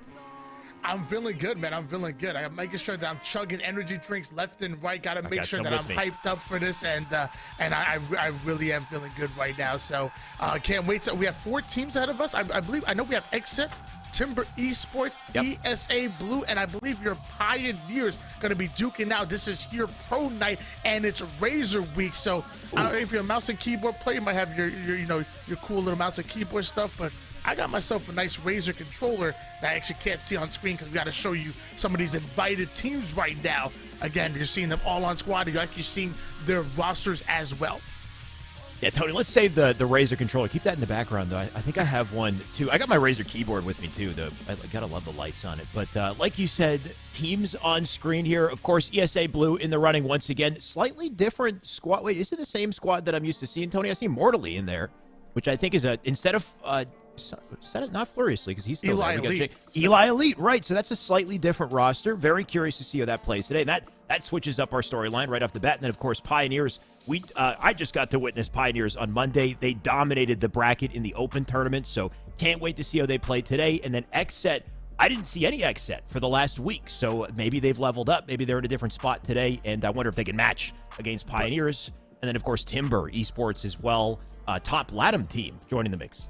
But let's keep this graphic on screen for just a second because Pioneers have Swish instead of Taulik. Oh, Exit have Mental instead of Mental instead of Arctic, and Timber Esports have Pelu. I believe was actually taken back to PK and now have running JM. So literally, these whole rosters are having to test things up a little bit because hey, let's be honest, Cloud9 have been running things.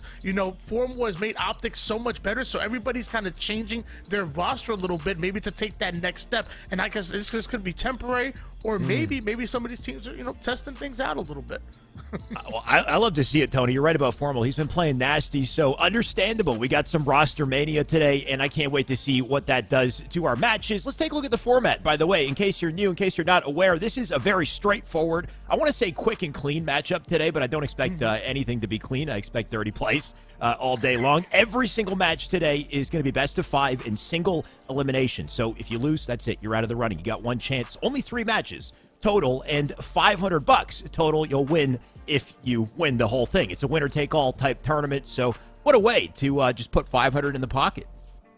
Yeah, and don't get me wrong, I love double elimination tournaments. I'm a former competitor myself, and I compete at the top level. If I was still competing, Cloud9 wouldn't exist. However, there's something to be said about single elimination, do or die, winner takes all. It just adds that extra layer of pressure on these teams, and they don't have to dedicate 8 to 10 hours that some of these tournaments can really take. Let's get in, let's get out, let's put that pressure on, and I'm excited to watch this. And we're even gonna have every matchup be a best of 5. So lots of times when you have double elimination tournaments, a lot of the earlier rounds are best of 3s, and you don't get the best of the best that come out of it. A best of 5, no excuses. You got to win 3 out of 5 games in order to come out on top and make it into the finals. That's right, Tony. Well said. Especially with Halo. Halo can be, we've seen it time and time again. It's a bit of a snowball effect, especially in a best of 3 when you've got an objective followed by a Slayer. But with 3 games that you'll need to win in total, I expect a good competitive series between all of them. And just to come back to the team rosters real quick, Tony, because I see a couple of people talking about it in chat. Mental on XSET. That's a big deal, right? This is a Gears Pro, one of the top players in Gears, now jumping onto a very powerful Halo team, and someone I haven't seen play Halo yet, Tony. I've never seen this man play apart from, the occasional Twitter clip. So I'm very curious to see what he can put together. Well, he also even played Call of Duty as well. He was drafted onto a team, I believe, as a substitute player. I'm not sure if he ever made it onto the starting lineup, but I know for a fact that he used to play Halo as well. He used to play Ragers. I believe he even played up against Shotzi back in the day and a little bit of Money 2s and stuff. So let me tell you, Mental's a pretty good Halo player. I haven't seen it all for myself. I'm just going by, a bit of memory that I'm hearing, a bit of chatter that was going on in the in the forest, if you will. But I definitely, if you have skills in one FPS, you have that IQ, you have that insane shot. All you really need to be taught is the meta and what's the best way to go about these maps, and you could be successful. I promise you, a top level player in Gears of War can switch over to Halo and vice versa if they put in that time and dedication. Right, and it's not just like a little bit of skill, right? This is one of the winningest players of all time in Gears, right? I'm pretty sure they had dominance on Optic throughout the majority of what, Gears 4, Gears 5's life cycle. So can't wait to see how that translates. And conveniently, Tony, we get to watch him in this series. This is XSET versus Timber Esports, the best of 5, of course. We got our maps on screen. Oddball, Recharge, Slayer, Bazaar, Strongholds, Recharge. We got 2 recharges back to back. Here's CTF, Aquarius, and Slayer Live Fire if we get to it. Tony, an Oddball Recharge to start the series. What are you thinking coming into this? Of course, we got one of the top LATAM teams, and then XSET with a bit of a mix-up this time. Yeah, I'm really excited to see Recharge twice in this series because Strongholds and Oddball literally play like almost 2 different maps. It might as well be Oddball. You want to get into those setups. You want to lock things down early, where Strongholds is a lot more rotating, a lot more movement, and you have to be a lot more on the move. They're the same map, but they literally play totally different. And when it comes to Recharge, we already know the king is the shock rifle. The game plays around your top level player with that shock rifle in hands, especially if you're able to combine it with the likes of a camouflage or a grapple. You can really control and lock down the entire map.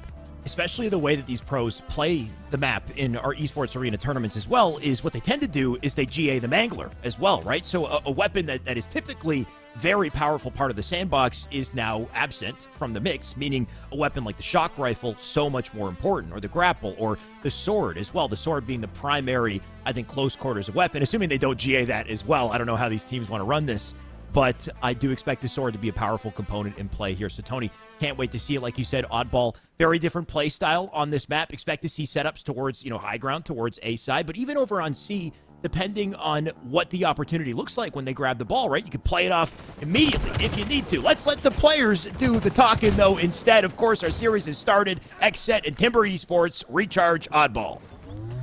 When you mentioned GA the Mangler, I just imagine myself like nobody's picking it up, and then randomly Mental just grabs it, but it gets like a 2-shot double kill, and it was like, no, you can't mix it. You can't pick that up, and then he's like, I didn't know. Gotta learn the ropes here. We GA the Mangler around here at ESA. The thing is, these teams, they're spending so much time GAing Mangler. I don't know if that GA is going to carry over to Kansas City, right? Like in Kansas City, E United, they're probably not going to GA that Mangler. They're going to be using it, right? So I wonder if there's a missed opportunity. You want to really take advantage of the sandbox while it is still present. Either way, Nasty Bullet wasting no time doing some damage of his own. You can see that Mangler just sitting on the doorway here, and he is going to sit, try to stay alive. Let me tell you, Alex. I'm down to GA the Mangler. I'm down to GA the sword. I'm down to GA melees. I don't even care. Melees. For the first, for a little bit of tournament. But when you're in the elimination bracket, game number 7, it's do or die. I'm picking up the Mangler. I'm picking it all up. I don't care. Dude, that's a dirty play. Agreements. The tournament live is on the line. Oh man, and that's why we don't see you in a game 7. But that would be so dirty though, right? Because a GA, that's a gentleman's agreement. That's not an official rule, right? You could technically game 5 or like game 7 just pull it out because this is tournament life. Going for it all. Suspect they're going to go for it all with the shock as well. Looks like he doesn't connect, but the BR will do the trick. And can he maintain his life here? You can see XSET maintaining a bit of a setup though. You got Mental. We talked about him a few times. He's already dropped the ball off the map for a quick play there.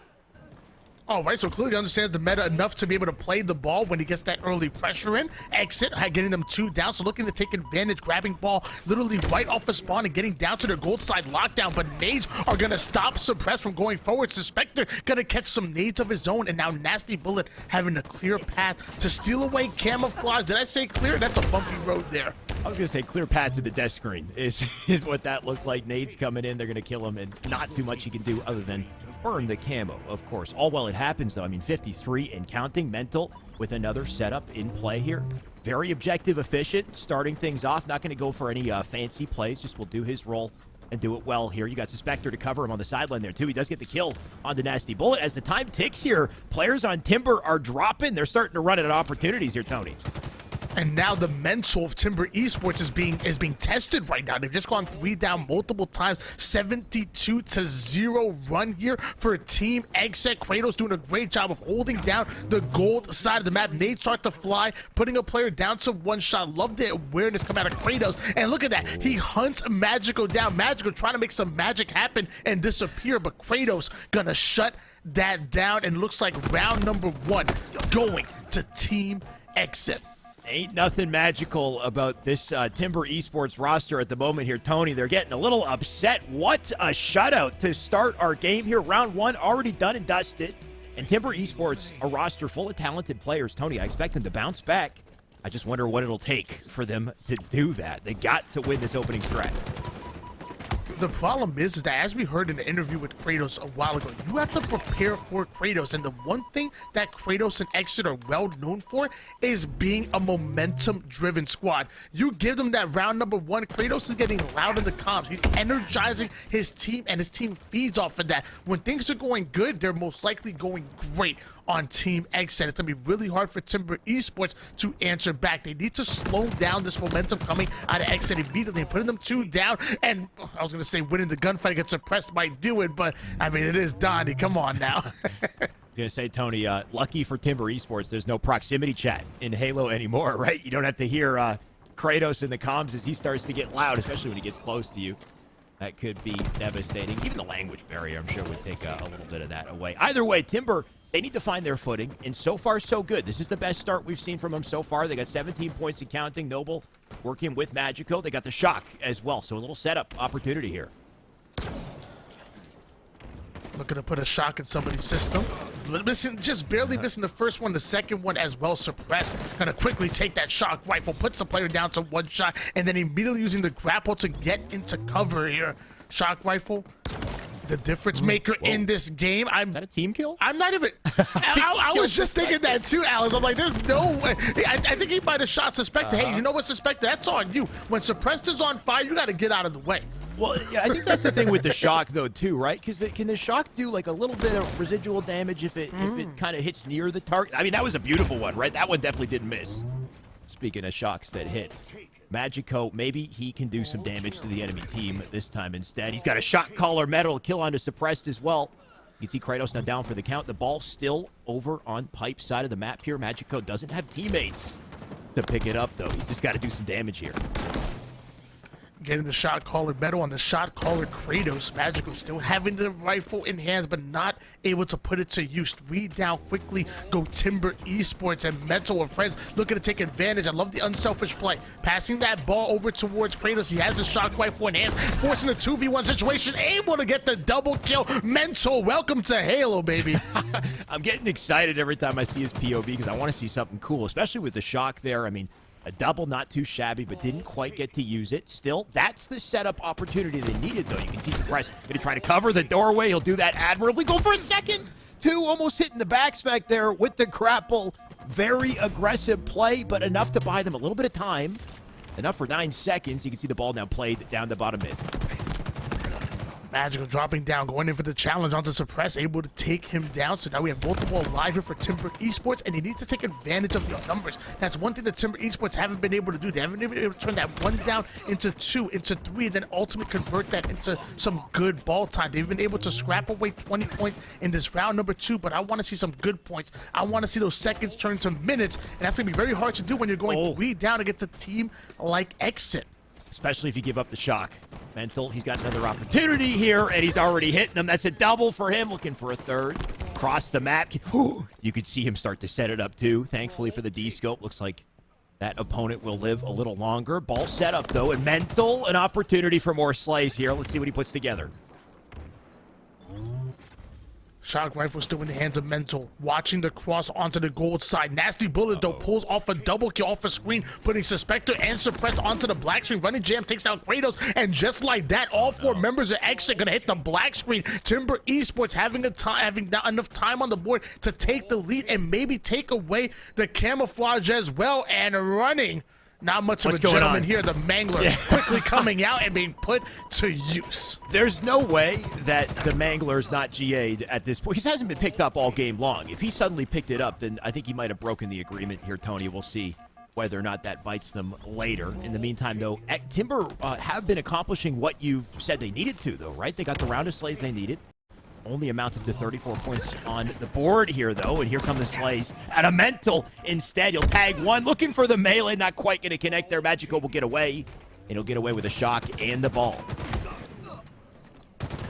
Two really go down for exit. Noble able to take down Suspector as well. Denial grenades flying over towards Whirlpool. High IQ nades out of Noble, but that player being oh so crafty, dancing around the pole. Kratos gonna come in with the double kill. A 44-28 lead in favor of Timber Esports, but it's exit. They're now in the driver's seat and putting good points on the board. Timber now have to break his setup. You can see a couple dying here on the feed. It's Kratos now with the shock. They got great positioning for this, too. You got one in pipes. Mental here with some coverage. Trade does come through, but here are the favorable kills onto Timber. So Timber, if they don't win this fight, you can see the last member up in the back. Elevator Mental looking to chase him down. He will delete him. More pressure going to come in from Timber, though. And I like the attempt, but Mental just shooting a little too nicely here. He'll connect the triple cross map. And Timber, they're running out of time to get back to this ball. Man just dropped a triple kill. He's 18-7 right now, and just for the style points, decided to throw up 4 assists as well. This young man was built for Halo. Forget Gears of War. God. We have him now. That's going to be a killing spree, and Mental putting everyone on notice. I think this is the beauty of Esports Arena as well, though, Tony. There's some players who are so talented who need that opportunity for the spotlight. Somebody like Mental, I think, is a perfect example, and now that he's got the spotlight, I mean, we just get to appreciate it. 62 and counting. Take a look at that timer as well. 101 on the clock. It's currently frozen, but if that ball drops, advantage X set Timber. They got to move quick, and Mental, look at him. Oh, tries to milk his life a little bit there. Still on board with Suppress, going to quickly grab a hold of that ball. Actually, instead has to throw a couple of nades here because there's 3 members starting to funnel in for Timber Esports. When you mess with one, you mess with them all as they take exit 2 down, grappling the ball back to themselves, but Suspector going to equalize the situation, finding one. Noble having to rotate this ball out of the situation, and maybe eventually this ball ends up being played because nades are starting to fly. Playing the ball is risky for Timber at this point, though, right? If it gets too far out of hands, that timer is going to tick against them. Less than 40 seconds here. X set, they could hold the setup. At some point, they could consider maybe just baiting the ball and getting slays instead. Mental just going to stay up, do some damage of his own here. Whirlpool 2 will challenge him, though. Not too much he could do in that situation. Now it's up to Kratos. 84 on the board for X set, so advantage no matter what way you look at it. They might be closing out the final 10 seconds here, too. Kratos just getting some last-second defense for it. Disruptor coming into effect. Love the ability that these electric weapons cause. You know, you get a couple of shots with Disruptor, you disrupt that player's shields, and he's not able to gain them like a normal shield recovery would work. Kratos then taking advantage and able to get the easy cleanup kill. Meanwhile, off the screen, Suppressed finding a pick onto running. It looks like Kratos almost able to connect yet another shot. 2 down go Timber Esports. Suppressed thinks that's the opportunity that he needs to grab hold to the final seconds on the ball. 2-0 win here for Exit. Let's be honest, it really wasn't even close. Timber Esports did not show me enough in game number 1 that tells me they're on Exit's level just yet, and Kansas City's right around the corner. They got to level up. They got to level up quickly. In the meantime, we got to see some beautiful plays and slays out of our new member on the team here, Tony. I don't know. Of course, he could just be a sub temporarily. I believe in the moment, it's Arctic who is currently missing from the roster. Tony, that first game, though, he went 20-9. So what a statement. I believe that was actually round 2 in the first game, right? Because the kills reset per round, at least from our perspective. So it could have been more than 20 kills. It could have been an even more awesome KD. So what a way to start things. Very confident opening. Like you said with Timber, they struggled to get a setup. They also struggled to break setups. And I think a big part of that was just the lack of ability to slay the full team at once, right? We saw a couple staggered, trades here and there, but nothing was ever favorable for them. They never quite had the opportunity to set up. The one, I think, close moment that they had, it didn't amount to anything. They got maybe 10 seconds off of it. Yeah, it's really tough. I mean, Exit are the real deal. I believe they got top 6 at Anaheim. I mean, they upset a lot of teams and put a lot of teams on notice. Exit are definitely no one to be trifled with whatsoever. But Timber Esports is the number 2 team coming out of Latin America. I want to see Timber Esports and PK go up against the likes of Exit. I want to see them give a run to their money to teams like, Fnatic and them, and even G1. And this is their opportunity to show that they belong in the same space as them. And you can't get 3-0, which, I mean, after game number 1, it looks like that might happen. They better be a damn good Bizarre Slayer team to come back in this one, because we're going back to recharge in game number 3. Bizarre Slayer could be the difference maker for them, or it could be kind of the straw that breaks the camel's back, right? They lose that second game. They are in a rough spot. They're going to have to 3-0 sweep to bring things back Note that this team also has a bit of a roster switch up as well, right? Pelu spent a long time on Timber, or at least the roster they were previously. Now Pelu has jumped over to PK. I wonder if that is part of the reason why chemistry not quite clicking so far. Or maybe XSET is just that strong, Tony. But Bizarre CTF, XSET going to come out with an advantage in kills here once again. Or Bizarre Slayer, my bad. Kratos going down to one shot, but able to make it into the lockers, have a bit of cover, but this is kind of nade heavy. You're starting to see the nades fly in, able to exit that room before the nades do too much damage, and once again backing down. So Kratos being a very hard kill and already putting 2 on the board. Nasty Bullet and Suspector deciding to split the difference. It's going to taking both players down. Shot grenades started to fly in. Meanwhile, Suppressed is getting a bit of a flank and getting into the action. Great angle being created by Suppressed, but he ends up running into 2 players running off a screen. Takes down Kratos, and Suppressed will go down. Suppressed getting himself caught in a rough situation there. Timber, maybe that's the opportunity they were looking for to get control of center map. Got to watch out for Suspector and the Shoddy, though. Thankfully, that's a trade there for Noble. Could have been a lot worse. Kratos going to look for a couple kills of his own here. We got 2 now dead on the feed. Trade's going to still go down. Of course, ultimate objective for these teams. They get a clean round of slays. They can earn center map control, and that's when the snowball can start rolling here. But so far, looking like a couple trades and scrappy battles. Mental just going to take his time. Shoddy coming up here, too.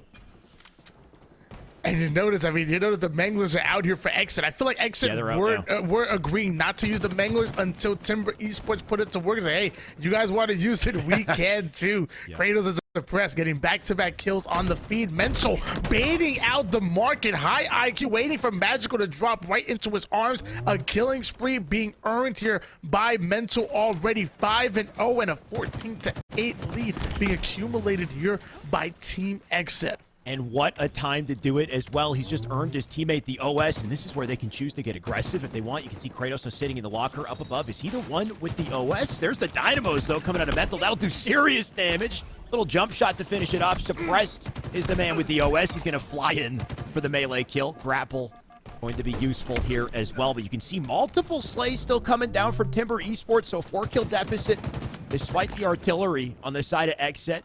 Could be worse here. Nasty Bullet still going to find the target. Nasty Bullet having the Bulldog in hand, grinding forward and grabbing a thrust. It's going to be crucial if he wants to win some of these 1v1 gunfights, but they certainly have to do, not able to put it to work, as Suspector going to quickly make do with them. Kratos is going to trade out kills once again, but 2 down go Timber Esports. Magico now trying to control the 50% portion of the map, but he doesn't have the support he needs, so quickly backs down to play his life. So far, Magico 2 and 4 to start the game. Definitely trying to slow things down, be useful for his team. That would be his 3rd kill. 5 assists, no, 4 assists for him as well. So some coverage. Going to be rough against Suspector, though. You can see this man currently holding the rockets. Did he kill himself with them, though? I think he might have just hit the wall there. Unfortunate for Suspector. I'm not sure if there was anything left in that weapon, but Timber there on top of it now.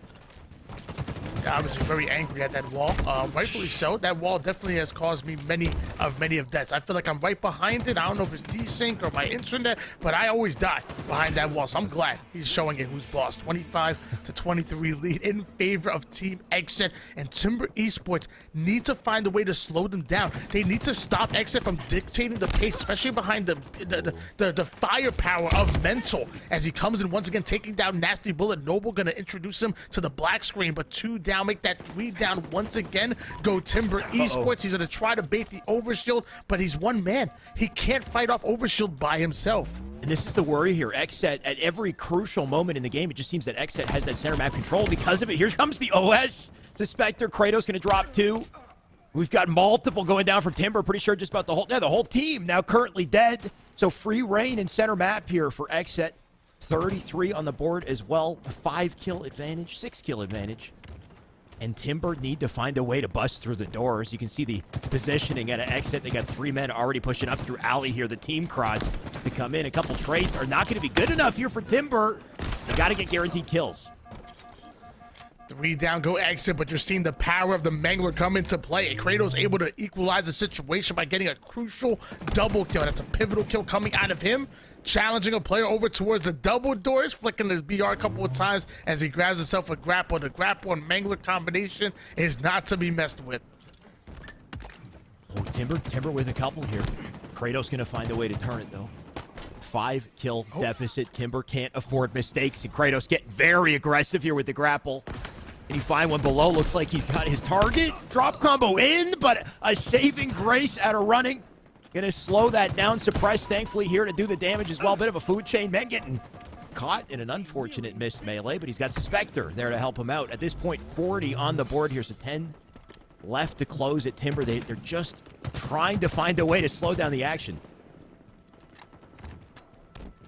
Mento playing this bottom mid section. We talk about all the time how normally bottom mid on a map like this would not be a power position, but when you have the dynamo grenades that spawn over towards that tube, it can be very important to get your hands on them. But Mento being spotted and taken down. Suspector going down to one shot, trying to provide a bit of cover fire, get back into the action. The dynamo grenades are coming in and taking down Kratos immediately. They're going to be regained here by Suspector, dropping nades. It makes 2 players one shot. Mento now going to slide in and try to get a triple kill here. He's able to take down 2, but there's one still the lockers, and he's not able to stop that player before popping the overshield.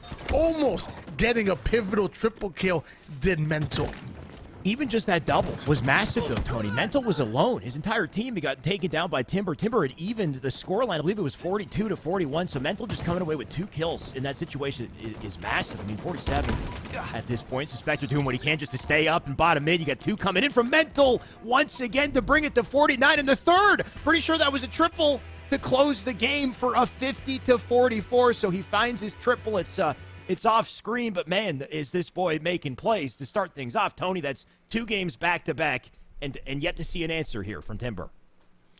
Yeah, it's weird. Mental has provided a level of firepower that maybe Xset needed. Not to, again, Arctic was a fantastic pickup by Xset, and the value that he brings to the team is unquestioned, but man, Exit just looking really good with Mental on the squad. Like I said, we don't know if it's a temporary move, and obviously, you know, there's a big difference between Timber Esports and say a team like Cloud9 or something, but as of right now, Mental being welcomed into Halo with open arms, and if this isn't his permanent squad, he's going to be able to find one very quickly with this highlight reel that he's creating in this tournament.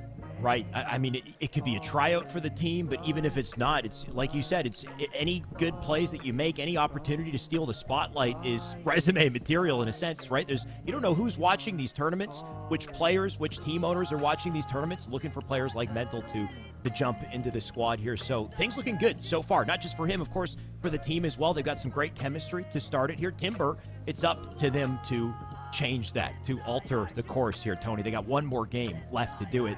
We're back to Recharge. Recharge Strongholds this time. You said that this is very different, though, than Recharge Oddball, despite being the same map. I mean, my thing is, though, when I think of Exit, you know, I normally think of the squad that's momentum-based. You know, when they get those slays, they know how to up the tempo. They know how to slow things down. But, you know, it's all momentum-driven is what I thought before.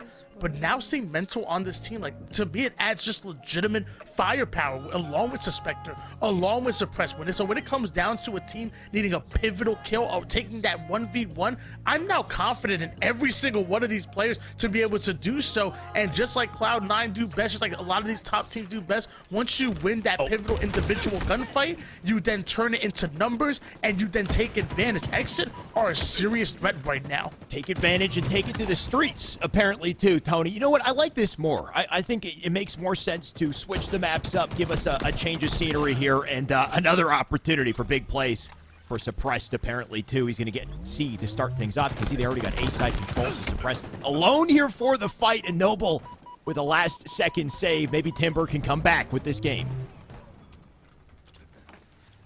3 down, go Exit. Timber Esports need to take advantage of this. We're on Stronghold, so this is where Timber Esports can really thrive. They're a very fast-paced team. They get in the face of their opponents, and they make them uncomfortable. You're seeing that right here, right now, getting the slays that they need and converting it to objective efficiency. Double cap on the board. 12 points in county. Running finds yet another slay and Suppressed is forced to run away while one shot. Timber Esports looking like a very different squad here on the streets. Still very early, but like you said, they've got the point of control that they need here. B being such an important capture. Running going to do what he can to cover it. And he's got the team help to do it. So now they extend to A as well. So Timber, all of a sudden, a little momentum, little coordination coming out of this team.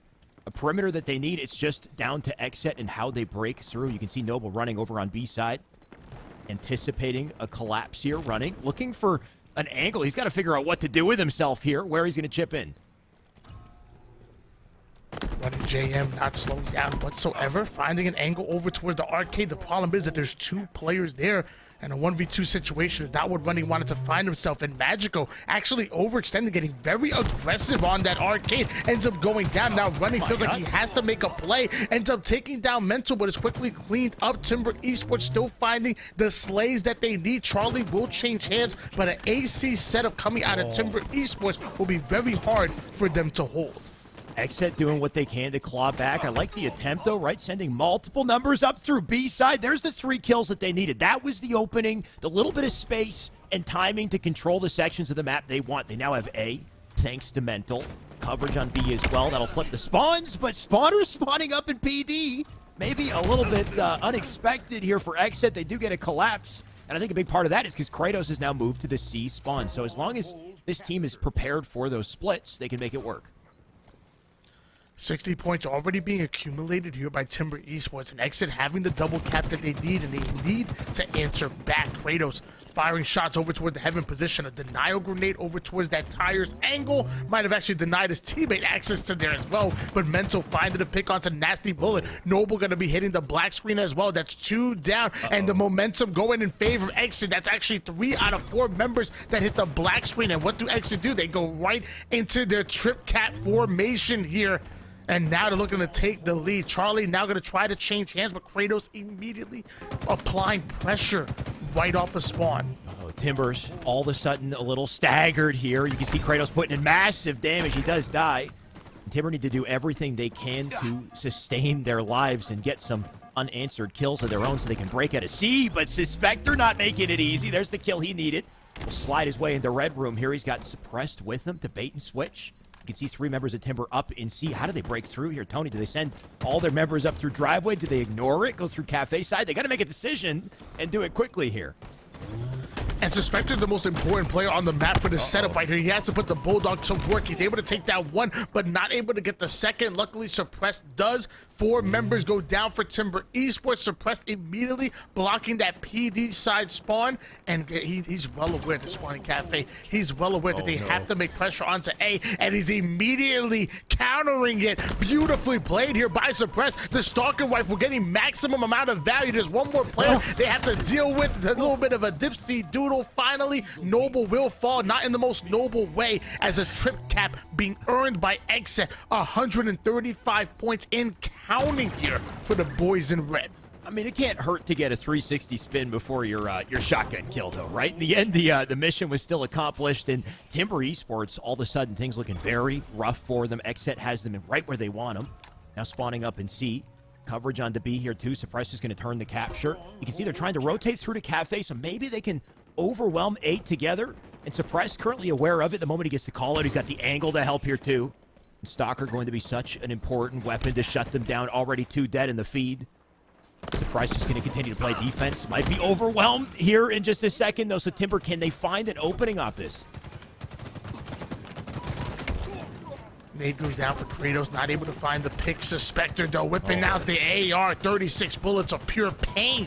But Magico hunting him down, getting the cleanup kill. Suppress does answer back, but with all 3 members down, he has to slow things down. They're able to accumulate a lead, so there's no reason for him to overextend and make any mistakes. Allow your teammates to come up, play this as a unit, get the slays you need, and then advance forward. And you can see them advancing in pairs as well, right? Suppressed with Suspector. I believe he did just die on his left-hand side, so he'll change to help Kratos instead. Kratos now down. Suppressed just looking for 1 kill. 1 opening here, but Timber not making it easy. Net coverage of B and C will hold strong here. Rockets about to pop up here as well, so Suspector looking to clean up a few, make it a little easier. There's Noble now down for the count. They're trying to rotate through center, but still haven't accounted for Suspector. He's going to get himself a double kill. Can he turn that into a triple here? We'll go all in for this challenge. And you got to watch out for this, man. He is not missing. Still on board with Suspector. Not only is he not missing, but nets himself a rocket launcher as well. Still holding on to the dub cap. And there's a victim that's going to be taking C, but Magical able to avoid the rocket and get the crucial kill onto Suspector. That might turn things around for just a bit, as Timber Esports are taking A and C at the same time. Scratch that. Mental trading things out. A will be held here by Exet, and Timber Esports still on the ropes. Every time I see Exet, Tony, I see the Stalker in their hands. It'll be Suppressed, it'll be Suspector. Somebody on the team always has the Stalker, and you got to think of how important this weapon is, especially on the A side of the map with all the sightlines to control. Just massive damage you can put down in these situations here. So we got to see Timber find an opportunity to take control of some of these crucial weapons. There was the chance they needed. They'll get back to top A. Suspector doing what he can just to suppress them in the meantime, but 200 points here for Exet. Finally some control for Timber, but they've got a lot of work to do to hold on to this. Suppress trying to advance forward here, ends up finding the pick onto Noble. That's going to be a big one, but ends up being hunted down immediately as two quickly go down for Exit, and Timber Esports are still putting points on the board, running. Also having the Bulldog, the equalizer in hand, and Magic was perfectly watching the B side. Running will then join them, so now it's a 2v2 situation, but Magical will be the first one to fall. Running finds one, he needs to get the double kill, not able to do it, as Timber Esports quickly go 2 down, and Exit are looking to grind forward for that Bravo positioning. Kind of a rough spot there for Running, Tony. I can't help but feel like he used the wrong weapon for each exchange, right? He had the BR for the first kill right next to him, and then the Shoddy for the second guy who was too far. It should have been maybe the other way around. Either way, he did at least get a kill. What's more important are the rockets about to pop up here. Suppress just doing what he can to cover C-side in the meantime, but the winner of these rockets, if it is Exet, they could close out the game with him. Thankfully, 2 kills, and to go down to Timber here. Suspector just looking for a trade. At the very least, he'll get that, but where did the rockets go? In the hands of Suppressed. Despite the numbers advantage, Exet, they still get him. Suppress having rockets in hand, has a spawner coming up the cafe as well, so this should be an easy alpha convert here for Exit, especially as Suppress finds one. It looks like another one gonna go down courtesy of Kratos, and quickly baiting with the rockets, taking down Running. 3 out of 4 members will fall for Timber Esports. Alpha will now change hands, but Bravo to me still the most important point on the map. So right now, they're going to hold on to an AC. The moment that Timber Esports go after C or A, we're going to see Exit just simply out-rotate them, steal away B, and have an even better position than they have right now. The slowest gameplay I think we've seen out of Exit all game. They don't have to move. Just going to cover these angles, make sure they don't get to C, and their game plan works out perfectly. 2 dead. Timber Esports falling apart here. Less than 10 seconds to get to a hill, and the entire map just seems to be covered by Exit. They're all sitting in the best spots here. Mental gonna hold down C, but look at the numbers. Gonna fly into C. He notices it. He'll back down. It's enough to pause the timer, but at 2:48, Tony, and they're still dropping like flies. Mental will get another on the board, I think, to seal that one out as he sits in C. That should be all they wrote. Very good for anybody who picked Suspector and Mental on their fantasy squad here. 21 out of Suspector, 19 out of Mental as they 3-0 Timber Esports and will be advancing forward into your finals. Great job to Timber Esports. I think they played, well through certain spurts of those games, but Exit just proving that, man, they're just on another level. Even the number 2 team out of Latin America not able to stop this newly looking Exit roster, which, by the way, Mental fitting in like a puzzle, fitting in like a glove. I'm loving Mental on this Exit team. It looks like a honeymoon phase, just based off of that little series that we got to witness. There's a chemistry here for sure. They're all firing on all cylinders. They're all getting tons of slays here too. Even just looking at the scoreboard towards the end of that, Tony, because we've got of course, the delay we can work with here. Suspector 21, Mental 19 to close that, 17 out of Suppressed, right? So everybody hitting big numbers on the stats. Unfortunately, not quite the same on the side of Timber. Maybe a little bit of an issue on the chemistry side of things, Tony. Like you said, they are number 2 in Latin America. A little bit of a shift in their roster recently. Palu jumping over to PK is a big deal for PK and maybe a big loss for Timber at the same time. Hopefully they find a chance to regain here. But one thing is for sure, I think it's safe to say that Exet, they got a ton of chemistry and they're looking good. Our tournament today is a little shorter though, Tony. It's a single elimination tournament. So Timber, they're already out of the running. Tough road for them, but Exit, they're going to move on. They're going to be waiting in grand finals for the result of our next matchup. In the meantime, let's send it back to Yeso, see what he thinks.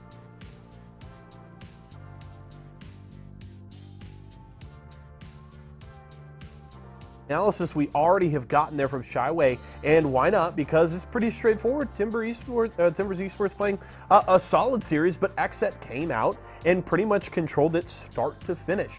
built early leads, held on to them, played pretty cleanly throughout. So XSET just playing a really clean series, and 3-0 didn't need any more than 3 games to take out Timbers Esports. And, you know, we've seen quite a bit of XSET so far this season in Series E, whether competing on Monday nights or getting invited to the Wednesday night competition, and they've looked pretty good, honestly, throughout, and playing some really, really good Halo right now. So XSET, you know, one of those teams trying to ramp up for Kansas City, which of course is coming at the end of next month. And these are the kinds of series you need to play against teams that you are favored against. You know, Timbers Esports is a solid team. Of course, you may remember them from the end of Halo 5, playing under the Fire and Ice banner, now under Timbers Esports. And this is a good team that can compete with a lot of squads. But XSET feeling confident here and taking care of business. And as they mentioned, they will be now waiting in grand finals for the winner between Esports Arena Blue and Pioneers. So that should be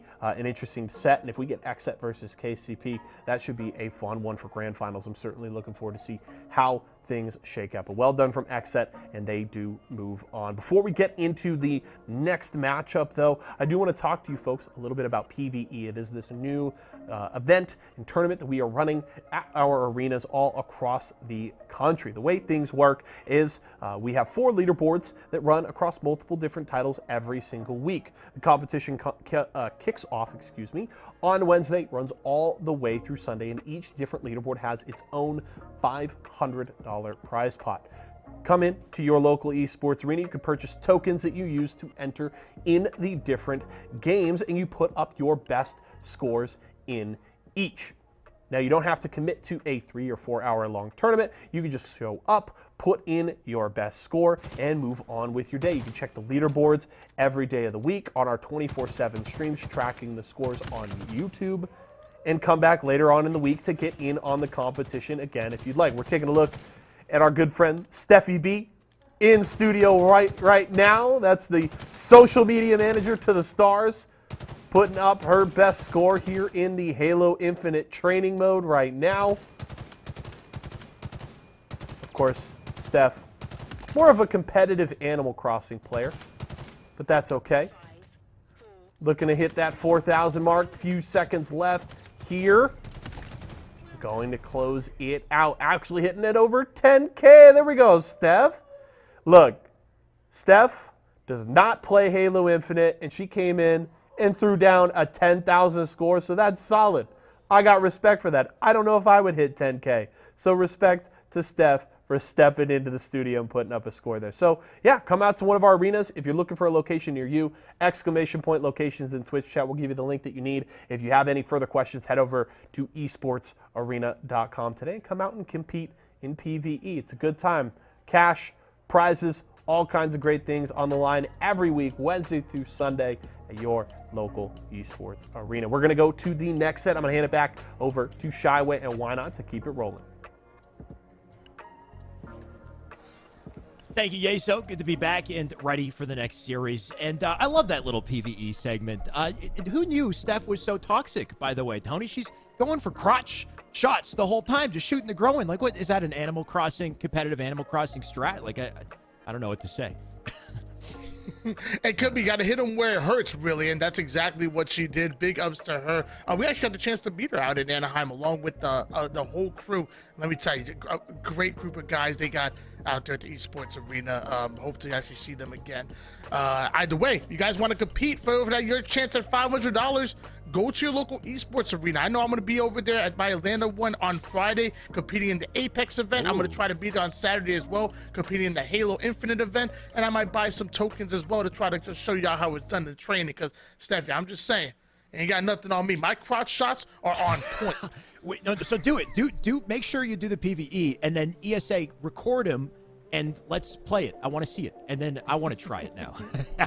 We got to get a little competition going. So sounds very exciting. Of course, like they said, if you're nearby, you can jump in. We could, see your skills on display as well. Speaking of what's about to be on display, Tony, let's take a look at the matchup coming up here. Of course, we have 2 more very talented teams. We got ESA Blue and Pioneers coming up next. Now, just a bit of a storyline coming into this, Tony. On Monday, Pioneers dominated the tournament. They dominated the bracket. I think they lost maybe 2 games the whole tournament. They were looking in peak form.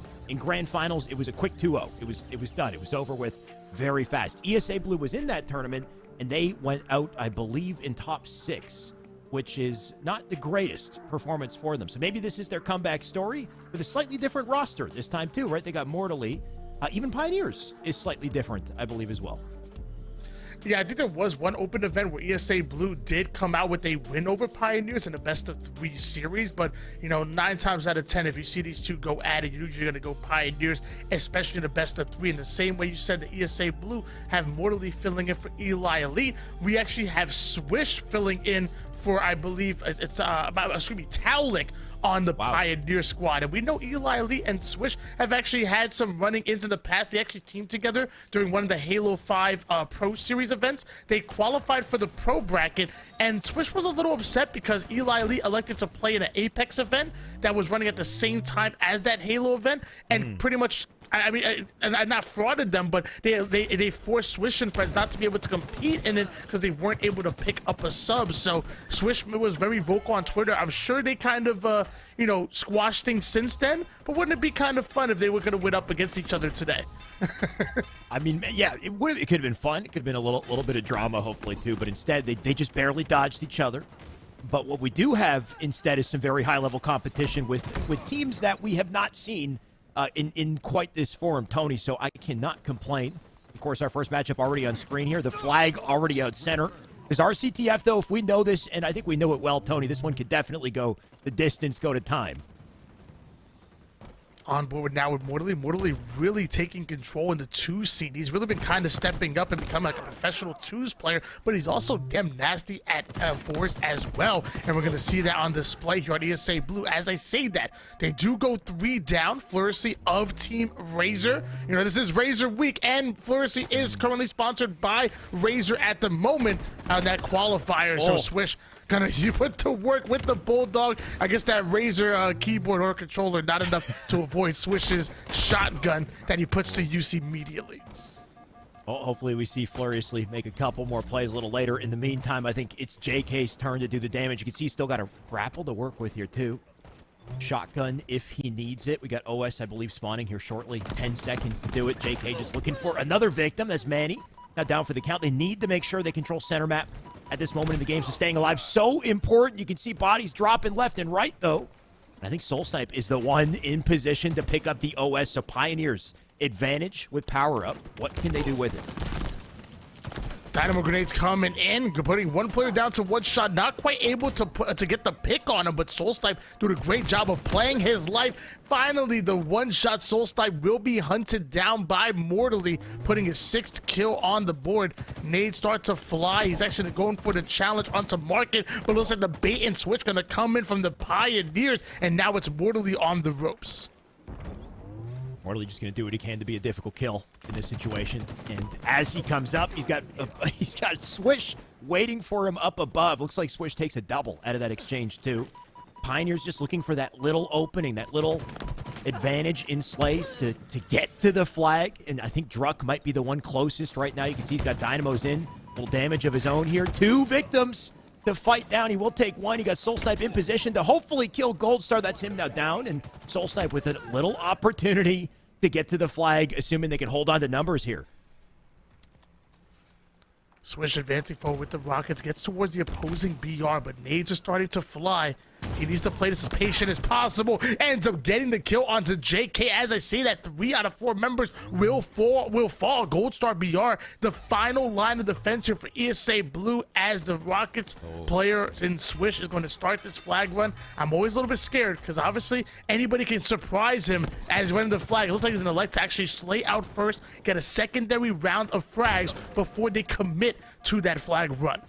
And this is a good play, too. He knows that the moment he jumps in, he can get a quick kill with the Rockets if he can find the timing to do it. He'll pull the BR back out. 2 kills now down in the favor of Pioneers, and the Rockets finally going to come into play. Even if he doesn't get the kill, look at how he does get the kill, but look at how he delays the enemy team, picking up a double of his own, looking for a little more here, too.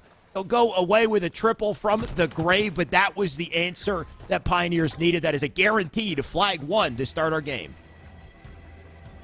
Switching back to Mortally. trying to defend his base a bit here. Does quick work of the overshield player, at least taking down the extra shields, but not able to get the kill as Soulsnipe getting very creative and behind Mortally to get the kill. Manny absolutely chasing down JK, finally able to take him down. Once again, Ghost Star BR, the final line of defense, quickly going to be dealt with as another flag being pulled by your Kansas City Pioneers. Almost a flag. Oh no, he's still doing it. So the use of the grapple here twice, right, to get to the rotation to save Soulsnipe long enough to get the flag to bottom mid, and man, he's still going. What a massive play from this man to use the grapple to get the flag as far as he did, covering his teammates at the same time. I think he has just earned his team a chance for a second cap here. You can see it sitting at the doorway. You've got ESA Blue. They got a desperate get on top of it, but Druck with a touch. He'll hand it off. Keep the defense up. And at this point, can ESA... Oh my god, can they get to it? No chance. The movement out of Druck here to hit the slide, grab flag, and get it just a little bit closer. And even before the curb slide came into play, I love the knowledge of how the mechanics work here when going in for that return. Druck didn't have to dive for the flag in right away. Instead, he opts in the circle to contest it and then ultimately gets the pull afterwards. Sadly, the return going to go in favor of ESA Blue, who are currently running a bit of a counter cap over towards mid-map. Right, so despite all that work, despite what we saw from Manny, the plays out of Druck, it didn't come together. ESA Blue, they found the kills they needed. They got a flagpole of their own. All of a sudden, they've reversed the situation here. Now up to Furiously to keep the damage up here, too. We got Rockets. OS about to spawn, so Furiously not only outputting so much damage, but covering the most important sections of the map here. Mortally will drop. Trade will come out. And can ESA Blue stay alive in time for the Rockets, though? Druck now doing the damage. You got JK with the trade. Flag still out. JK cannot stay up. Manny will take it. Who will get to that flag? Pioneers doing everything they can to stay up and keep their numbers. Both of these teams fighting for that mid-map control. It can be the difference maker between ESA Blue tying things up and Pioneers getting the return here. So both teams have to be very careful. Dynamo grenades flying out for Mortally, going in for the Rockets. JK able to steal away that flag, and now we are tied up at 1 apiece. But Mortally ended up going down, so I'm not sure exactly what happened with the rocket launcher. Did Gold Star BR clean it up? There's JK nading his teammates. Find out next time on Dragon Ball Halo. Yeah, you know, the thing with Dragon Ball, are we going Dragon Ball Halo or Dragon Ball Z? Because usually there's how many filler episodes do we got to get through, Tony, before we finally find the answer, though? That's the thing. Especially with Bizarre CTF, we get, what, a good 12 to 15 minutes of gameplay. Thankfully for us, though, 5 minutes to go. Maybe not for Pioneers and ESA Blue, though. They got to pick up the pace. And Soulsnipe, look at his positioning here. Ghost Star BR going in for the challenge. Gonna trade out kills with Manny. Soulsnipe now advancing forward, taking out a little bit of damage. That should be enough for Switch to go in for the cleanup kill, as Soulsnipe having a very important role here. He has to be almost like that Walshy-like player behind enemy lines, being an absolute nuisance, winning his individual gunfights while forcing the attention of ESA Blue to turn around and look at them. And now as the Slays are coming in, 3 down go ESA Blue. This is the perfect time for Soulsnipe to get the flag run. Beautifully played and well coordinated here for your Pioneers, as that flag will end up through the double doors. Such a clean run out of Soulsnipe. This man has not been touched, and I don't think he will be. He's about to plant that flag in, and just thanks to the movement that he put together, but also his team coverage to make sure he gets through with a nice little escort. Not only that, he's going right back to center map with no wasted time. OS about to spawn. A little BR pickup out of ESA Blue will stop him in his tracks and stop the OS as well. So Mortally with a clutch play. And is that going to be enough for them to get a little answer of their own here? Mortally now with the OS. ESA Blue now on the attack. They need to win this exchange. Overshield in the hands of Manny, trying to advance forward here. Nade starting to fly. Currently half of that overshield left, but that's just enough to win a gunfight or two, and there's only one more player that's going to stop him from pulling the flag. Not for long, as Mortally ends up going down. Gold Star BR, the final player alive here for ESA Blue, but he's not going to be enough to stop Manny from advancing this flag forward, and actually he's going to go up the jump up. So most of the time this is no man's land, but I mean, at that point ESA Blue was still on spawn, so easy done for Manny. This is going to be the 3rd flag cap for your Pioneers. You can tell he's just trying things he wouldn't normally try, though, because he's got so much free time, right? He tried to hit the little curb slide on the bottom of the ledge there in Treehouse. Didn't quite get anywhere with it, but you love to see the creativity in play as they plant that 3rd flag in confidently. We got less than 3 minutes on the clock here. ESA Blue, they still got a shot, but they really need to start winning their fight center map, and maybe they will. Druck with an unfortunate missed BR. He comes out with a trade in that situation, but Soul Snipe with the artillery. There goes Furiously. And maybe a second. Oh, not quite the shot he wanted. And I just realized, not only is it Furiously's weak right now, because he is the player that's under Razer, but I think he has the Razer emblem on. I'm sorry, I just noticed this randomly. But he has that Razer emblem actually looks sick as Druck advancing forward its enemy line. His teammates do end up going 3 down, and Druck doesn't need a fancy emblem. He just needs his BR in hands as he's trying to distract the enemy team. The Razer emblem, it's coupled with like a weapon skin, player skin as well, right, Tony? I think so. It actually looks sick on the emblem. Yeah. I wonder if he has that, if he has the skin on. I just randomly noticed that. I mean, some of these players, they're decked out. You can see the little, what is it, like the fairy dust or whatever coming off of them as they run around on the map. They definitely no strangers to grinding in this game, and you can see it in their gameplay. Pioneers about to plant the 4th and probably final flag at this rate. ESA Blue just not quite able to find an answer here. Got Manny, who will leave the flag behind as well. He's going to look for some help on his teammate, who apparently didn't even need it. Soul Snipe comes out with the kill. There's Furiously now dead. Just insult to injury at this point as Swish will plant the 4th flag in. Yeah, and if you want to play like Swish and the boys on Pioneers, you better make sure you get yourself some cat ears ASAP. It just adds like 50% to your accuracy. It's insane. It's like a cheat code as nades are starting to fly. Swish having his own dynamo grenades. He ends up getting the kill onto Furiously, but he will be hunted down by JK, and he ain't kidding. Definitely ain't kidding. Druck right now gonna just cover center map. At this point, they don't even need to go for a flag, right? A minute left to plant 3 flags in. Very highly unlikely. Maybe not, maybe not even possible for ESA Blue at this point. So Pioneers just about to pad the stats and come out confidently in game 1 here. Soul Snipe looking for another kill here. Morley will take him. Morley not about to give up. And something you got to credit to ESA Blue is they will fight hard to earn at least a little bit of momentum coming out of the end of this game. Morley trying to stay alive over towards the lockers, ends up finding, almost able to find the Slay. Druck and Manny getting back-to-back kills and 3 down. Go ESA Blue. Soul Snipe using the grapple to get right into the action, but too little too late as all 4 members of ESA Blue go down. Nobody in position to pull that flag, and with only 10 seconds left in the game, Pioneers are going to go up 1-0 in the series. Right before we break away, quick peek at that scoreboard. Tony completely overwhelmed in the Slays category. All 4 members on Pioneers above the 20-kill mark. And a big part of the reason why they came out with such a dominant run in game 1. But a well-earned victory, of course, a best of 5. ESA Blue, they've still got a chance to regain, but they got to regain in Slayer, Tony. And so far, the Slays looking a little lopsided, if we'd be honest. And who was like the MVP coming out of Bizarre CTF? Who was that leading Slayer coming out of them? I wasn't able to take a look at the scoreboard. Okay. Soul Snipe with 24 at the end. On Pioneers, right? Mm-hmm. Yep. So, I mean, Soul Snipe, hopefully you guys picked them up for your fantasy roster. Obviously getting really creative with his movement and also with his power weapon control as well, as we saw Soul Snipe doing everything to stay alive and being a very important role. I mean, at one point, he was in the enemy's team flag. As I said, being that Walshy-like player, he was peeking out a couple of shots, wins an individual gunfight, and the moment ESA Blue go 3 down, Soul Snipe is right on the flagpole and ends up getting it towards his base almost uncontested. It was beautifully played, beautifully positioned, and also really good timing and team coordination coming out of your Pioneers.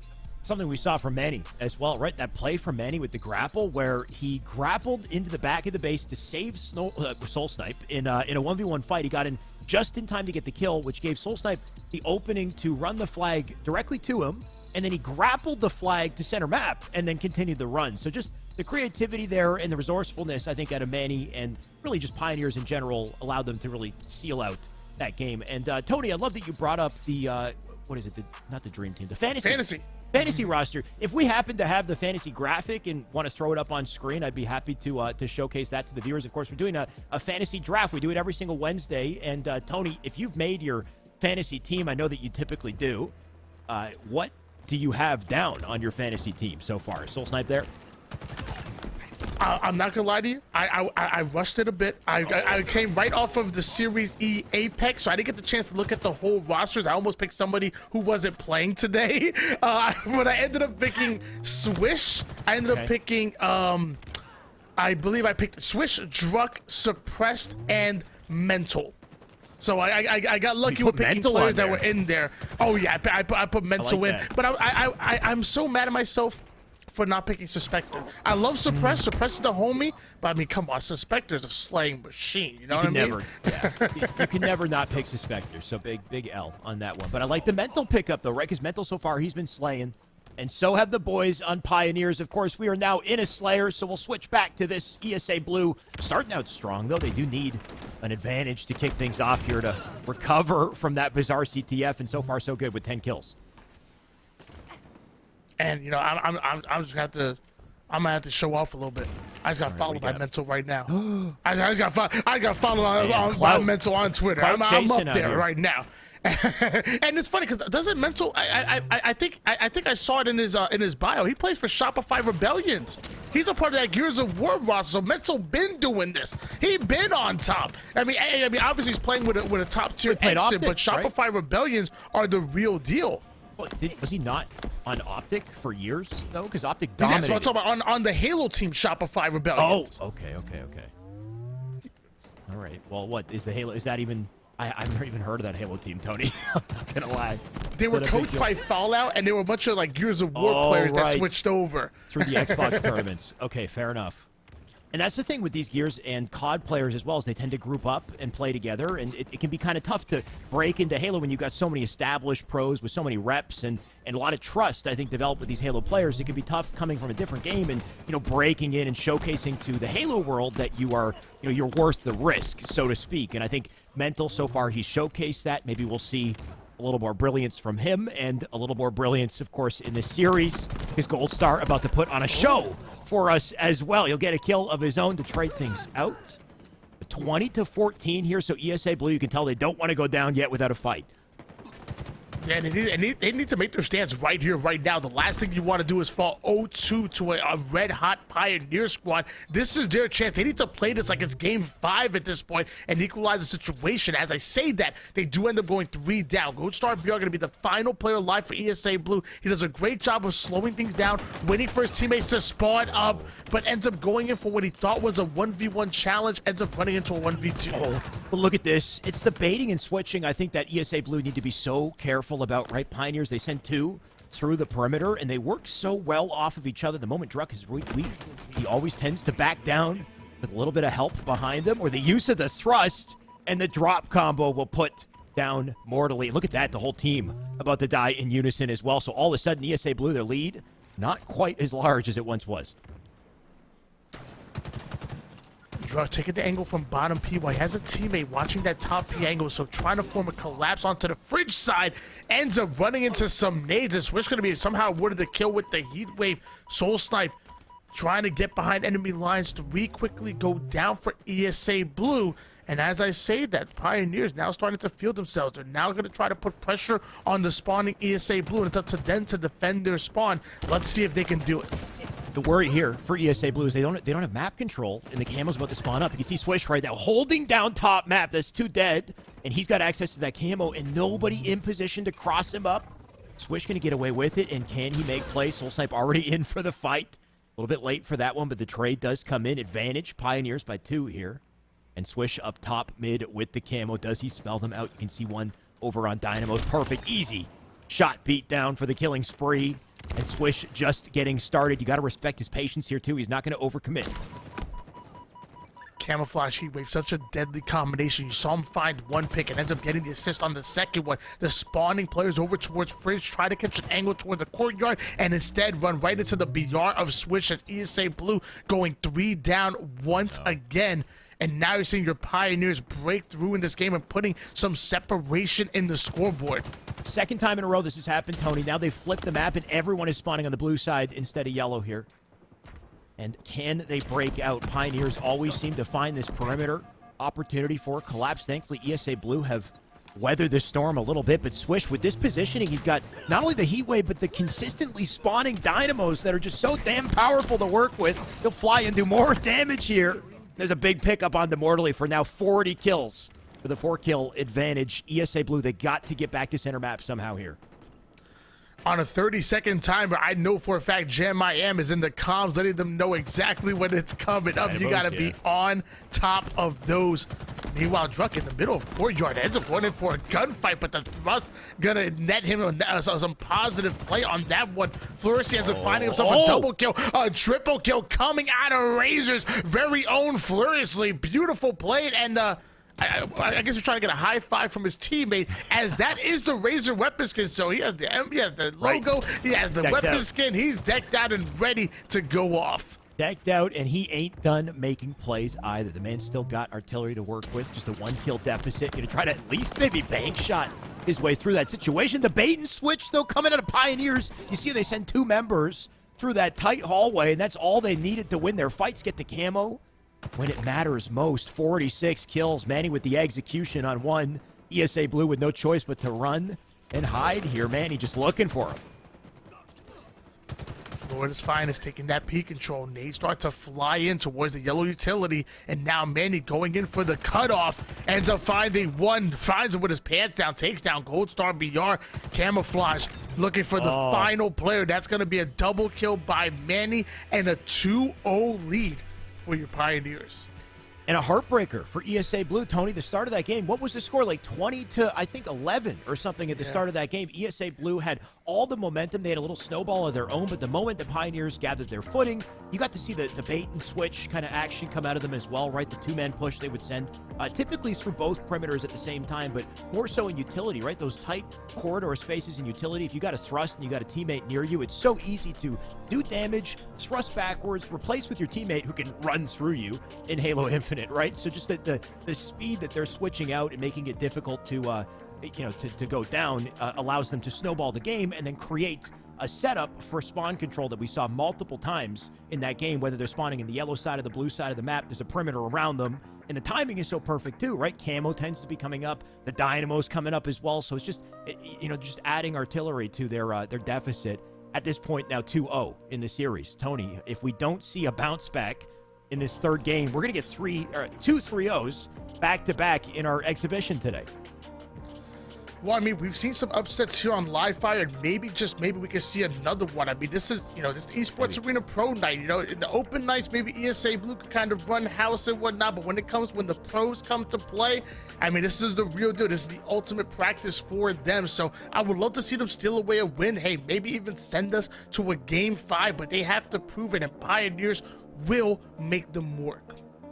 And that is a good point at the end of the day, right? ESA Blue, this is a big part of the reason why we have these exhibition matches is for the reps, for ESA Blue and these partner teams to go up against these top teams and see how they fare. So right now, things, I guess, left to be desired on the side of ESA Blue. They still got an opportunity. Of course, roster's a little bit different than we've seen previously, right? We've got Mortally on the team who's been playing pretty nice so far, but not enough to help his team secure the win. Of course, it's a team effort at the end of the day. And then Pioneers with Swish sub this time around as well. So I don't believe we have any actual roster changes. Of course, if you're just jumping in, I believe these are just temporary subs. But when you make big plays, even as a sub, Tony, it definitely means something. Yeah, I mean, Swish, to my knowledge, is still trying to find a home after his exit from Oxygen Esports, Right. Maybe Mortally still trying to find, that next step in his 4v4 career as he's finding success in 2v2. So, every tournament you come in and show off, earn your spot on the top roster, there might be a team that's looking out and say, hey, you know what, we need one. Let's give this Swish guy a shot. Let's give this Mortally guy a shot. Let's see what they can do. Maybe he's the missing piece that we need to take our game up another level. You have to take every one of these tournaments like, you're fighting for a roster spot on a top team. I think the missing piece that ESA Blue need is this sniper. There we go. Finally, Gold Star finds it, right? He got the kill on the sniper player, and eventually he'll get his mark here. Now 2 dead as well. ESA Blue advantage in numbers, but the ball play out of Pioneers ensures that they not only take 20 seconds, they get back to the newly spawned ball as well. So Pioneers still the teamwork coming in to start this round. And Druck going down for the count. Bit of a food chain here in bottom mid. Fluriously going to bounce out. Flourish doing a great job of playing his life, and you see why he has the heat wave and did not want to lose it. But Manny having a different plan in mind, gonna quickly turn it horizontal.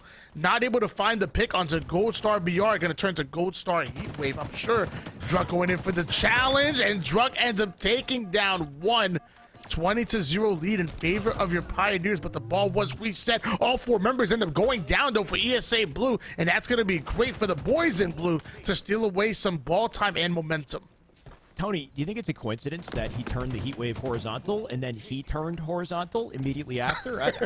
I feel like vertical's the play. You know, maybe hint, hint, wink, wink. It does a serious amount of damage. Either way, these pros know more than I do by a long shot. Let's see what Soul Snipe can do with these nades here. Going to try to bounce out and try to stay alive for the OS. Ball still in favor of Pioneers. So up to ESA Blue. You can see they're sending all 4 of their members up through OS side of the map to try to overwhelm Pioneers. But Pioneers very intelligently not only picking up kills here, they're rotating the ball and sending it off the map to hold on to their time.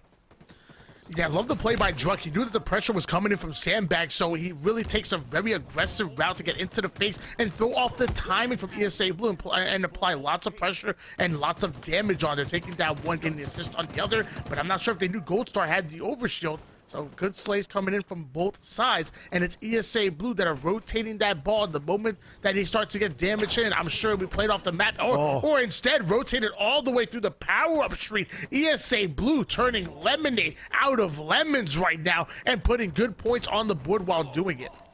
ESA Blue with their first setup hold of the game here. Can they lock it down, though? You got Furiously nearby to help out. Pressure coming in from B, but this is a perfect little pinch here for ESA Blue. Furiously just needs to win the fight, and he will do so. So ball time going to go back to ESA Blue once again. You can see no Manglers in play in this series, by the way. Tony, I know we are in Game 3 here, but that Mangler going to sit on the wall, so definitely GA'd this time around. And might make coverage of the ball a little bit more difficult for ESA Blue, but I like this play. I think they're rotating that ball outside, trying to get to high ground here. And Furiously, an escort, not quite going to get the kill he needs, but still has some numbers to help out here. Gold Star taking that over toward the bottom mid. JK avoiding all of that damage and able to find the kill onto Soul Side. Was looking for just the right spot to be able to repulse right up from bottom mid to top. Beautifully played, and JK somehow alive in the situation. Alive and kicking as he takes down Druk, and ESA Blue have taken the lead. Where was this all series long? I don't know, this man was moving and grooving. He hit the acceleration button or something, Tony. I don't know. The man was going quick. And because of it, look at the time on the board here, right? That one hold at an ESA Blue that started in A, rotated to C. They're still slowly collecting time here. Manny trying to line up a shot. Nothing's connecting. And the man's now in trouble. Can't quite get out of the hallway. Furiously going to take the snipe and the OS and some of the remaining ball time here, too. Now hitting the 75 mark. 74 off a single hold here. Furiously, he'll connect with his shot, but the pressure coming in from Pioneers. And look at the rotation from ESA Blue, the teamwork here last second.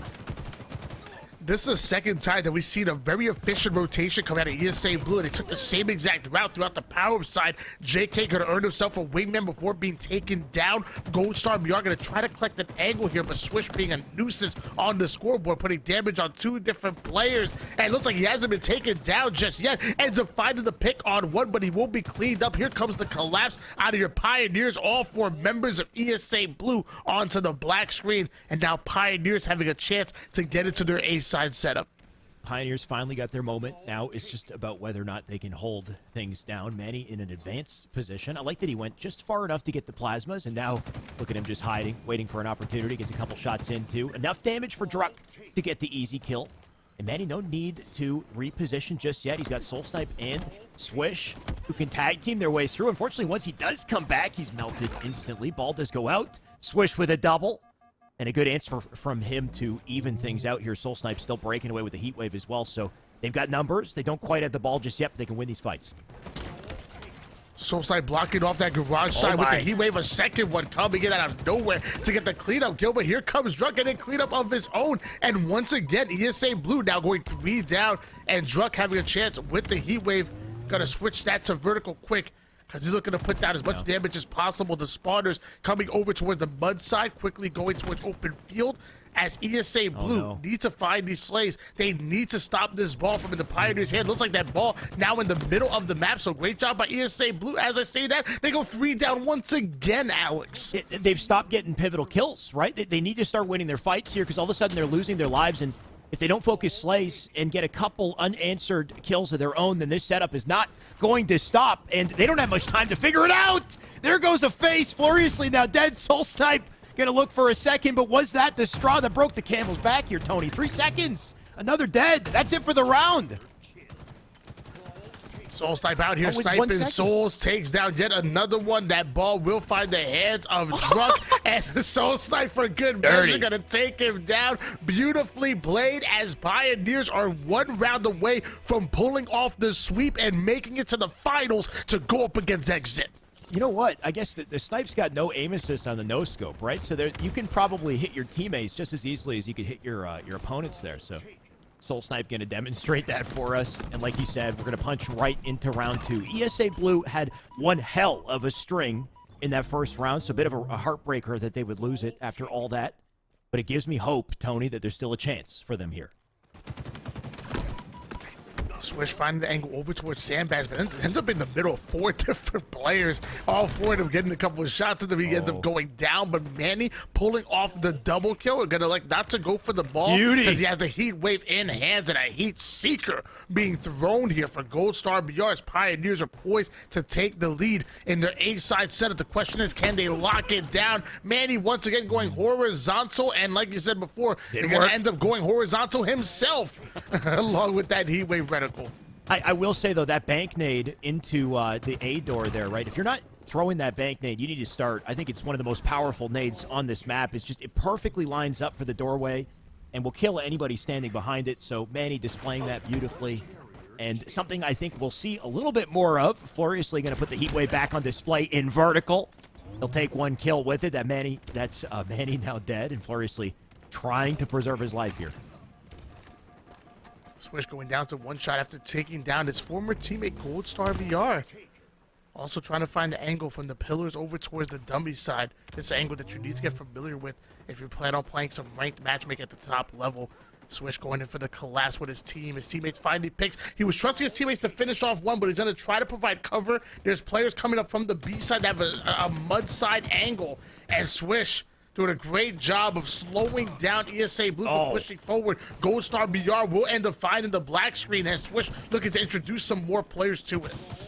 Not sure if that timing made sense. Looks like they still do have 3, though, so that push might work from ESA Blue, but doesn't quite right. Gold Star pushes by himself before his 3-man team on the left-hand side had a chance to do anything. And once he had died, Pioneers just switched their attention back to the remaining 3, and the whole strat didn't work. So I think if they're going to go for that 3-1, the timing is everything.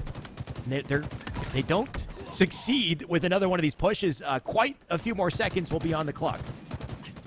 Well, if at first you don't succeed, yeah, you try again. You only got so many chances here.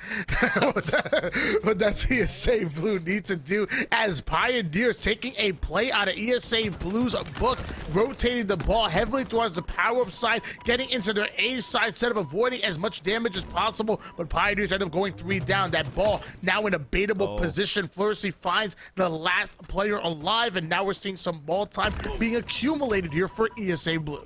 Fluriously, I like that he's just pinging out the hallway, trying to let his teammates know where the opponents are here. They need to stay alive for the snipe here. Fluriously going to go on for the chase as well. He'll take Soul Snipe, but a stick left behind will almost take him. Thankfully avoids it. Where is that sniper, though? Who has it? ESA Blue, they do have 35 to their name. It looks like the snipe is in the hands of Druck, though. And he could turn this match around with it.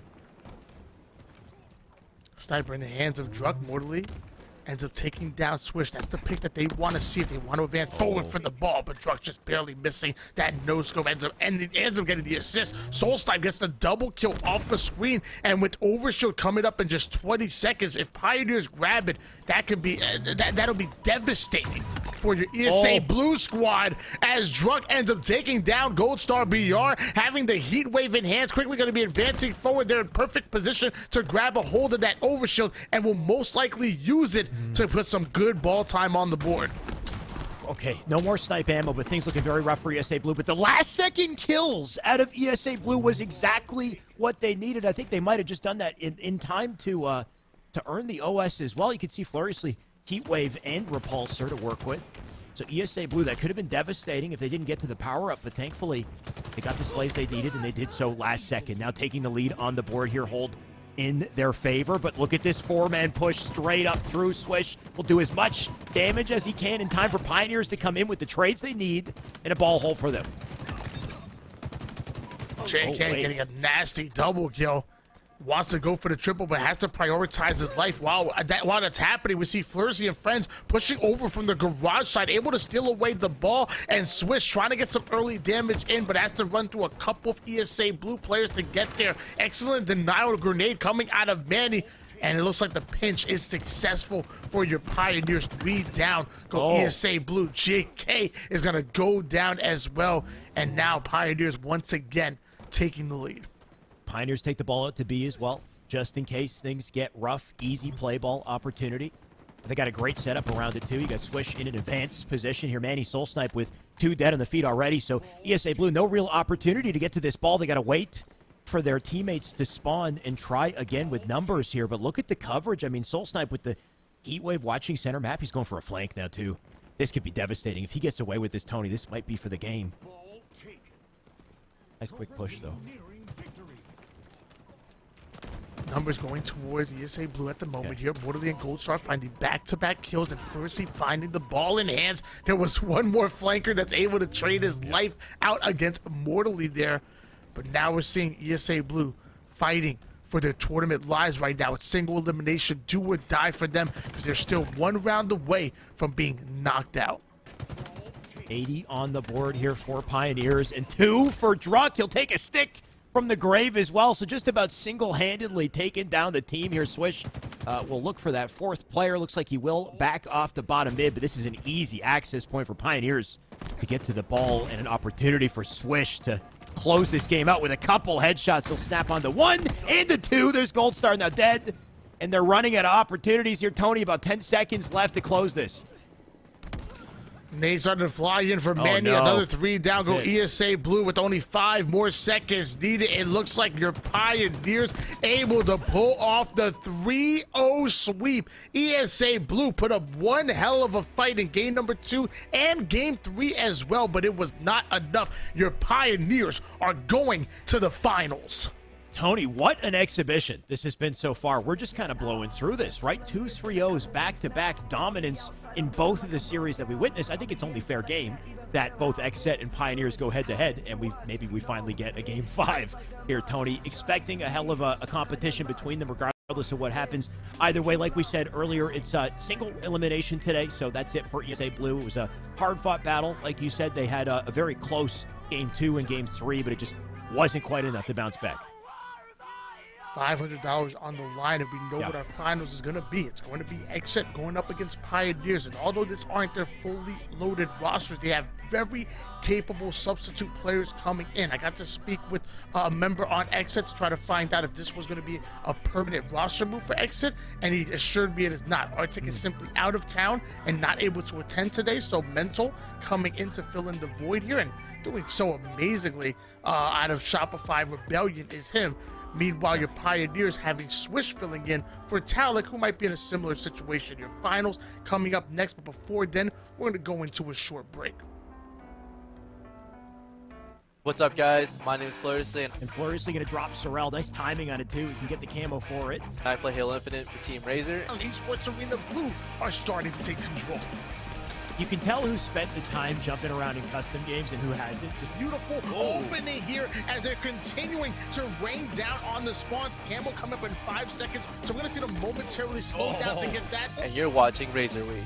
Yeah, looks like there's a heat wave in the back pocket too, so everything Fluriously could ever need to storm the gates here, he's got. Yeah, he's got teammates on the way as well, so wisely decides to try and slay here. Oh my God, Fluriously. Razer, for gamers, by gamers.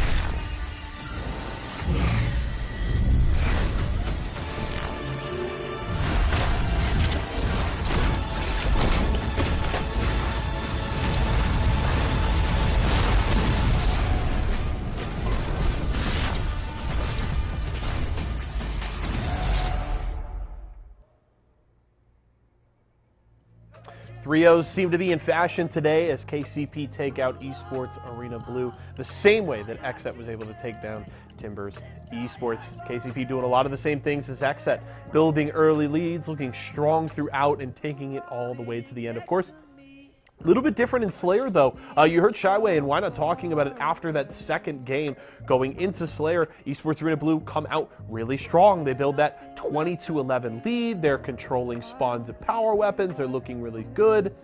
And then KCP able to settle in the middle of that game, bring it back, and grab the win. So, you know, and I've talked about it before, KCP, a team that seems to be maybe a little bit more vulnerable than other top teams on Slayer. They seem to kind of get caught on that one a little more consistently, but they're so clean in those objective game types that it's difficult to take these best of 3 or best of 5 series against them, and it shows up well here, and they even are able to grab the win in Slayer. So our matchup in Grand Finals will be XSET versus the Pioneers, and this promises to be a fun one. I'm certainly personally leaning more towards the Pioneers. Of course, they're a team that I thoroughly enjoy to watch. I've gotten to see a lot of their play over the last year or so, and I think they're looking strong going into this one. I would take KCP 3-1 over XSET, but XSET can surprise you, and I think they did look really good in their first series and should be feeling confident in this one. I think it's going to be a fun matchup, and I'm certainly looking forward to it. Let us know in Twitch chat which way you're leaning here, what your predictions are for this series, which side you're kind of staking your claim on. I would love to hear on what you guys are thinking. Do want to remind you, of course, it is Razer Week here at Series E.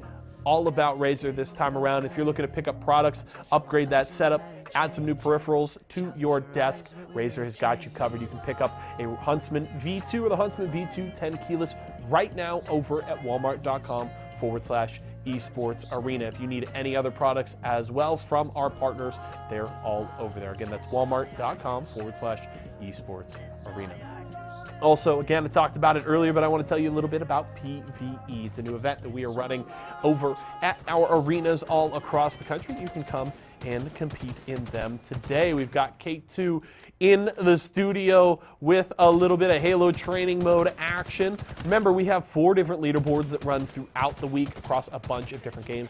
Each have their own individual $500 prize pot. So come in, grab some tokens that you use to compete in the different titles, and you don't have to lock down for 3 or 4 hours for an entire bracket. You can come in, get a few tries in, move on with your day. And then you can keep an eye on our leaderboard streams running on our YouTube channel 24/7 to keep an eye on the scores that are topping the charts. Come back then later in the week, and you can put some more tries on and try and chase down that $500 prize pot.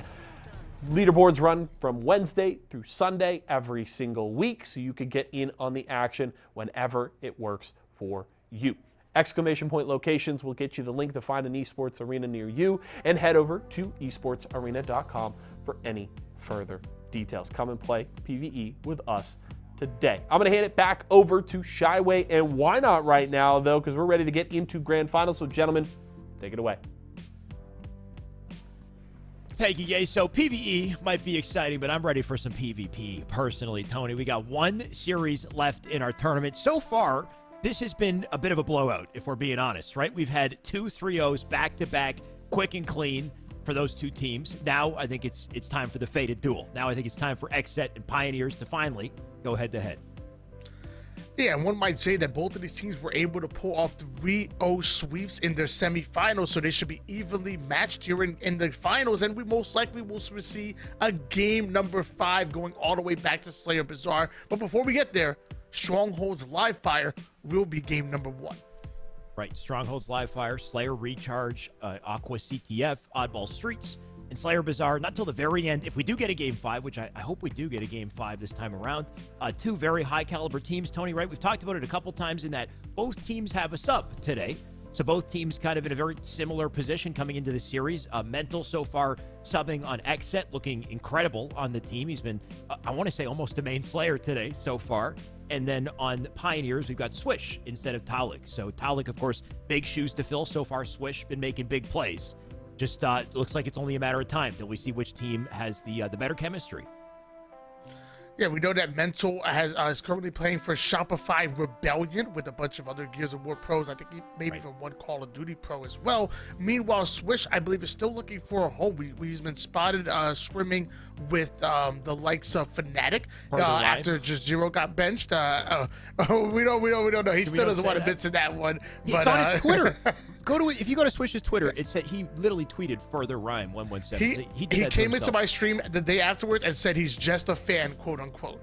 And then he was spotted also running tournaments with G1 as well, which he was looking very good on that roster. So still trying to find a home, temporary subs, but also very capable subs. Mental. Yeah. Absolutely insane at the top of his craft back in Gears of War and come to Halo without skipping a beat whatsoever. And Swish is a been there, done that player. Whenever teams wanted to get to that like top amateur to pro status, they had to go through Swish or whatever team he was playing with. So very capable substitutes for both of these rosters, and I'm very excited to see Exit going up against Pioneers. Winner takes all, $500 on the line here. Let's go. Like you said, you know, it's more than just the money. It's about the opportunity, the spotlight for these players. Somebody like Mental, who probably has a very high bar set for himself, right? Being one of the winningest players in Gears through Optic Gaming. I mean, the dude's got plenty of championships under his belt to kind of feel like, is it pigeonholed it is the right word, Tony? Where you're kind of stuck with your Gears boys and your COD boys and whatnot from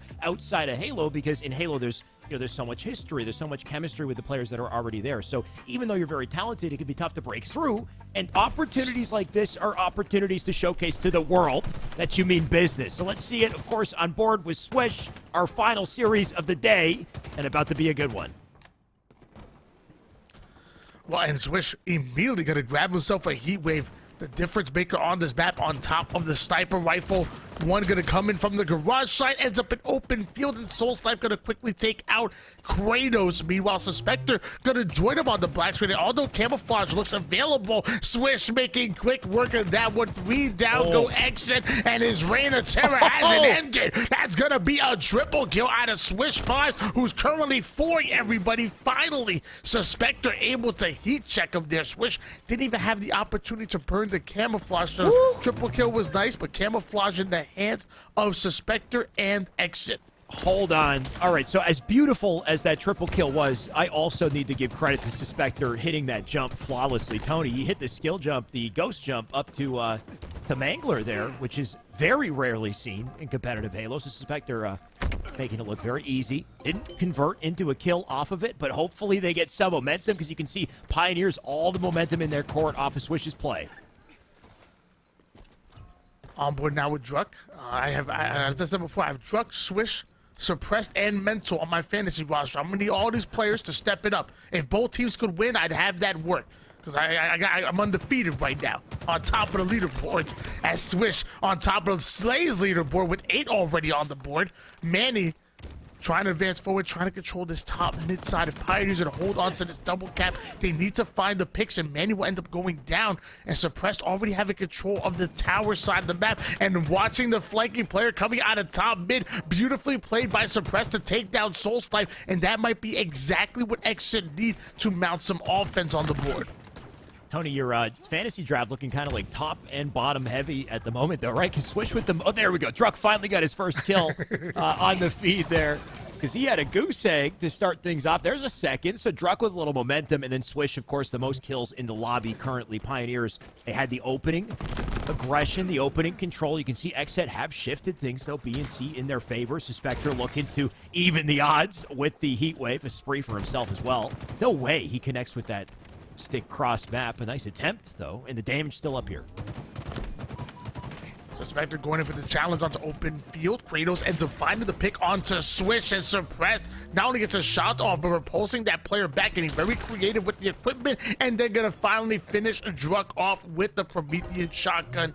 Manny finds Mental, Suppressed, and Kratos getting back-to-back kills, and once again Pioneers go 3 down. So for the first time in this tournament so far, we're seeing Pioneers playing on their back foot, playing with their backs against the wall, and we're gonna see how they respond. You know Suspector's about to make some plays when he picks up Snipe and hits a body immediately. Here we go. He's got everything, too. Repulsor, heat wave, Snipe in. There's the teammate for the kill. Suspector still hitting shots. There's a one to the face as Soul Snipe will snap onto the body. And why why would he bother re-challenging, right? So Suspector literally not missing anything right now. Sniper rifle enhanced, taking over Charlie. Look at that angle that he has all the way towards Alpha as he's now just going to walk top mid. Body shot going to connect. The second one comes in, and he can get it too. You better be careful because Suspector is looking to peel faces. He even has the heat wave in the back pocket here.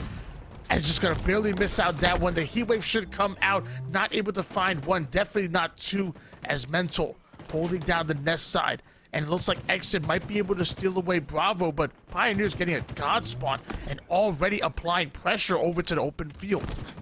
It's a shame how Halo can work like that, though. Sometimes, Tony, oh, wait a second. Double at a Soul Snipe here. Maybe about to make a play, but Suspector hit all of the hard... Oh, okay. Goodbye, Soul Snipe. Nice use of the repulsor. Suspector hit all of the hardest snipes imaginable, and then he missed the easy one at the end, is what I meant to say, right? Like the hard scope into the standstill, who just strafed last second. Either way, damage done here. 122 and counting for Xset off of the little momentum they had gained, and a nice rotation to see here, too, to keep it up. Soulside would have been a fancy feed over towards the nest side. Still ends up going down. Suppressed have two players in front of him. Excellent shots over toward the player on Garage, but that nade seemingly coming out of nowhere. There's a player flanking for the Pioneers right over towards top mid. Too quickly go down for Exit. Swish gonna challenge out Nest. Ends up getting the assist. Exit once again go 3 down, and Pioneers having the numbers advantage. This time up to Swish to hold the setup here. B, of course, such an important point of control for Pioneers. At center map position, opportunity to cross people up as they do try to rotate to Swish. What can he do? You can see multiple numbers over in C, and they will be looking to make that push. In the meantime, Manny's been making big plays bottom mid. He picked up a kill of his own, just staying alive here. A and B still in their control, in the lead, in their favor now as well. You can see they're still got an advantage in Slays. Their Druck just locking it down. The team cross coming out from B at the same time, making it so difficult for Exit. They're kind of pouring in one at a time, staggered on their numbers here, Tony. This game was very close, but Pioneers finally starting to gain some clear control in the map control and also in the points as well. Suppressed throwing a couple of very good nades over to his former teammate Swish, but not able to find the pick. Suspector taking an angle towards Pillars, ends up getting some good shots onto Nest, but Swish goes in for the challenge. Kratos gonna challenge one as well, taking down one. Has another one here towards the B side. He needs to get this pivotal kill, and that player being so annoying. Soulstar ends up finding Suppressed while running away. One shot gets the kill. A piv coming out of Soulstar, just telling the lobby that he's unguardable. Massive, too, right? Even just with Druck living at the end of that situation, milked the situation for Kratos so that he couldn't help. He couldn't get to where he needed to be to contest the power-up as it was popping up on the map. Still making plays, though, still getting kills, and map control still in their favor. BC hold. Kratos going to want to hold this position of high ground. He's got Suspector already covering back B as well. Looks like they might send 3 of their numbers to secure B here. About to be a brawl down for the B strongholds. Manny has a snipe in the feed, though. Manny making plays. We might need to see what he's up to. Exit having a hard time of simply staying alive, let alone getting the slays that they need to ultimately mount a comeback here. Pioneers are winning their pivotal battles. They're playing within arm's length of each other, and their teamwork is too efficient as now they're out-rotating the enemy team, stealing away C. Even though they're 2 down, somehow Pioneers are still in the driver's seat. Exit needs to find something, needs to dig deep, otherwise they're going to go down as he ends up returning to sender. Does Druck gets the double kill in style. It was nasty at a Druck. You gotta love the creative use of the repulsor in this game, that you can send a stick right back in their face. Immediately snaps with the double. That gives Manny the freedom to continue to make plays here. Soulsnipe Manny working together to cover outside B. Did he just... I think he just voluntarily dropped off the map himself, right? The repulsor didn't do it. Maybe he backed off, got a little scared in the moment, but they're gonna have to regain here, Tony. 2:15 and counting. Pioneers making plays. Hey, this map getting real sweaty, okay? So you need to take a swim, cool things down. I ain't mad at all at the play.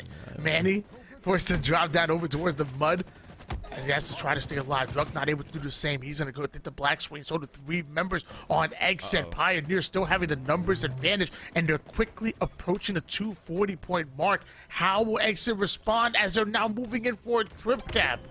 think XSET might have won the fight for the power-up, which is really their only hope in this situation. They can get A. They have to book it to B with all their numbers, essentially. 3 seconds to do it, but nobody's in position. They'll fly to C instead. Can they hold C down? It's the camo in C. A massive play at a suppressed with the camo to allow them to stay in the game, but this is definitely not over, they're not safe yet, Tony. Things can change very quickly if Pioneers regain their footing. A moment of control for XSET, though.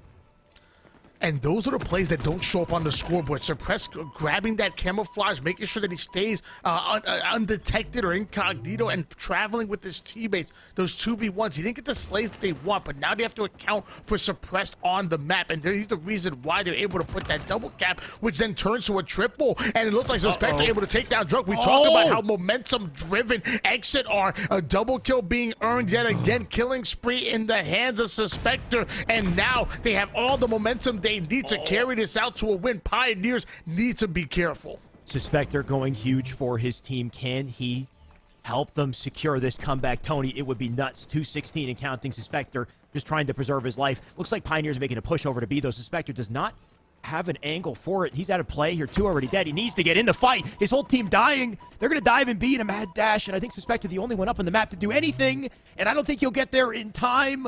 Unfortunate for him. Pioneers, they'll come away with a 250 to 225, but a valiant effort at an XSET at the end there, Tony. It felt like if Suspector was lined up with the snipe for B, I think they might have been able to turn that around. XSET definitely showing some life towards the end game, and I'm not going to lie, I was made a little bit of a believer in that one. But finally, Pioneers coming off a spawn, getting the first couple of picks, sliding into B, getting the double cap, and then easy done from there. Sometimes it comes down to simply just winning your pivotal fights and getting the kills that you need. There's no way you're going to be able to capture objectives against a team that's as good as XSET if you're not finding your picks. I don't care how high IQ you are. I don't care how objective efficient you are. Sometimes it comes down to simply finding your kills, and Pioneers did just that. We're going into Slayer right now, where kills are what matter. It's first to 50 takes to win. The only hidden objective that you have is controlling the sandbox and making sure you keep these power weapons into the hands of your own and out of the hands of your opponents. Right. And I think just going back to the game, in Pioneer's case in that situation, it takes a very patient, well-coordinated team to not get flustered when XSET bounced back like they did, right? They got the round of slays, full map control, Suspector with the sniper. In that situation, Pioneers knew to slow down their gameplay, regroup, and then use their numbers to push together to B rather than stagger their push, right? Because in situations like that, when things are looking like all you need are 3 seconds to close the game, I think it's very easy to kind of lose your footing and start sending in numbers, one at a time, and next thing you know, it goes out of control. It snowballs out of your favor. So Pioneers, despite what could have been heartbreaking, they regained, they changed the situation. Like you said, we're jumping into Recharge Slayer. Anything can happen here, Tony. Recharge, very interesting map compared to, say, like an Aquarius, because the map is so large and there's so much open space in the center that this could be very slow-paced. It could be very quick, or we could just see setup heavy gameplay, and I am all for it, whatever they do. And we're going to start on board with Kratos coming out of Team XSET, and the teammates quickly go 2 down. So a great starting strat being earned by Pioneers. And Soul Snipe already in the enemy base. He will be spotted out and quickly dealt with as Swish holding on to his height advantage on top gold and applying pressure to the players onto the battery side. Gets the assist as Druk takes down one. Druk coming off the spawn and without any hesitation whatsoever getting right back into the action. So much coverage here out of Druk. Does he win the fight? Of course he does. A double for him. Looking to get out of this for the triple, but not quite repulsing the right direction there. Thankfully, he lived long enough for Manny to do what he needed to. He'll get the grapple into Sword as well. Didn't get to see too much Sword on Recharge in the last moment we saw it, Tony, so little treat here. The whole sandbox in the favor of Pioneers, by the way. That's 4 dead. All 4 members down for XSET. Pioneers need to take advantage of that. And look at that, they're just holding steady. They're saying, okay, you know what? We got them 4 down. We want the enemy team to spawn to C, so none of us are gonna move until they spawn. And then the collapse comes in. Soulsnipe gets the kill with the Needler. Fear the pink miss by Soulsnipe. Swish ends up finding the kill onto Kratos as well, and even has the shock rifle in the back pocket. Just barely gonna miss that one. The BR does enough damage to put the player to 1 shot, but the last thing you want to do is have the shock rifle in the hands of this young man right here. He's a playmaker, and he's about to make some plays here. Swish did what he could to keep the shock away from him, Tony, but Suspector just would not go down without a fight. Can he make a play with it? Like you said, the playmaker. Man's got an opportunity. Camo about to spawn as well, so maybe an opportunity to bait it as well. He's got to get out of here, though. You can see multiple targets. He'll find one. Manny now dead. He'll be spinning endlessly. Look at that. He got caught in the animation from the repulsor, and that will leave him twisted. But unfortunately, I think Suspector now dead. We got the sword on the ground. We got the shock in the hands of Swish, so now it's his turn once again. Swish having double electric weapons here. Gonna quickly trade out the disruptor for a BR. Like that play there. Also like the shock rifle. Almost connected on the head, but the body shot onto Suspector. Beautifully done. Challenges 1. Takes down Suppress. That's gonna be a double kill and a killing spree being earned by Kyle Alberg.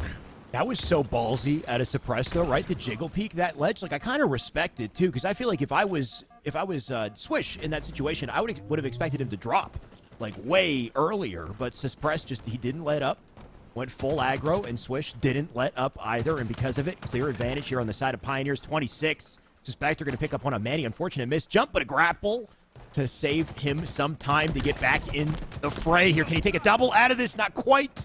Druck will turn the favor there, 29 at this point, as they hold on to quite a lead. Suppress going toward the back gold, finds the entrance, but ends up finding the exit.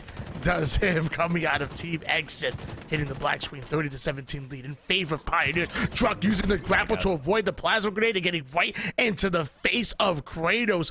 Beautifully played by Druck, putting his 11th kill on the board. Kyle, aka Swish 5, throwing some excellent grenades, and now going to quickly make his way onto the long haul side as he's looking to contest 2 different players with the assist onto one, and finds the kill onto the second one. 2 quickly go down for Exit, and things are getting a bit out of hand you are a fan of the boys in red. They definitely are getting out of hand. Pioneers has Exit right where they want them.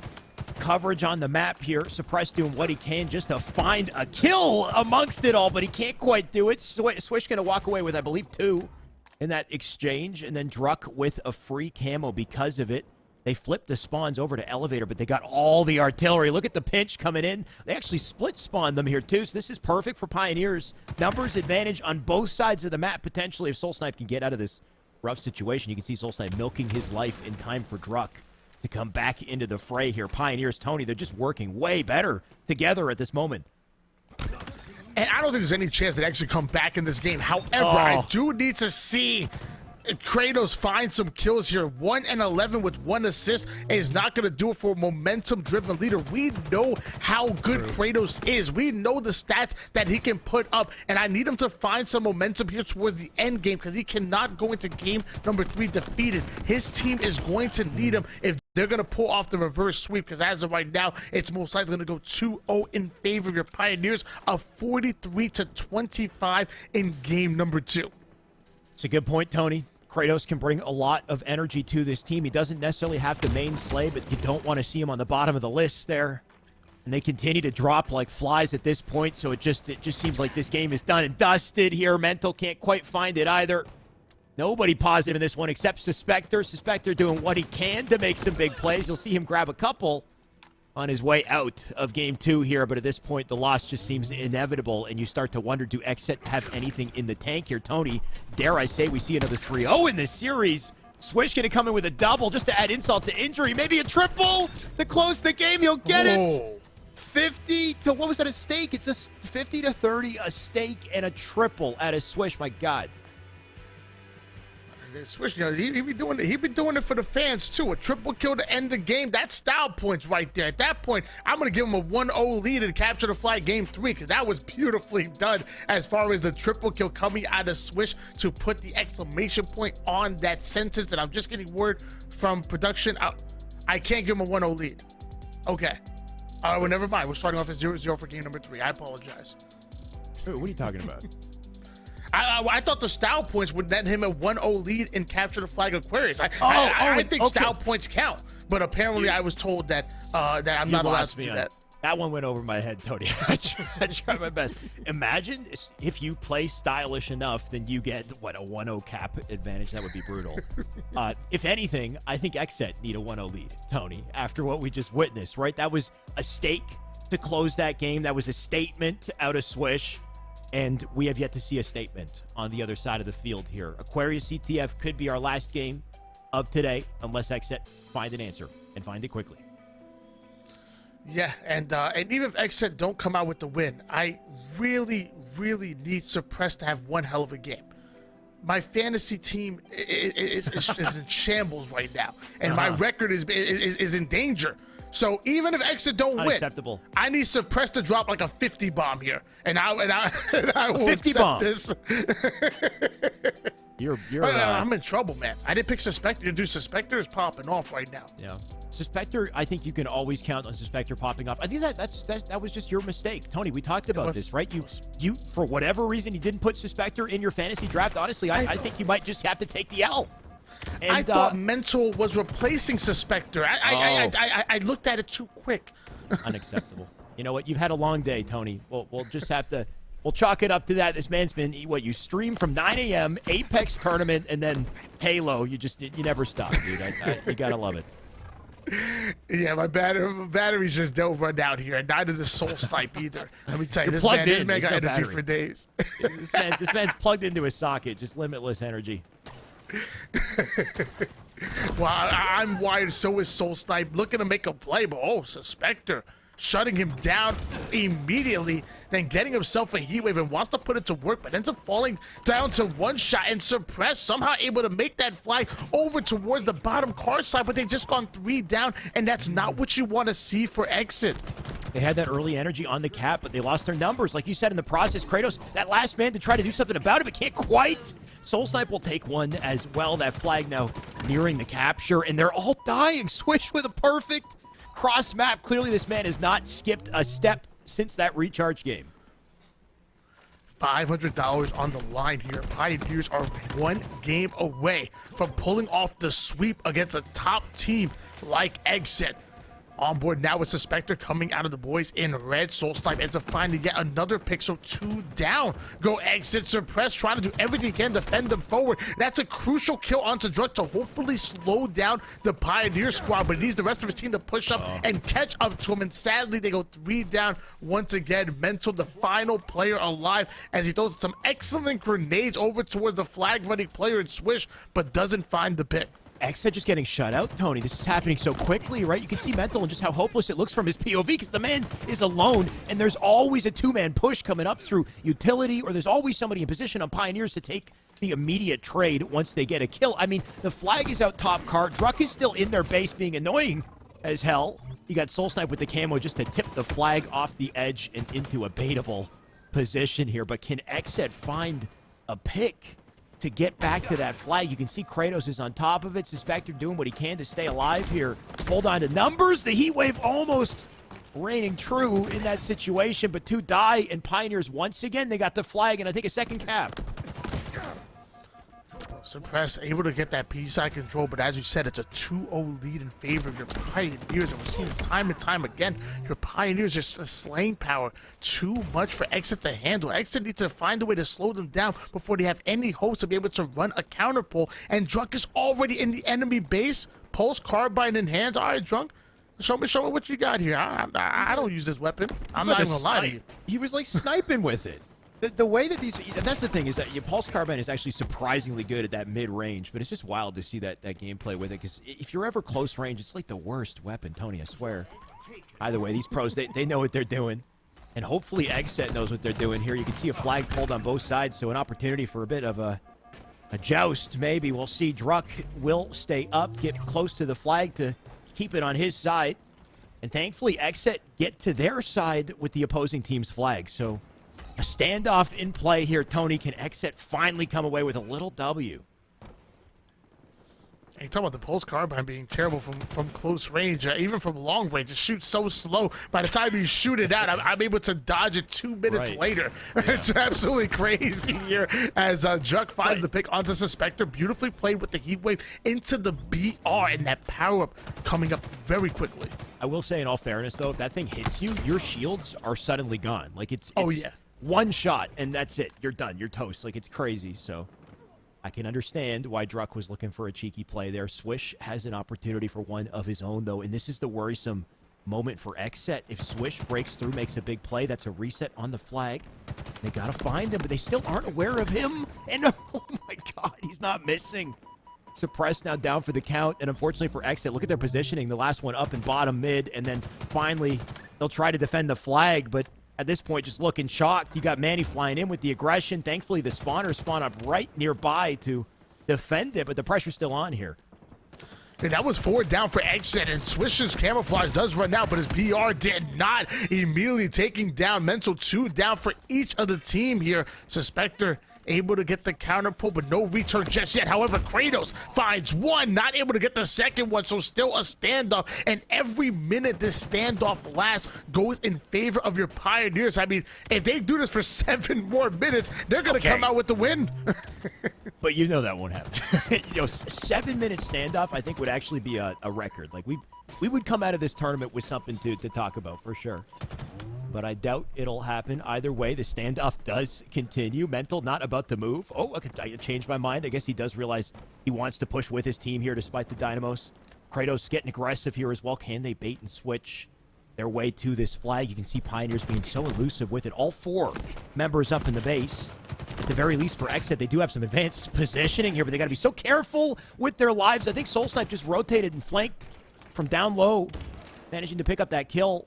Kratos with 2 to answer to keep things close here, but Druck with 2 of his own. So this is going to continue, Tony. Druck finds himself a double kill, and yet another minute has gone by where we have not seen a return. Swish now going to quickly drop the flag and try to apply pressure towards the mid-map as that camouflage is coming up, able to trade out kills here.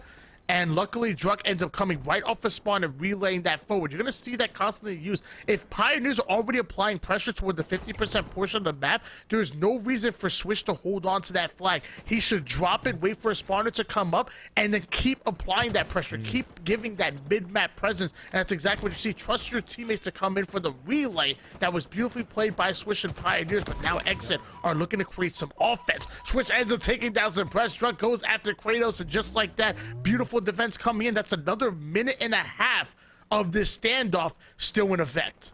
Right. And I like what you said about that timing, right? Not leaving any gaps in timing, always having a player ready to move up and fill in. This is a perfect example. Like, his teammates are dead, so he knows they'll spawn. They'll get to the flag. So they'll try to get aggressive just to keep some pressure, to keep Exet back. But Exet's starting to get a few kills of their own. You can see they got coverage on top map. They're getting right in the back of the base here, too. Multiple going to come in. So the biggest opportunity we've seen for Exet all game. How is that flag being rotated? You got one player alive. Back base who sends the flag out to front base, which was clutch as hell. Swish gets a kill also, so I think they might have saved it from being returned. And not only did they get out toward the front base, but they also got it towards the fridge side, which is exactly where his teammates were spawning. They had a perfect angle spawning over towards the fridge to be able to defend the flag once again. So a bit of a reset.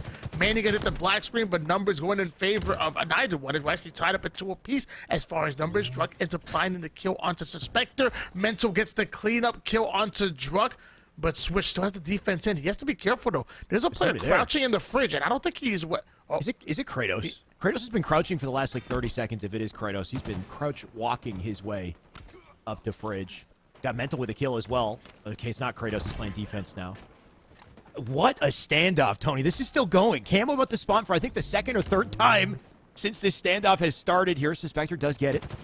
We saw Swish with it last time, so Suspector and Exet, maybe now they have the opportunity they need. They need to finally get this opportunity, though, because the clock is ticking down here. 4 minutes, still a lot of time to work with, but no real guaranteed advance on the flag here. Heatwave still out for suppressed. Beautifully played. Ends up taking down Drug. Goes down to one shot, but high IQ plays and it forces him to back down.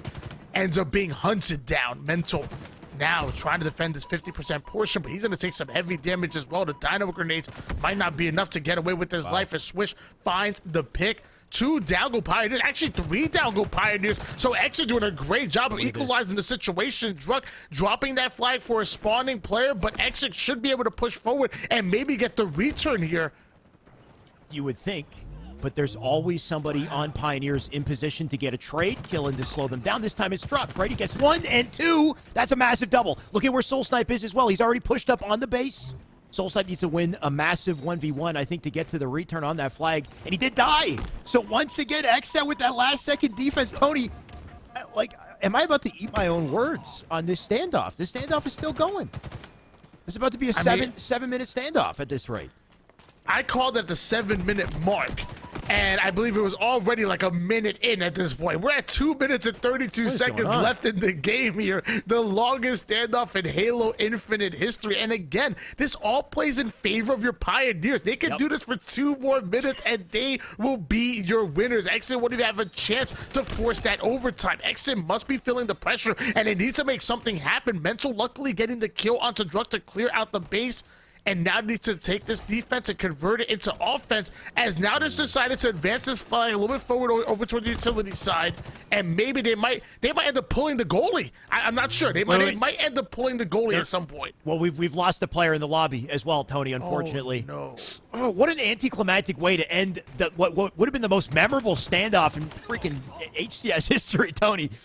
Okay, so I assume they're still playing, which has got me a little confused, but I assume we are going to bounce out of this lobby and reset it real quick here.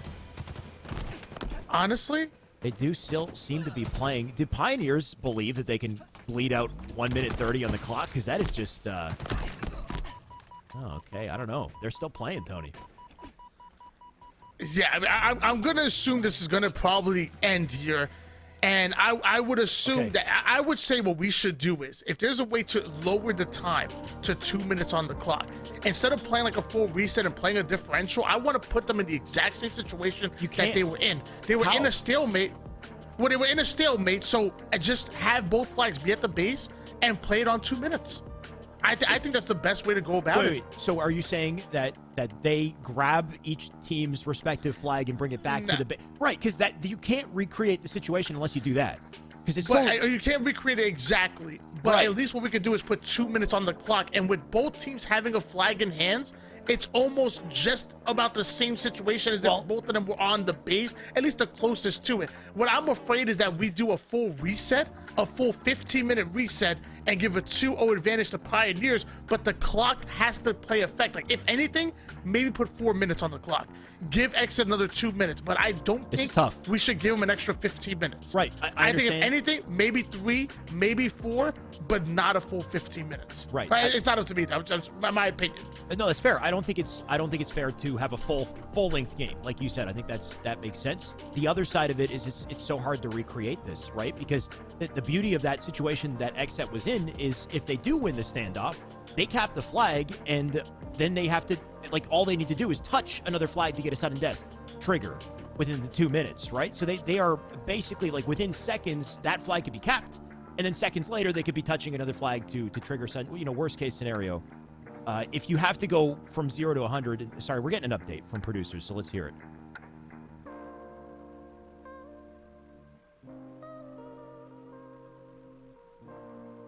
Okay. That's the best way to do it. Well, okay, so the update we got is there's 2 minutes left in the clock. It's a 2-0, Pioneers. It's not 100% what it was, Tony, but that is, I believe, what it will be. That's the update. I think it's the best way to do it, because okay, it's the players that actually brought this up, and I think it's important because I think to get in that situation, time is a factor in this one.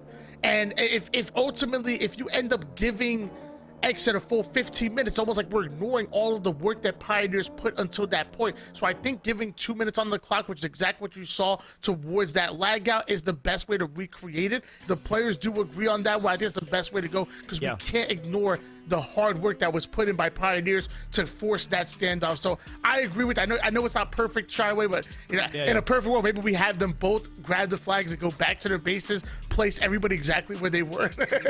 I mean, I wish, right? How do we pause and recreate that?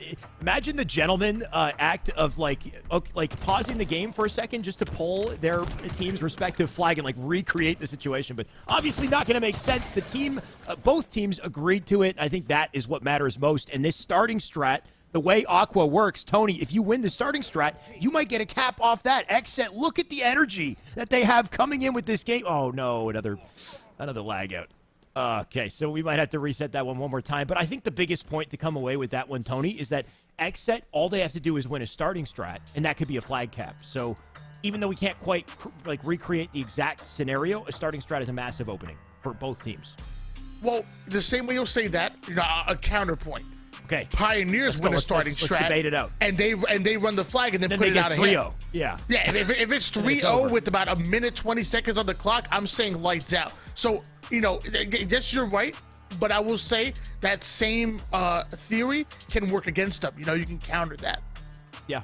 I mean, you're not wrong in saying that. We'll have to see, of course. This is game 3 in this series. Of course, Pioneers lead 2-0.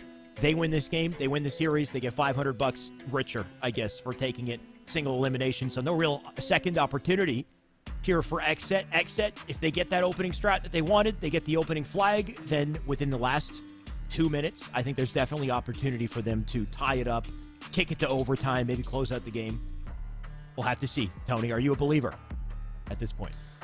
I mean, this probably want to be a believer in this lobby holding together. It's fighting for dear life, and my hairline is putting up a better fight than this lobby is being held together at the moment here. But yeah, Pioneers definitely have the advantage, up 2-0, 2 minutes on the clock. Like Alex has said, Xset, one starting strat away from making this doable, and it's up to Pioneers to be aware of that and really fight for that 50% control and not go 3 down, not go 2 down, because they can flip it right back on and put them 3 down, get that map control, and maybe put things out of reach here for Xset. So this could be the last and final map. Maybe Pioneers pull off a 3-0 sweep, or maybe Xset use this as momentum, ice the kicker a little bit, if you will, and maybe we see a game 4, dare I say, a game 5. Whatever they did in that reset that we briefly witnessed was working, right? They had a perfect opening strat for the 10 seconds that we got to witness, so hopefully they can recreate it. Tony, I'll just say what am I trying to say? Who's your impact player is what I wanted to say. Let's spotlight one player on Xset to be the playmaker to create this opening and save the game. Who would you put in the hot seat? I want to say Suspected because of his slang ability. However, I'm going to say the spotlight is on Mental. The reason why is because Xset know what they, it's almost like, an NFL team. They run 2-minute drills to put themselves in these kind of scenarios to figure out what they want to do to be successful when it comes to how they want to slay, how they want to move into position, how they want to block spawns, how they want to move into a relay. They practice this. This is things that they go over in scrims. Mental's the newest player, so how does he fit into that? If they get that round of slays, say instead of the 2-minute mark, say they get in the 1-minute mark, who's going to be the one to rotate back with the flag carrier? Who's going to be the one to put pressure on the spawns so that ultimately they can relay the flag and force that overtime? Again, Xset know what they want to accomplish. For them, it's about execution. It's up to Mental to have that small talk and get on the same wavelength where if that opportunity does present itself, that he's right there with them and right in with the game plan.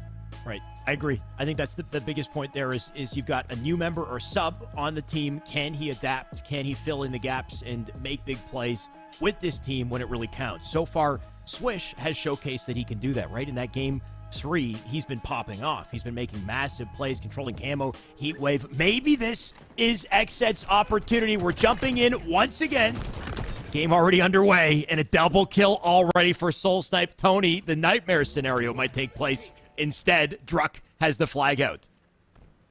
Yeah, the one thing we forgot to talk about the Pioneers is that when it comes to starting strats, especially when it comes to flag, I mean, they're one of the most creative teams and one of the most objective efficient teams. You remember back in Fathom, Soulsnipe would always be that player to overextend and get those early pulls and net them those 1-0 starts time and time again against some of the best. Druck already dropping down from P2 to P1, almost able to take down the flag carrier, however, not able to do so, and Exit now advancing that flag forward here, and it looks like they've got it right over towards the goal line, but a goal line stance being fought for Pioneers. The flag quickly goes out. Suspector able to get the kill, but not able to get the touch as both flags are out. Mental now has the touch, but they still need the return if they want to put this in. And there's only 50 seconds technically on the clock here. They got to make this cap and then pull yet another one. Right. They're fighting against the timer. Can they get the touch on it, though? At this point, you got to switch with a line of coverage on it. Manny with the touch on the opposite flag. So that flag, I think, did get returned, and also got pulled and sent out. So how much time do we have left to do this, Tony? 30 seconds out of Exit. They do overextend. They get back to their base to pull one of their own. And I guess we could trigger a bit of a sudden death right until that flag gets returned if that timer goes... Or no, we can't, right? Because it's a 2-0, technically. We'll have to see 15 seconds for Exit to plant a flag here. They have to plant the flag, and then they would have to pull it, and then it would be allotted, I guess we'll call it, say, 40 seconds to be able to get another one. But it looks like they're not even going to be able to get the pull here, as one more second needed, and that's going to be it. Your Pioneers should become your champions, but hey, they're still playing now. Hold on. That's the thing. I'm waiting until I see them close the lobby, and then I'll know for sure. If the game's still going, Tony, I'm going to cast it. That flag's still out, so we'll see. We are getting the update from production to stand by, though, in the meantime, so I think they might be forced stopping this game. Look at this run, though. As we say, it's suppressed. Is going in. Full passion, full heart out for Exit. You got to respect the fact that they are not giving up no matter what here. They did plant one, Tony. Yeah, well, we're trying to find out exactly what's going on here. I mean, both of the teams are, I guess, still playing it out. It looks like we're back on camera. It looks like we have a final ruling. Your Pioneers were able to fend off the attack for 2 minutes. Exit couldn't put in one flag, let alone pull off what would have been a sudden death pull. And it seems like your Pioneers are going to pull off a 3-0 sweep. A little bit of a weird one as the lagouts come in, but either way, your Pioneers do earn that, and they're $500 richer. I will say, everything leading up to the initial disconnect, what a game of Aqua CTF that was, though, Tony. I don't think I've seen a standoff last that long. We don't even know what the end of that standoff would have been. That's the unfortunate kind of anticlimactic moment here, is that could have been like some kind of record, because that was at least a 6-minute standoff in that game. So, I mean, undoubtedly, beautiful gameplay on both sides, an awesome series, and I can't complain about that. A well-deserved victory, I think, for Pioneers as well. Even though the end of that game was definitely close, it's safe to say it was 2-0. They were dominating in the first 2 games. Pioneers have earned this one, I think, Tony. Yeah, beautifully done by your Pioneers. Not only did they pull off a 3-0 in the final, but they pulled off a 3-0 in the semifinal as well. So perfect 6-0 for your Pioneers. Well, in my opinion, I think they need this. I think they need this run. You know, Pioneers have been getting upsetted by a couple of teams, so I want to see them come into these tournaments and assert their dominance. Pull off 3-0s against the likes of Exit, although might not be fully loaded, missing Arctic, but still gain some momentum as we go into Kansas City, because we all know your Pioneers, this is a top 8 seeded team. They have top 6 potential, and when they're firing all cylinders, they can get top 4 and maybe pull off some big upsets against the best of the best, and I want to see them do that in Kansas City, their hometown. Tony, we got a month till Kansas City, almost exactly, right? So things are their time is coming up very quickly. I know that every time Soulsnipe has been streaming, he's been counting down the days as well. So Pioneers, they're grinding. Exit, they're grinding. All these teams looking pretty deadly, but then the competition only gets stiffer, right? Now, Optic Gaming with Formal, Cloud9, can't wait to see what they put together, but just awesome to be able to witness this progress and have these events. Of course, Tony, pleasure casting with you once again. By the way, if you're new in the chat, you're watching, if you want to be a part of these tournaments, they take place every Monday and Wednesday. Wednesday is a special invite-only exhibition, so tonight is 4 invited teams. On Monday, it's an open tournament. $1,000 down. Anybody can compete. You can get together. You can join the Discord group as well, and maybe try to find a team, try to get a sweaty squad together, and win $1,000 for yourself. Competition ain't easy, but it's a blast, and Tony and I will be here to cast it. Anyway, that's it for the show today, guys. Have a good night, and Yeso, take it away. Thank you, gents. Great cast on the day, both of you. And special shout out to my friend Why Not there, hitting it back to back with Apex Legends right into Halo Infinite, running the whole show there. Well done, my friend. And Pioneers taking the win there, 3-0 fashion over XSET. I said it earlier, and I'll say it again. 3-0 seem to be in fashion this week as we get sweeps all across the board tonight, and Pioneers just absolutely crushing that series. That Slayer game was incredibly dominant from Pioneers, taking down XSET, and they will be the champions here tonight. Another week here of Series E Halo Infinite at a close. Do want to remind you folks, of course, we will have Series E going on the next 2 days. We've got Guilty Gear Strive tomorrow night, and then Series Recap to kind of tie a nice bow on the whole week. We'll be going over all of the action from Monday through Thursday this Friday, so don't miss out on that. Make sure to clear your calendars and make sure you're available at 4 p.m. Pacific time the next 2 days, because that's when your Series E shows will be up. But that's going to do it for us here, folks. Tonight, my name is Yeso. It's been a pleasure to be your host tonight for myself, the entire live broadcast crew, and everybody here at Esports Arena. Have a great rest of your night. We'll see you again tomorrow.